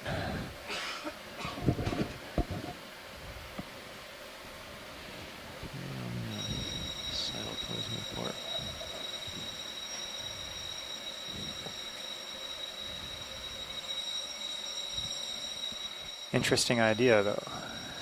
That's my theory. Okay, you're sticking with it. Yep. Is that a crinoid or is that a coral stalk in the center? Got a stocked.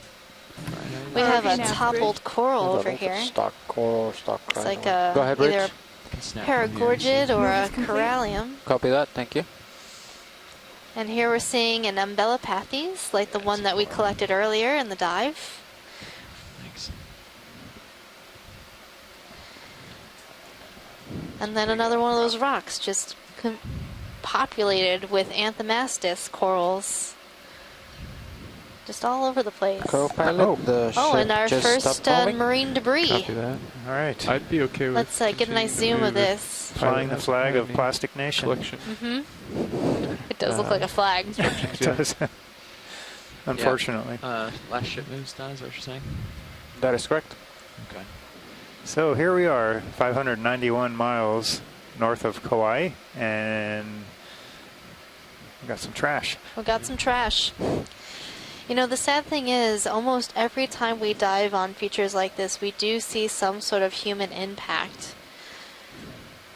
There's always a beer can, a piece of plastic, fishing line. Even in the deepest parts of our ocean. Bearing 270 will be good for that move as well. In the Marianas, they were diving in the trench, and at about 5,000 meters, I want to say, there was a can of Spam. Yeah, I see it. Wow. It was 25% less sodium Spam. See any of these loose ones here that are something you'd like? I felt like that should have been a collection. Yeah.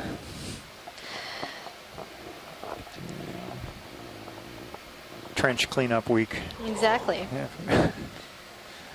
Oh, another jelly. This one isn't doing the characteristic jelly move. It's just dropping on through. Must be resting.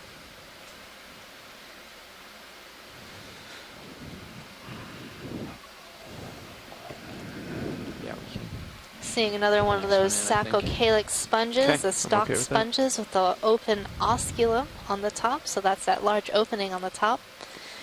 And Saccocalyx is characterized by these sort of knobbly structures around the outside of its chalice top. Get up to it. Looks like a cup. On the move. And there's an eel up in the distance. Could be another cutthroat eel, but we can't tell from. Come on in. We're going to zoom on this eel real quick. It's a bit smaller than the ones we've seen earlier. But it looks like another Iliophis to me. That's exactly right. You've got it. So we've seen a couple of these, I think, on this dive. If we did get an ID. Nav Science, versus was that good? bridge, Did you get an ID on move that? initiated, Yes, we did. 30 meters, bearing 270, decimal 2 knots. So let's explore this bamboo forest. We're seeing a lot larger colonies up here. Yeah, the density and size has definitely increased as we've gone up slope.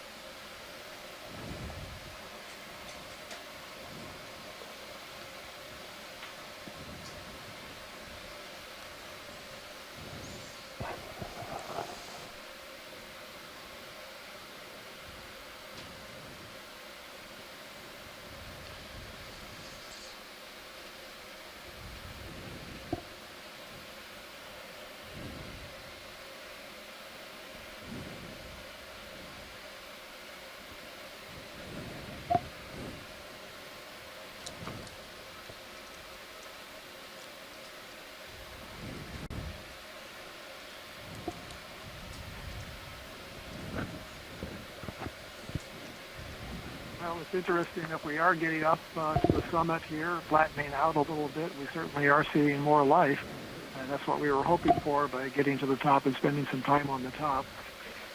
That's right, Bruce. I'm really excited that we are seeing what we expected. It's really great to have our theories confirmed. Next move, maybe we should do a little bit further west or north. You guys dial it in. Of course, if we didn't find more West or life near the north, you top said? of this well, you can feature, see it started that would have to been swing pretty around. telling Yeah. too. Where's your starboard? Not seeing something is just as informative as seeing something. We were expecting it to break west at some point. No, that's right. And it has happened on a number of dives that we've gotten to the top of a feature and had high hopes and then found that it's pretty barren for one reason or another, swept by strong currents or something that we don't understand. So from site to site, we can't predict quite yet, although I guess the people that were doing the modeling for the dive a few days ago had some pretty good predictions about what they would find. And that's what we're hoping to get data for to contribute to models like that to improve our prediction.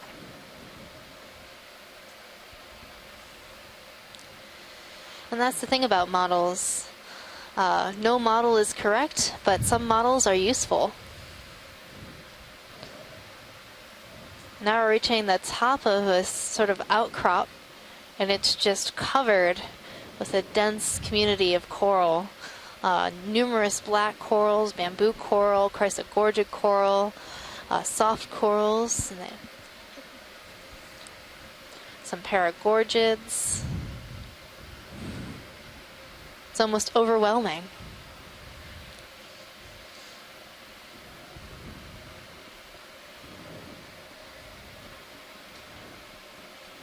Another big boulder with concentration on top of it as well.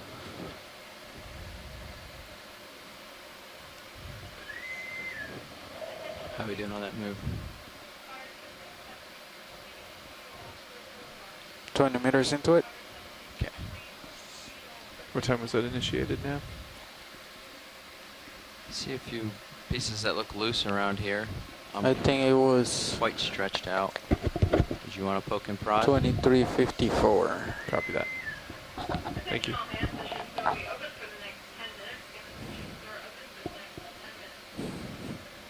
Couple of rocks in front of that fan coral. Yeah, pilot, we could start looking for a rock whenever it's convenient. Yeah, so we have some. And pilot, could we do a quick snap zoom on this bamboo coral colony right at the base of this rock? I want to see if we have some live and stoloniferan, possibly, and live bamboo tissue. Yeah, we'll take a look here. See if we can find the line and zoom on it. Come on in, video. See if there's anything that jumps out to you is. So this looks like all live bamboo, and I'm not seeing any of the stoloniferans that we were seeing earlier. Okay, come on out. Just take a look at this rock here. These rocks. Are any of these rocks good? They all have a bio on it. Or off to the right. You know how I feel about bios. Is that one below the left skid? Any rock will do, so if we get a bio on board too, that'll work. Like it broke there you off. go, and it even rhymes. There's All right, this one that has... In the foreground? In the foreground. To the left, yeah. Nav bridge. Go ahead, There's Ray. a flat coral on Move is it. complete. Copy, thank you. Reasonable size. Co-pilot, We're ship good to just go. stopped. Copy that. Yeah, I Thanks, think that's a good size. It's hard to see all the biology in the way of it. Okay, which one are we looking for? Lower left. Lower left. With the two biologics on it. Yeah, it looks pretty angular and small enough. That's not going to fit in one of our biological boxes, I don't think. No, I don't think so. So But hopefully they'll hang does on it for the need to ride, be? but We'll lose the squat lobster, but the corals should be fine. ship's just about there. We just stopped. Okay. And we are feeling the movement. Well, get me spun up. I'll get HP enabled for you. Thanks.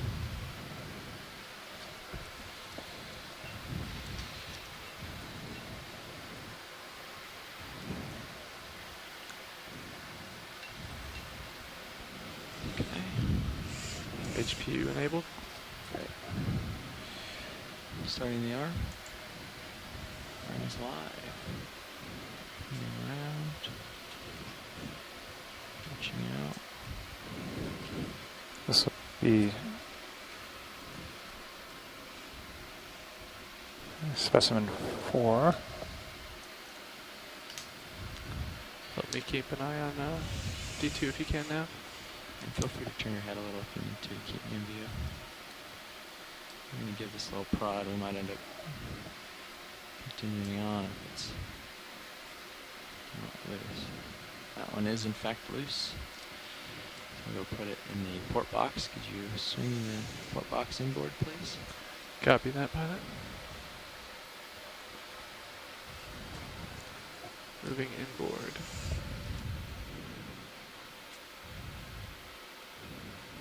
That's good, thank you.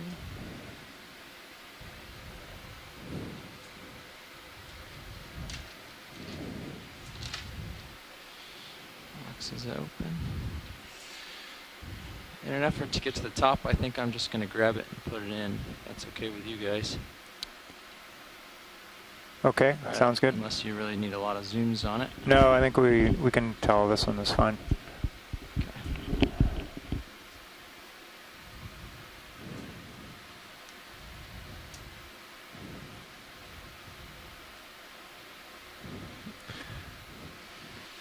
I've still got your vehicle shifted on me a little, so it's now off to that. I've got your light pulling my main HD, but we are coming over the top of you a little bit. Okay. I'll have this in my grips shortly.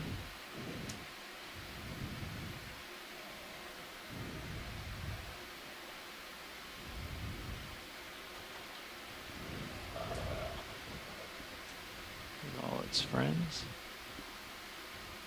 On the side of the box. Yeah. I ran out of the shoulder, so the shoulder was going to keep coming up and then it hit its stop.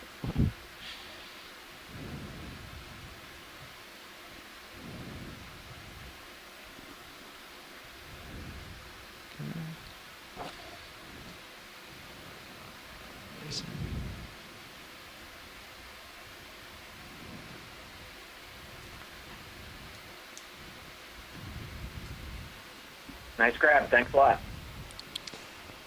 Nice collection. Yeah, good. Nice job, pilot. Going to move the So port John, wing did you want to outward. tell us a little bit about what happens to the samples once they come up in the ROV and are on the ship? Yeah, so the samples will be initially, when we bring them on board on the ship, we don't do a whole lot. We pick off the biological organisms and rinse them down, stow them away. When they're taken ashore, there's a agreement with the Oregon State University, and they're a group there that analyzes rocks or archives rocks, and does both actually. Right, so but the rocks will go there. They'll be archived. Some preliminary work will be done on them, and post some of that information will be posted on the internet for other scientists to look at.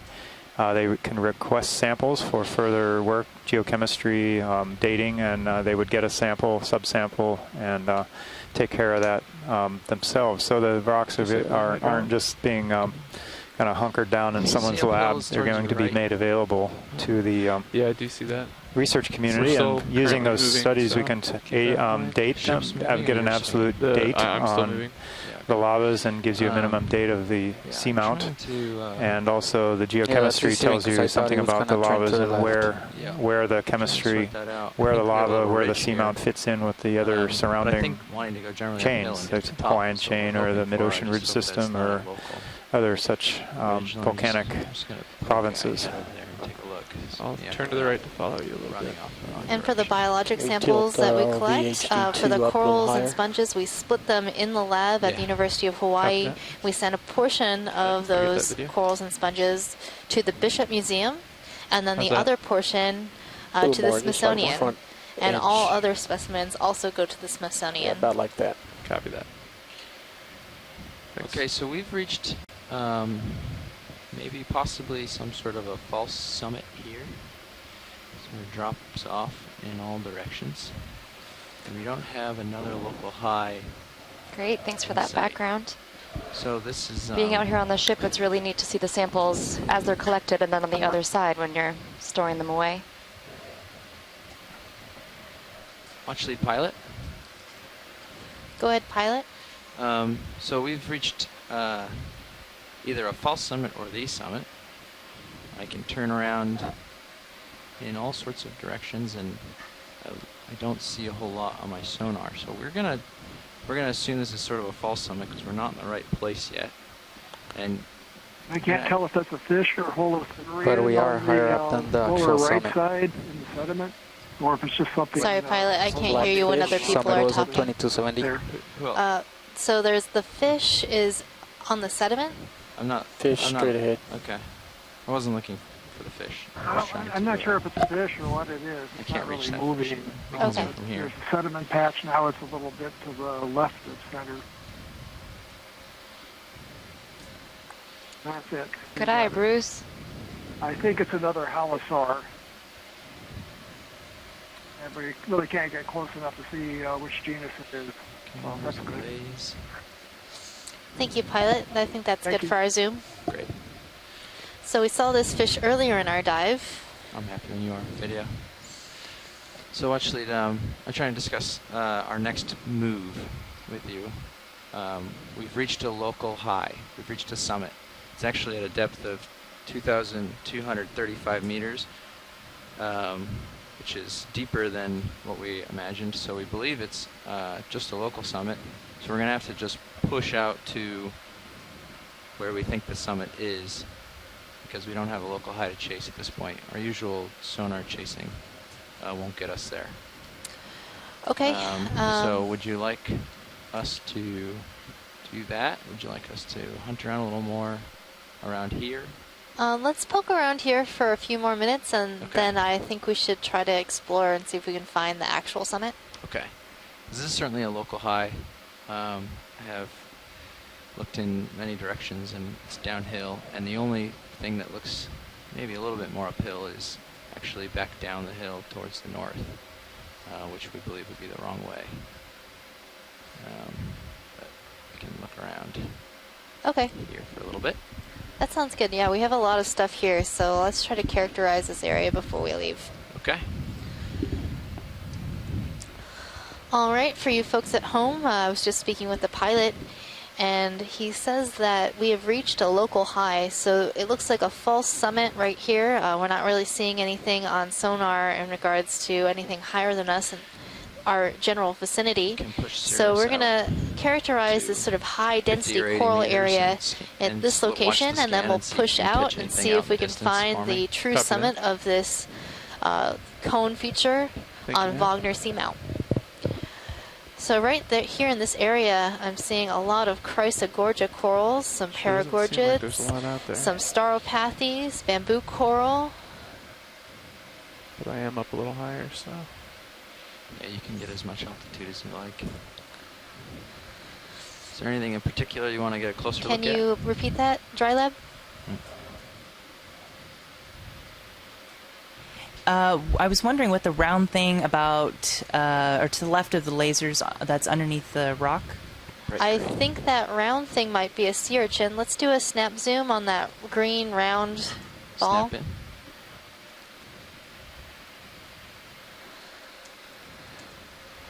Yeah, so that looks like that irregular round urchin that we This whole saw rock is earlier. real shiny, yeah.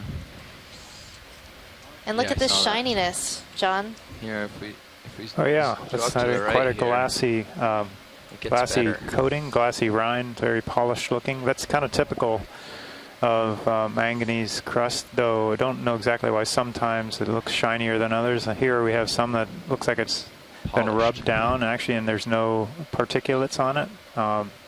Maybe that's due to the organisms that crawl across it, maybe like sea stars or slugs, whatever they are, sea cucumbers. Cucumbers. Cucumbers. But I don't think we really know. And we're seeing a really interesting black coral over on the side of that rock. I'm not sure what that is. So numerous black corals right in this area. And a really small Chrysogorgia coral. along with the Stauropathes, this yellow coral. I'll turn my heading to 315 to keep by that.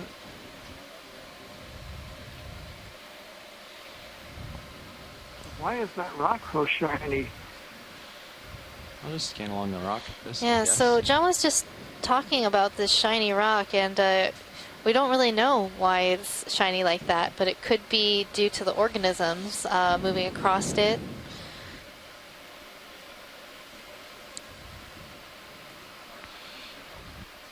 This is definitely a great place for black corals. I'm seeing a really high diversity of different types of black coral.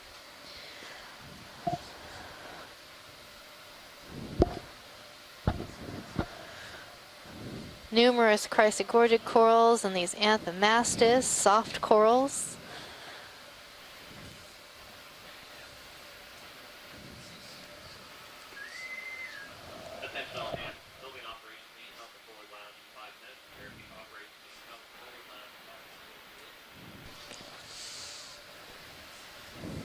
All right, pilot, can we zoom out a little bit? Yeah, we can zoom out. I was wondering if on that anthomastus soft corals, if you ever find bodies at the bay. Okay,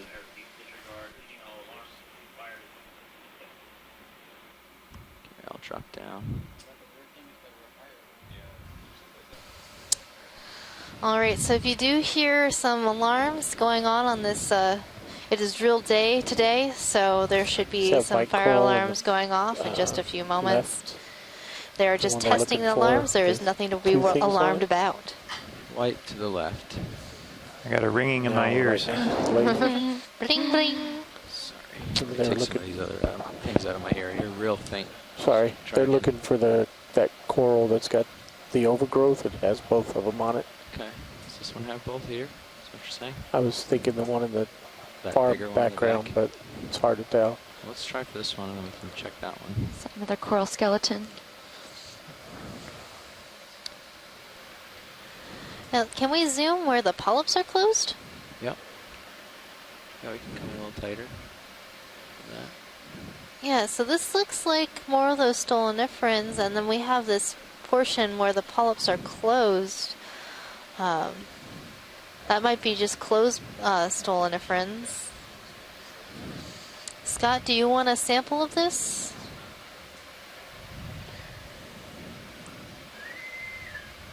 Attention on the Okeanos. Fire panel testing complete. How much more zoom do you have? All right. That much. So this octocoral is overgrowing another octocoral skeleton. So stoloniferans do not have a skeleton of their own, but instead encrust other places. So we oftentimes see them encrusting on rocks, and right now we're seeing them encrusting a coral. And recently we collected stoloniferans growing on a sponge stalk, and here we're seeing something similar encrusting this bamboo coral. That's good.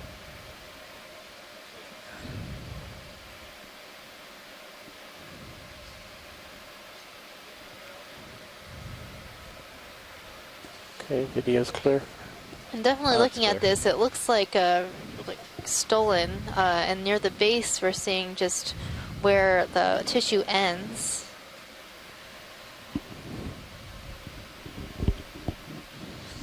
Can we zoom that bamboo coral just off to the right? In the background? Or? On the background. Yeah, it's next to a pink coral, or a reddish looking coral. What do you got here? Which also looks rather interesting. Yeah, as long as you don't bring your altitude below 15, we're okay.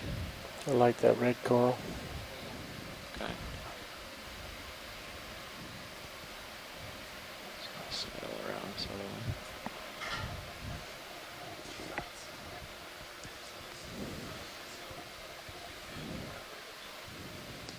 So I'm just curious to see if this particular bamboo coral that looks about half dead is actually still bamboo, or if it's being overgrown as well. The polyps look a little more peach to me instead of that really translucent white.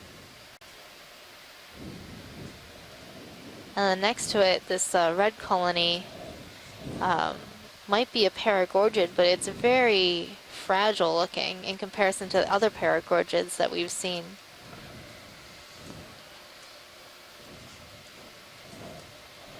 Okay, video, you can come on in. Okay, so this is actually live bamboo tissue, and then next to it on the bear skeleton we're seeing some hydrozoans overgrowing instead of the stoloniferans. And bamboo all the way to the bottom. Yep. Look up some of the other stems and see if we can catch them. So I am seeing some intertentacular spines, I think, in between the tentacles of each one of these individual polyps. Oh, thank you. Touch the red.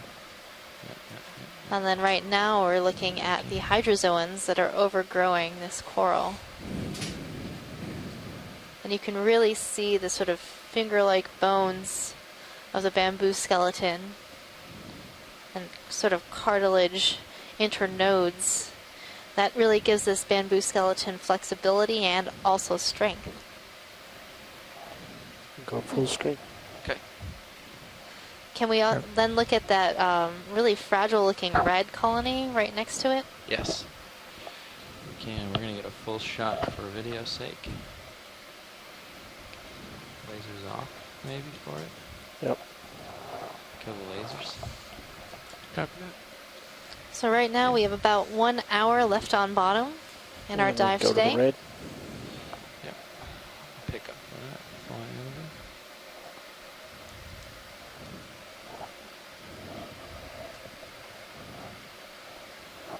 Looks like there's a white one in serious view on your port. Yeah, I'm keeping an eye on it. So we're just looking at. Now this coral looks rather different to me. So after we get a zoom, I'd like to hear from those in the chat whether if they think this is new or different or worth collecting. So please do stay tuned and try to let us know as soon as possible. I think this might be one of those Swiftia plexaurid corals that we saw the other day. Hopefully. Yeah, I see it. But the polyps are all closed up, so it tricked me into thinking it was something else. So if the polyps were open, they would appear to be yellow, and the skeleton here is actually red. These are weird. What are they? Don't know. Let's go down to the big one. We'll get a good color contrast there. Well, thank you for that close-up, Pilot. That was really great. Looking for it. There it is. We're seeing a lot of associates here. Seeing a mysid shrimp. There's the along with this astroschemated basket star wrapped around the branches.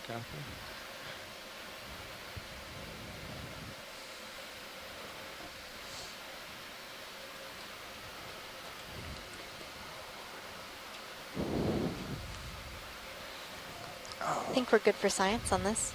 Copy. Get a little beauty in the science. So Scott and Les think that this is a very old Swiftia colony, one of the largest that we've seen. Go wide, full screen. Couple of open polyps. That's why it tricked me. I see another one with the polyps open in the background, and so I should have known. Tugged on. There's also, you can see how bright yellow the polyps are when they're open. Do you need me to come down a little more? So just a few polyps are open on this colony. They're quite brightly yellow, whereas the skeleton is this pink color. Yeah. Why do you think those are just some of those are open? Because my footing is not. I'm not sure why they've decided to close. Middle or the rear of the ROV. They just have a mind of their own, I guess. They do their own thing. Maybe something swam by, a fish disturbed the colony, and the polyps closed, and those were the first ones to open. So even though it wasn't I'm not really sure. Yanking, polyps with a purpose. Pretty close zoom, so those smallish heaves just bump a tiny bit. So this is a really great area. I think we're going to push ahead and see if we can make it to the actual summit.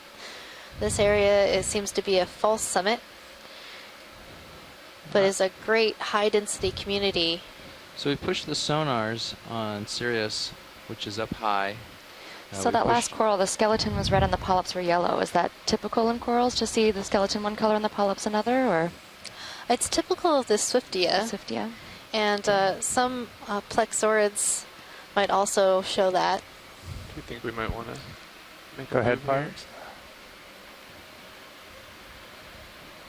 Okay, I'm lined up on it. So we are taking a look at the map and heading southwest,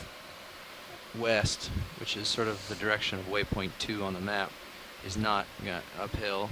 We brought up Sirius and pushed the sonar out to 80 meters, and there's nothing in view that would give us an indication that that's uphill.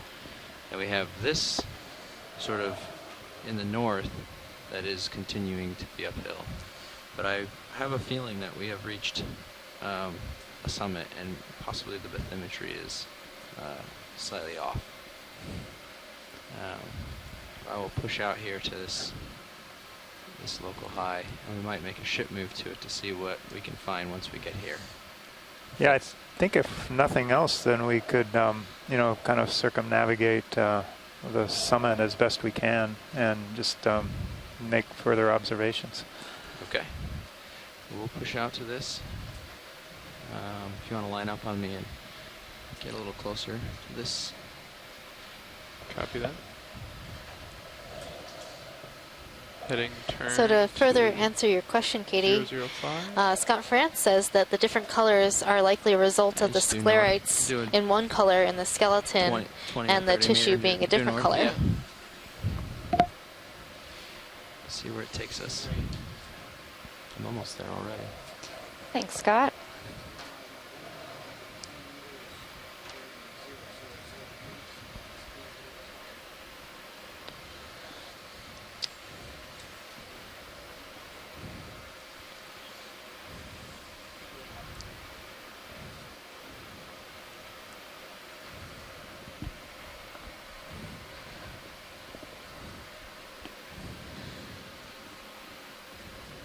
Seems like we're on the top, but there's a nice big boulder right on the summit. So like, where did that come from? Yeah, it's from that water, water column geology. Yeah, okay. Down a little bit. Iceberg dropped it off. Yeah, it was catapulted from the adjoining cone to the south.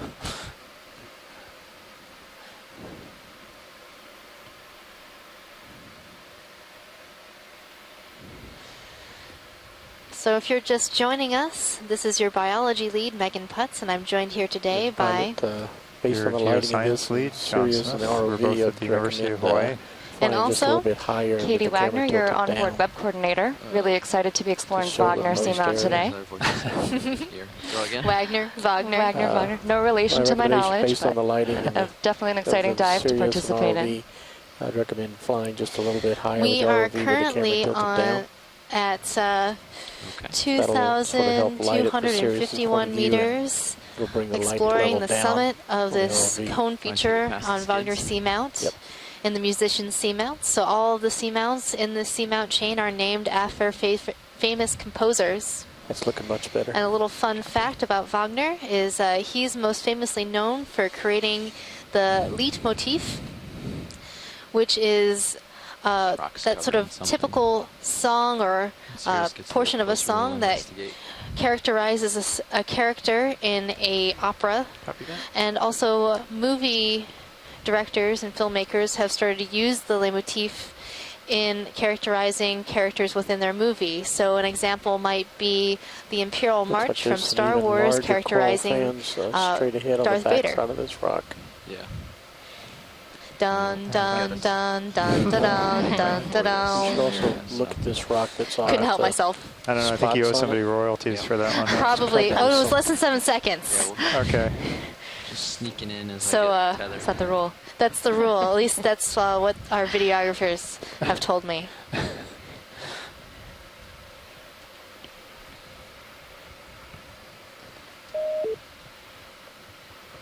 Hello. I heard someone join us on the line. It may have been a drop-off. Oh, drop-off? I thought that was like bee-doo, not boo-doo. So these look like zoanthids. And they're just encrusting this rock. So they're not stoloniferans because you're not seeing that stolon or connection between the individual polyps.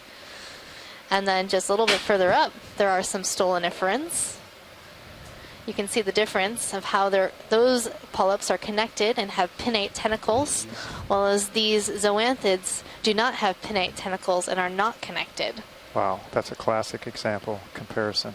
Yep, it was so nice of these stoloniferans to be so close to these zoanthids. As if on cue. They knew I wanted to talk about them. Video's clear. You want to just maybe pan across it at this zoom for a little bit? Okay. Maybe we'll find something amazing like that thing Shall at the we very move top on? of this We rock. shall. Yeah, we shall. You can come down. Move along. Thanks. Meters. Copy that. When you zoom out, take a look over to the left. There was a rather large crustacean sitting in one of the rocks on the left. It could be a large squat lobster. Okay. So there might be a large squat lobster or crustacean on the left when we zoom out. Out to the left. Should have a little more slack now. Oh yes, I see. Oh, it looks like it might be a carrier crab. Let's see if it's carrying anything.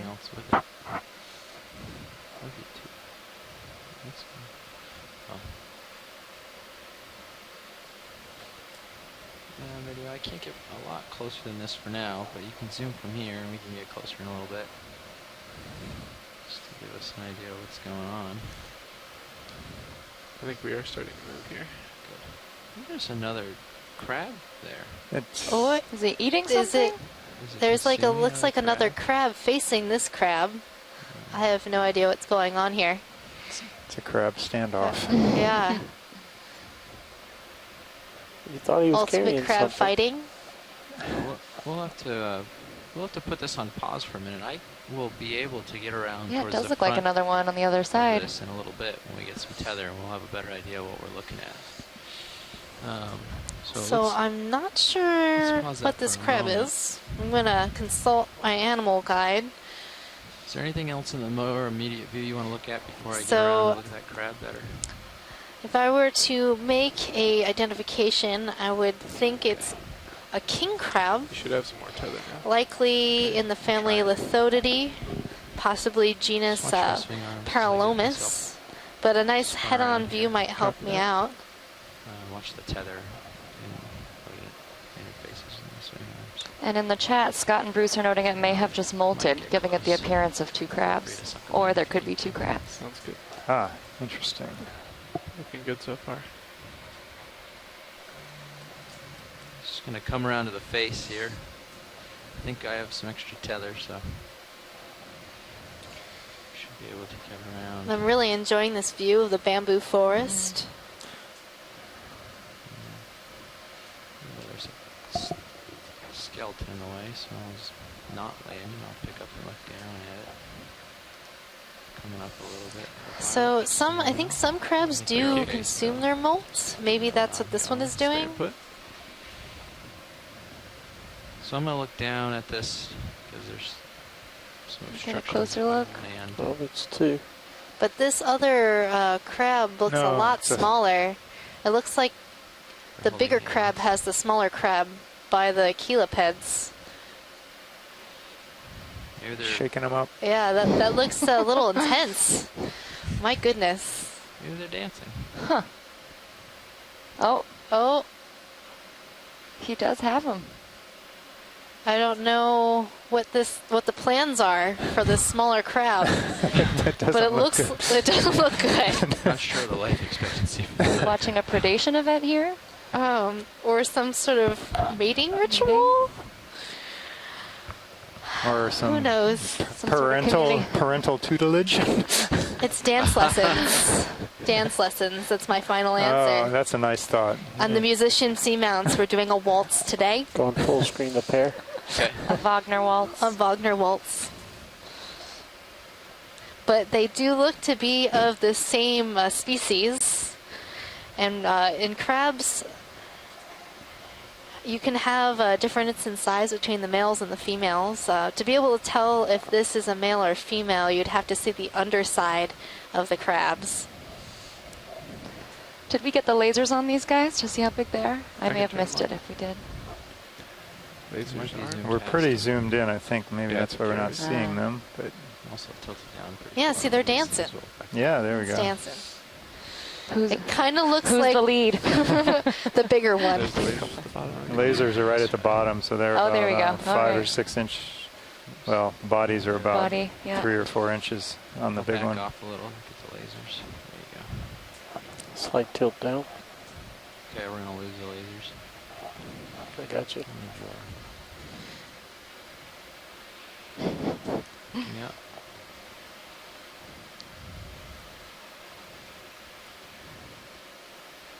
Want to come up just a tad, Pilot? Okay. Starting to move over. I don't know. Clear This other crab doesn't look like it's fighting too hard to get away, but if someone had you by the arms, By it'd both be, arms. that'd be pretty difficult. You're along for the ride. This is a very interesting observation, though. I don't know if anybody's seen this particular behavior. It's not something I dial up every night. Doesn't look particularly aggressive. It looks communal. It looks like Yeah, the it looks larger communal. crab is, you know, gently holding the arms of the smaller one. Helping him up the ledge, perhaps. Perhaps. Well, I think they're friends. Anyways. Well, now we know what crabs do in their spare time. Yeah, this is definitely what crabs do in their spare time. You know, when you're at the summit of a seamount cone, you might as well. sometimes when you have a friend, you just don't want to let go. Frame the skids. All right, that's interesting. Okay, continuing on. More to see, hopefully. Looking down on you, 75 degrees. Watch your rotation, the direction that you went. Say again? Said I don't remember which direction you did your rotation, so you don't get a spin. I kept track, don't worry. You'll want to swing starboard when you get a chance. Now, how far are we into that move? We're done with the move. I think just keep your heading sort of. So that was a great observation of two crabs. Here, so we're no longer doing the track along, so you just keep me in view. I think we're still feeling movement to the north, though. FYI. Okay. Yeah, just let yourself. See, there's nothing out there. Just let yourself spin around and keep me in view. We're just trying, without a real, definite place to go. We're just trying to find something to look at.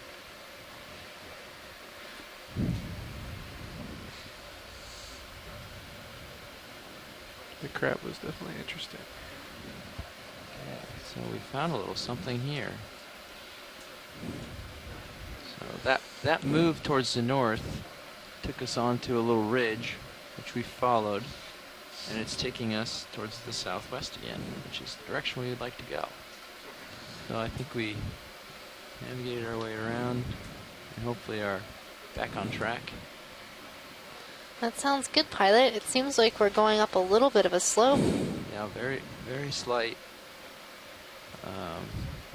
We are just we're just bouncing along ridges up here, trying to make progress as we go. We're still at about 2230, so we really haven't gained much in the way of depth, but not much shallower, but we are a little. So hopefully when we reach the top of this summit, something else will appear. We won't chase it.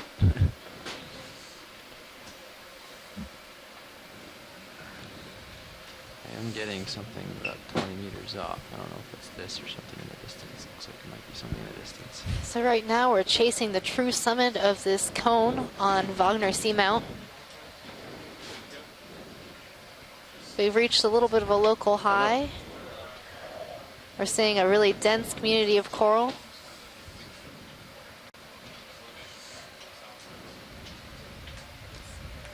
Right now, our team of pilots and navigators are trying to figure out the best plan of action to where to go next. Okay, so I've got a little lull in front of me, but my sonar assures us that there is a high at 20 meters out. So we're going to get another ship move. I think that sounds like a good plan. Southwestern direction, and hopefully that gets us back. So my heading For right those now just joining us, is if you'd like to learn 260. more about the Deep Sea Symphony expedition, you can check out our website at oceanexplorer.noaa.gov and click on the Deep Sea Symphony slider across the front page. 250, We're 20 also on meters. social media. You can follow us on Twitter at Ocean Explorer, Facebook, NOAA's Office of Ocean Exploration and Research, and Instagram at NOAA Ocean Exploration. So check us out. Roger. Thanks, Katie. I totally Bridge, will. RV nav. Follow along. Hey, we would like to request a ship move, please. That's 40 meters at 250 degrees. And tell your friends. 0.2 knots. I mean, I've been telling everybody I know about what we're doing out here. It's super exciting. I've gotten some people who said, now I'm hooked. I can't not watch every dive. I know it's late for some of you on the East Coast, but totally worth it. Stay up late. Sleep in. Can't get enough of this undersea stuff.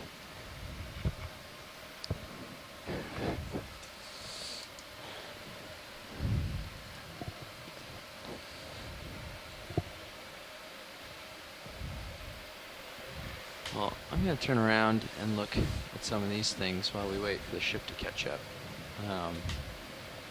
This zigzagging makes it hard for us to get trucking along, if you will. If I just back up, I know there's a few interesting looking things around here, so we can have a glance. Hopefully this isn't where we've already been. No, it is not. That would be embarrassing.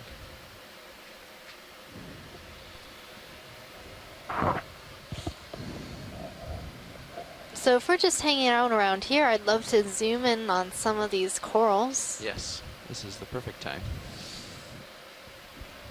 Which one would you like? This Chrysogorgid in the background, that's sort of a bottle brush that splits into multiple rays. That looks interesting. Okay. We can do that. So Les, what do you think is going on here with this Chrysogorgid? It's kind of looks geniculata-like at the base, but then gets super crazy up near the top of the colony.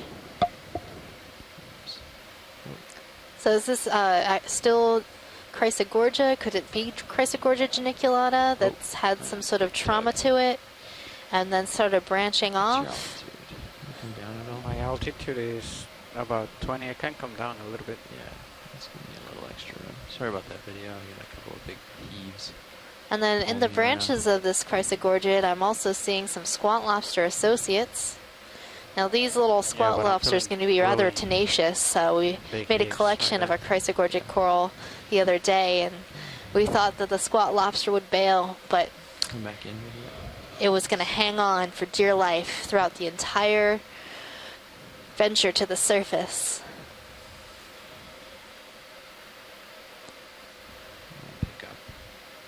So the way to tell that this is a Chrysogorgid coral is the really delicate snowflake-looking polyps.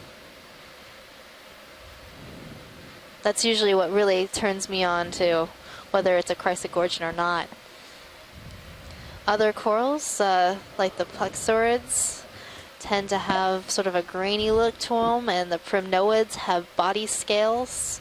Isidids tend to have a little bit more pinkish, fleshier polyps, most of the time with some sort of body spines or spikes or intertentacular spines.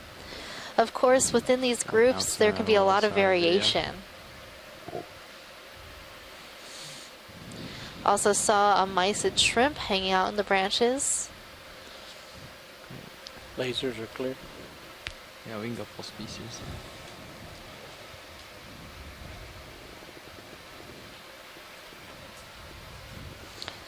Thanks for that zoom, pilot. Yep. What else do we have around here? Video's clear. Okay, pilot's clear. I saw some pretty nice black corals, Bathopathes. Staropathes. Fish? Or no? Do we have a fish? Oh, No, there eel. is a polychaete. Polychaete. So the other day we saw polychaete in the genus Swimma, but this looks completely different. This looks like a swimmer to me. But it is swimming, so you can see the chaete along the sides. Those are those projections that are helping it swim. So how do they launch into the water column? They swim up into it and just get into the current? Yeah, that's or do they probably. just jump off something, or what are they doing? It could have crawled up onto a coral and then let go. It could have started undulating its body to take off from the sediments or rocks. But these chaete look specialized to be paddles, so it's meant for swimming. I'm not sure about the genus of this one. It's pretty weird. It's pretty far away from you. Yeah, it goes. Cool. Well, that was a fun distraction. Have a little more tether so we can push out along the ridge.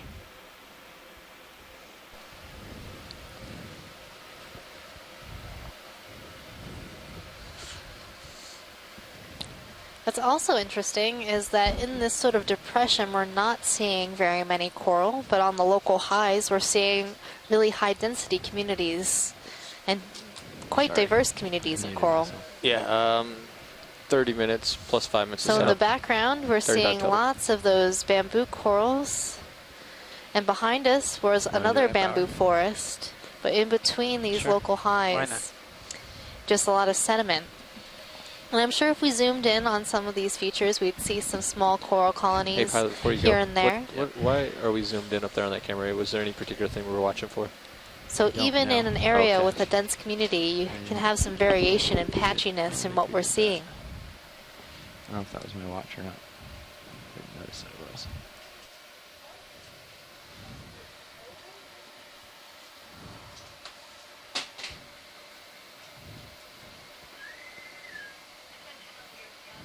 Copy video, thank you.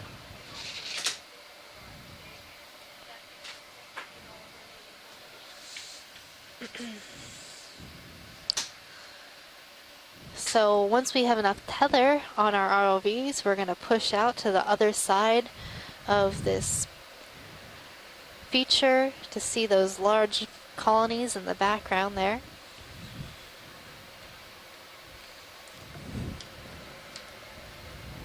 So for those of you who are not familiar with our ROV system, it's a 3-body system consisting of the ship, the Sirius ROV, and the Deep Discoverer ROV. So the video feed that you're seeing on video feed 1 is from our Deep Discoverer ROV.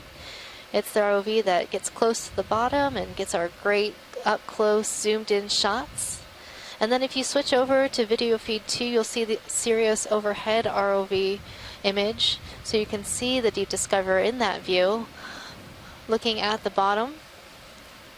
And that's really great for our pilots so that we can keep an eye on D2 as it's close to the bottom, keep an eye on any sort of large features geologically that might just appear out of nowhere.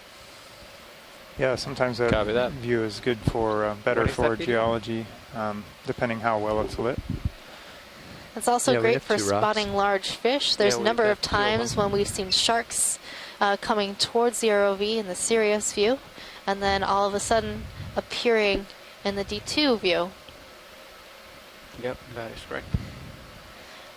And the ship is what really drives us along. So we'll move the ship, we'll move Sirius, and then we'll be able to move D2. Right above it. All right.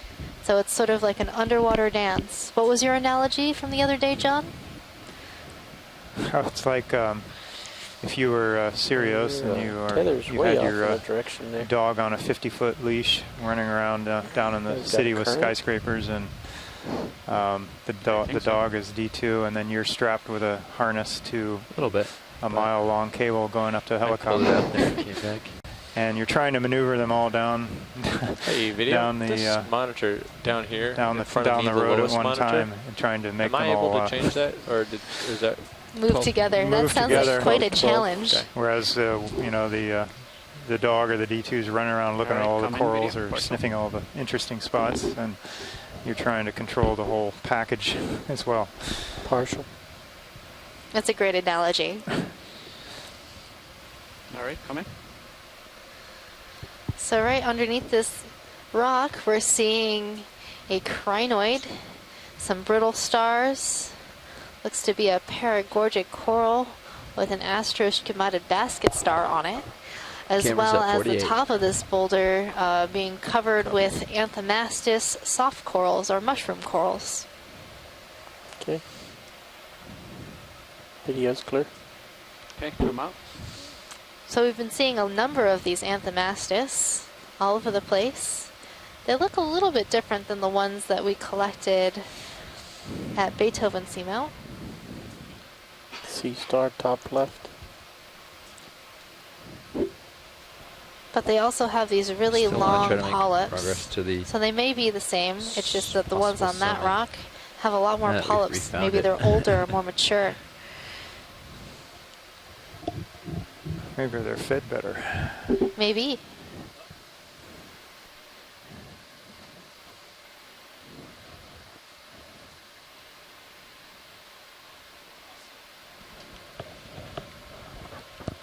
Do you want to take a look at these watch lead? They're really high. Let's take a nice snap zoom of some of these bamboo coral. Okay. Coming down, video.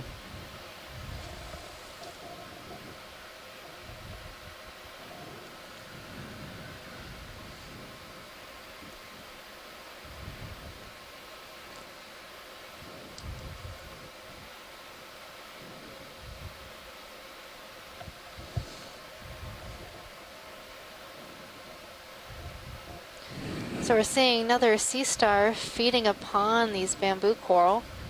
And then next to that bamboo coral, we're seeing a completely dead skeleton, partially covered with some overgrowth, likely of the Octocoral solanifera.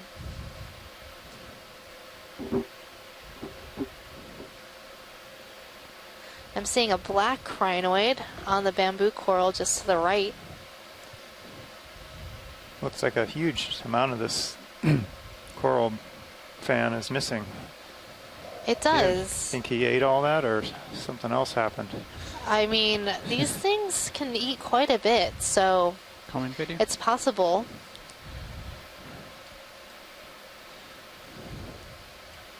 What's our target? Trying to. Let's pan over to the left side. All right, come on. It looks a little different Say over come out? here. Yeah. Where do you wanna look? Watch lead. Oh, there was a coral actually on the right that had a black crinoid on it. It's upper right. Now that we're zoomed out, it's coming into the Top upper corner. right-hand corner. Oh, okay, I got it. Just sort of caught my eye as something new and different we haven't looked at yet today. So we've seen a lot of these same same species around. Lots of different Chrysogorgia, these large bamboo fans, Anthomastus corals.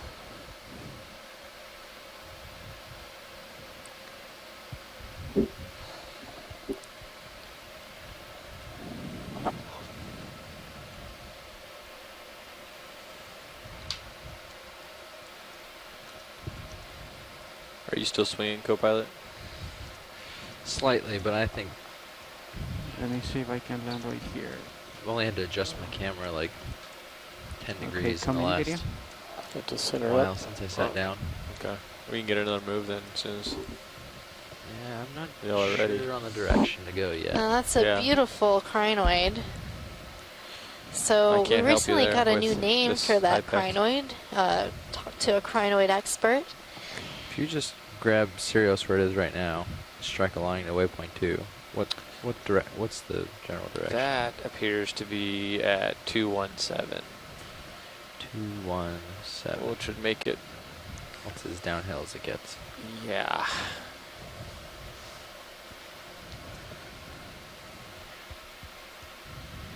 So I'm gonna go out on a limb and say this is not Come out accurate. video.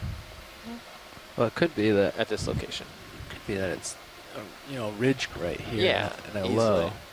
So 2 ridges and a low, and we're in the between 2 ridges. We're So also we've at been 2236. Sort of go calling west till we hit this this. particular type of crinoid Ridge. sort of like Shoot again, pilot. purple with maybe It's kinda hard to long, land here. Yeah. long So if you reach out arms towards where you think that are free of pinnules at the these ends. sort of points. And Kinda line that 'em one, up I a little believe, bit. is in the family that's a ridge. You could go Xenometridae directly west and hit and the that. genus How far should we go? Centrometra. Ooh. So I think we've seen this before in a different 0.013 dive, nautical miles. but this is the first time we've seen it today. That's some great imagery of this 25 meters. crinoid. Why don't we try up like 25 meter due west then? Okay. Let's see what happens. We both have it sort of northeast again. Yeah, I see that. Okay, try to come in video. You want me to go ahead and get a call there right now? Or wait a second? No, we'll definitely. Okay. We'll wait till I want him to get starts moving. stretched out. Okay. It's a beautiful color. I know, don't you like the color and the way it sort of has this ombre color on the arms, fading Then from a pull dark for full. purple to a white at the end? It's gorgeous. That's beautiful.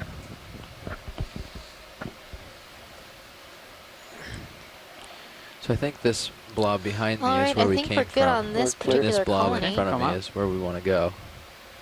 So hopefully due west works out for us. Now I'm have seeing to this stretch out colony right west. in the background that's sort of Got you at waving in the 80 meters current. still. There's just That looks a Yeah. bit different to me. Yeah, nothing real hard out there. I've been trying to find something. Though just in the way it's moving, it seems stiffer than the movement of the other bamboo, but it might just be another bamboo.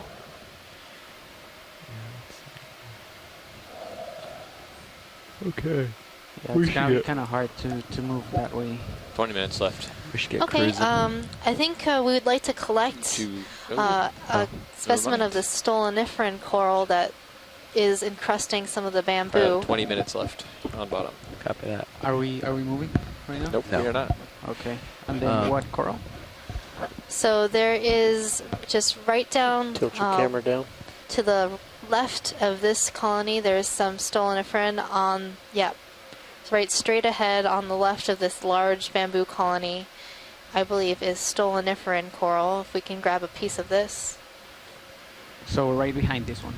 No, just to the left of the lasers, this sort of bare skeleton, but there's polyps on it. All right.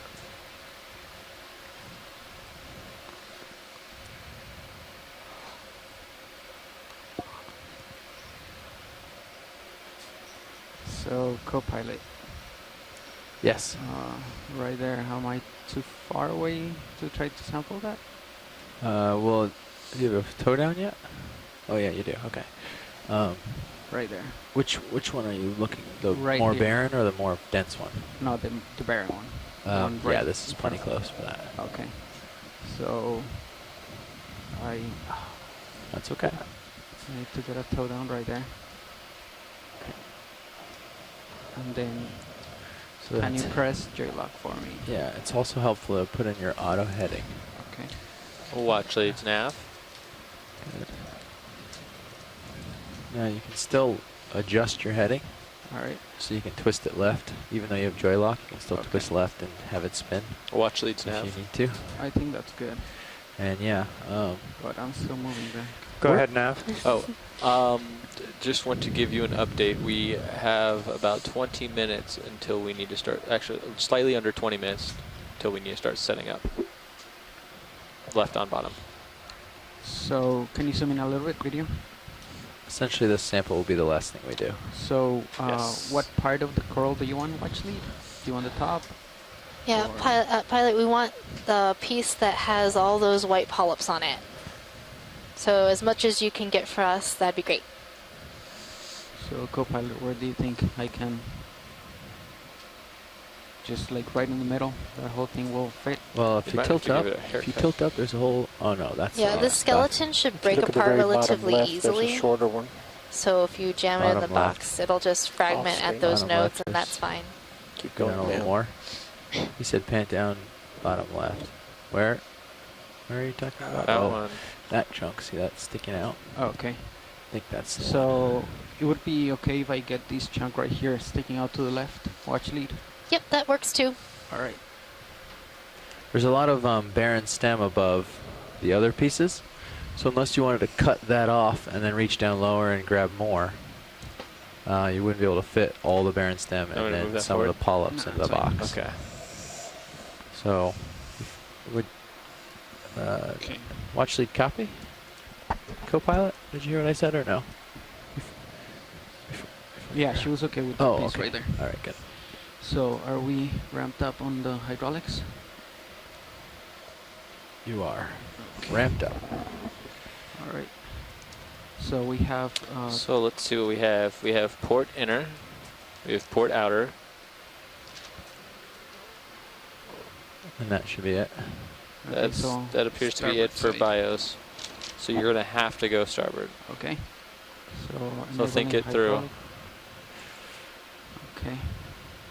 So let's see.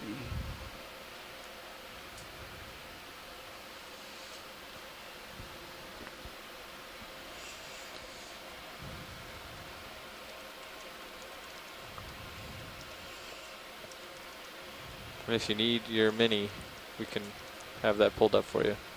Yeah, probably. Did you like that? Yep. Okay. Oh. A little bit too close.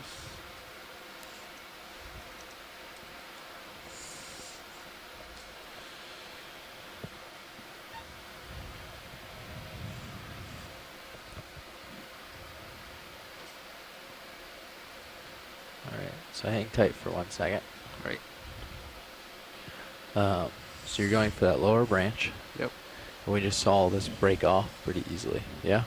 Yep. So the different methods you can use is to try to grab the branch and it will break. And then you can put it in. Or you can try to sneak the fingers underneath and get it in the coral cutter and go. Sneaking underneath and getting the coral cutter on there, those rubbery parts will guarantee you don't break. It won't be brittle enough to break if you grab it with that. So it would be trickier to get your fingers underneath, but once you have it, you'll have it. Okay. If you go with your fingers, it'll be easier to line up the grab, but if you grab too tightly, it will crumble away.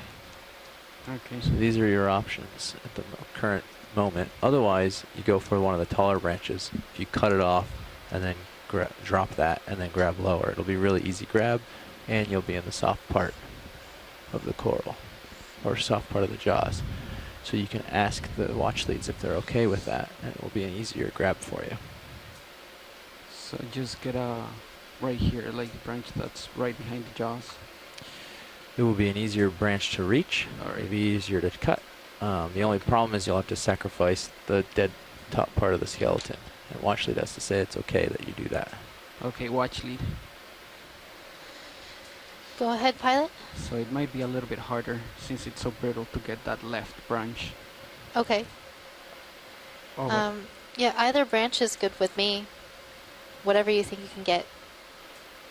All right. So if I want to grab this right branch right here, she said that it was okay.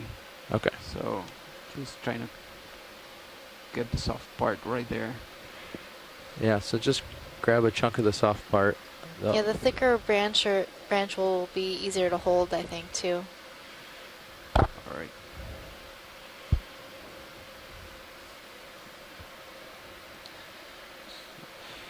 So go ahead and get a little closer to D2 and set your jaw. You want to bring or set your wrist. So you want to bring your wrist up Can you a little. Yep. I'll tilt over for you. All right. Thank you. Pan over.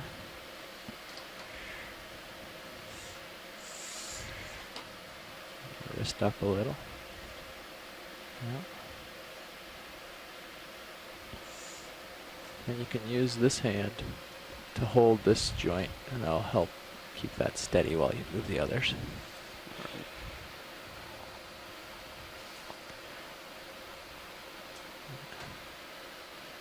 And then you can take a little zoom on the, once you get closer, you can zoom in on the mini Zeus if you want to help line up your fingers. All right.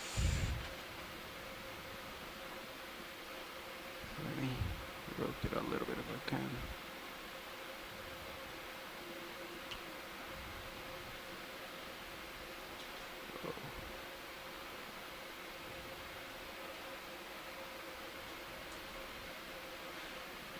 There you go.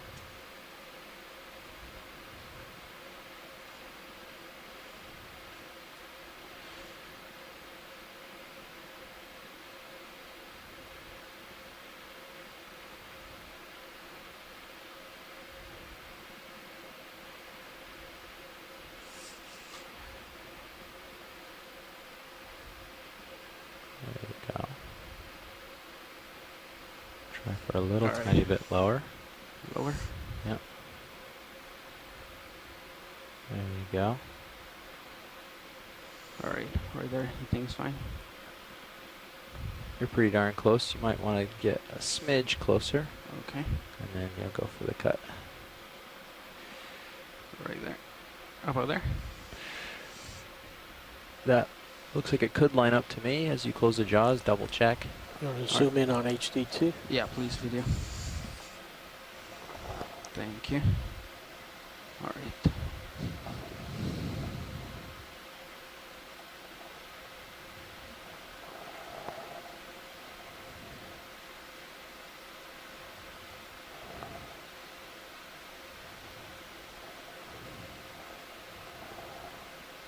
It's not closing actually. Oh, right there. Started closing. Yeah, there's a little bit of a dead band. So you want to get a little closer. There you go.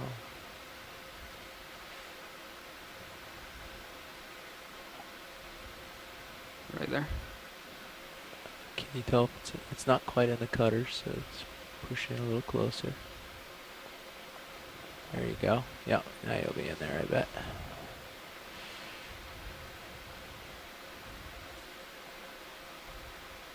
Boom. Got it. Came off below. Yeah. You got a big chunk now. All right. There you go. There's a good cut. All right, can you come out with you? All right. So did you lock the? Yeah. Okay, you did. Yeah, it's good. locked. So let's just. So now I would suggest bringing your yep, exactly, that all the way up, and then you can wrist all the way down while keeping that up all the way. Perfect. Yep. Okay. I can open the drawer when you're ready.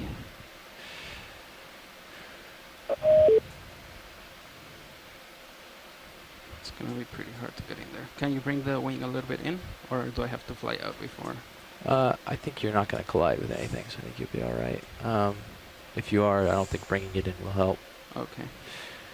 But we'll try here first. That's all right with you. All right. You can I'm gonna try to bring it up. I'm going to tilt your pan and tilt down a little so that you can see that camera right there is the most dangerous thing for you to hit. See that? Yep. So just be really careful not to get the fingers anywhere near that. All right. Ready for the box to come out? Yep. Extending. Slow. Watching for any collision. Oh, and it's touching. Okay, so you are going to have to take off. Okay.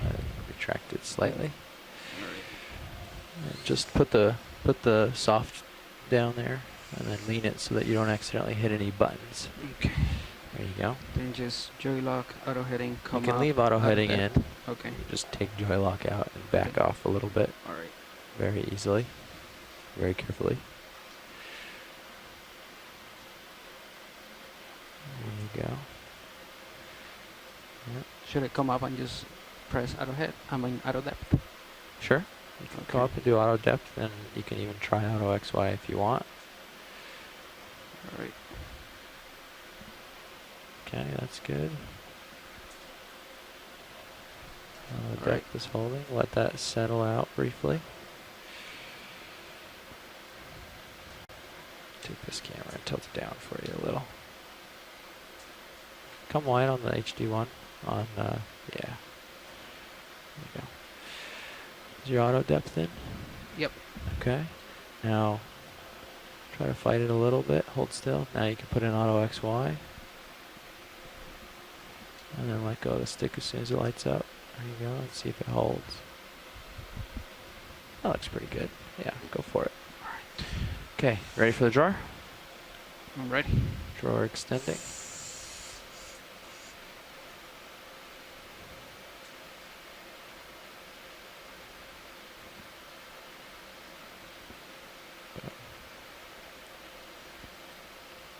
Okay. Right. Now I'd try to get the coral with your jaw into the drawer and let the dead part hang out. Okay. And you're going to want to keep that basically tucked and it's shoulder down and wrist up to get it to go into one of those boxes.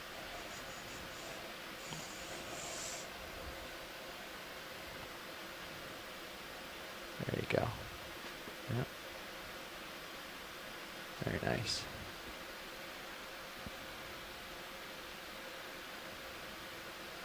Oops, you're hung up on the divider there. Just pick up on the shoulder. Or that's good too. Keep on the divider right there. Yeah. There you. Yeah. There you go.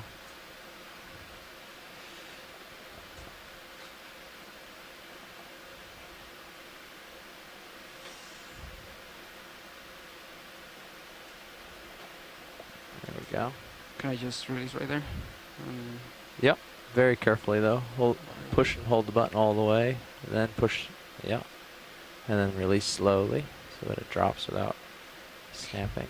Pick up a little and then reclose the jaws so that they don't hit anything on the way out. There you go. Yep. Pick straight up. Very carefully. Okay. I'll close the drawer. Retracting drawer. And it's in the box.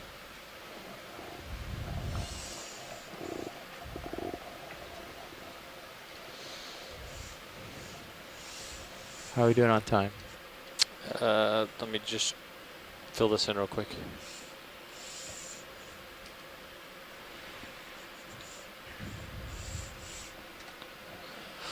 We are 4 minutes. 4 minutes till when you start setting up. Well, I get 5 minutes. There you go. That looks good. All right. All right, we So just open your have a few jaws more back minutes up on before bottom, you- so I think we're just going to explore this area for a moment before we have no to real leave. point for a ship move here. Yeah. There you go. Perfect. Okay. Yep. Now you can index out. And then kill hydraulics. Perfect. All right. Spinning down HPU. And disabling.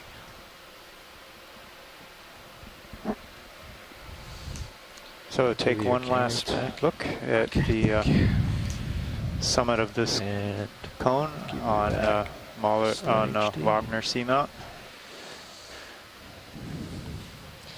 We saw a lot of different communities today. Near the base of this cone where we started our dive, it was there weren't that many coral, but you know, we saw a lot of diversity, especially in the black corals. And as we made our way up to the top, it just became a really dense community and ending in this bamboo forest. I was just...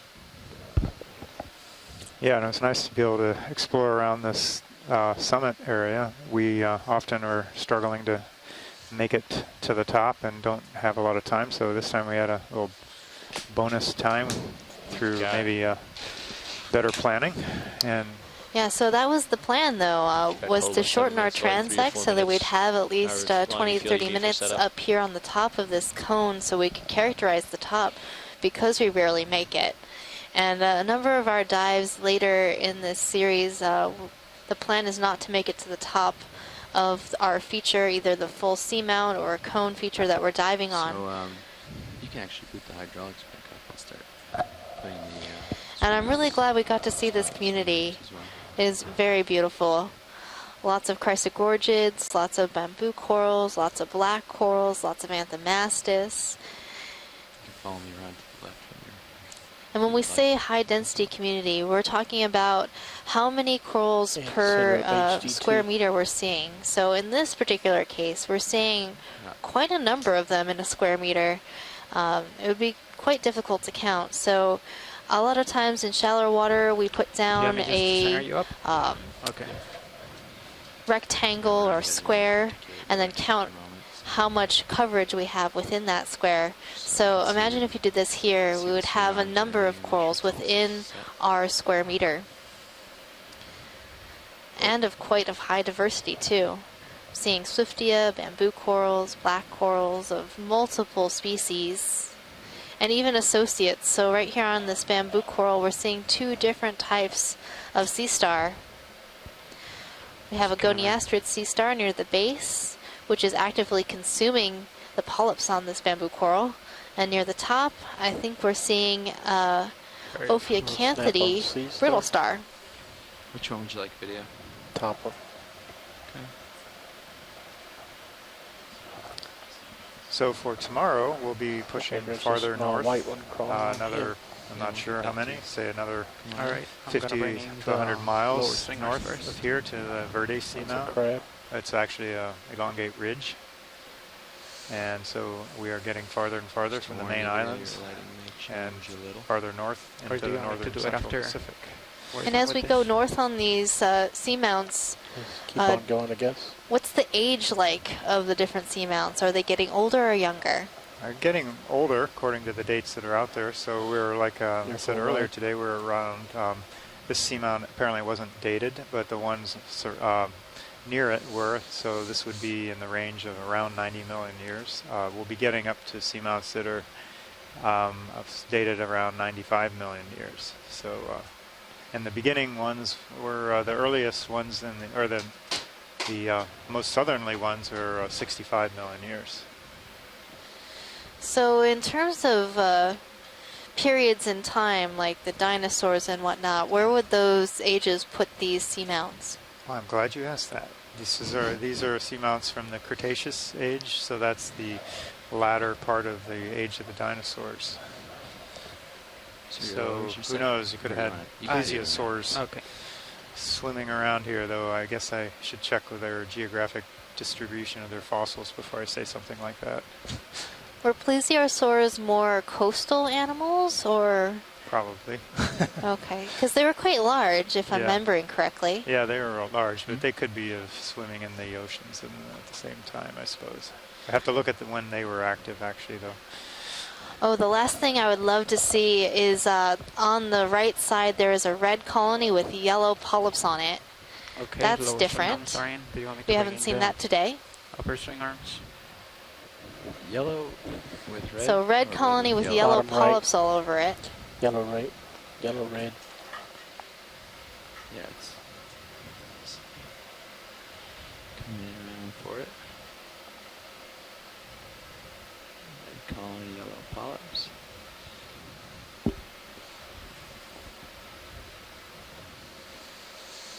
Vacuum. Dropping.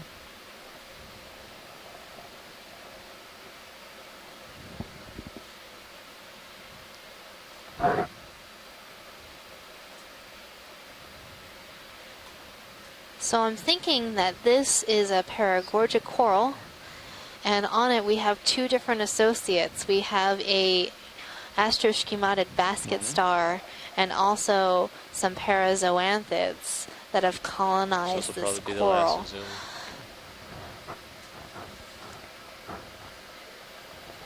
So parazoanthids are almost always growing on other corals.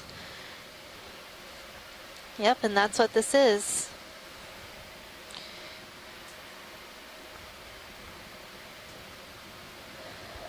So this is a bubblegum coral, or Paragorgia.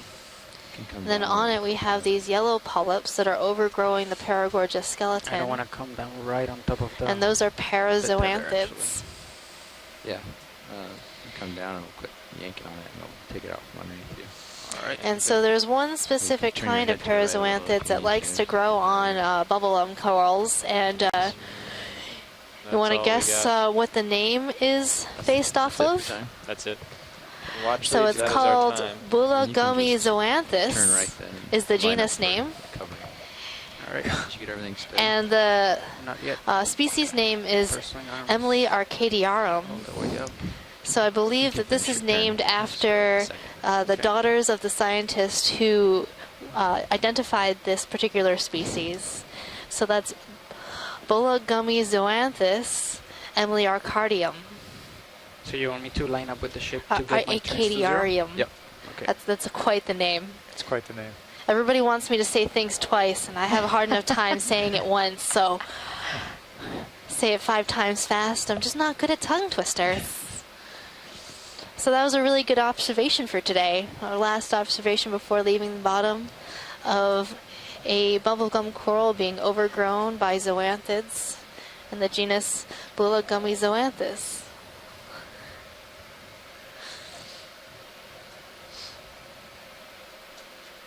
Watch these, I'm not sure if you heard, but that is our time. Lined up with the ship. We are heading up. All right, thank you, pilot. Take a peek here. So we are heading off bottom just now. I hope you enjoyed our dive.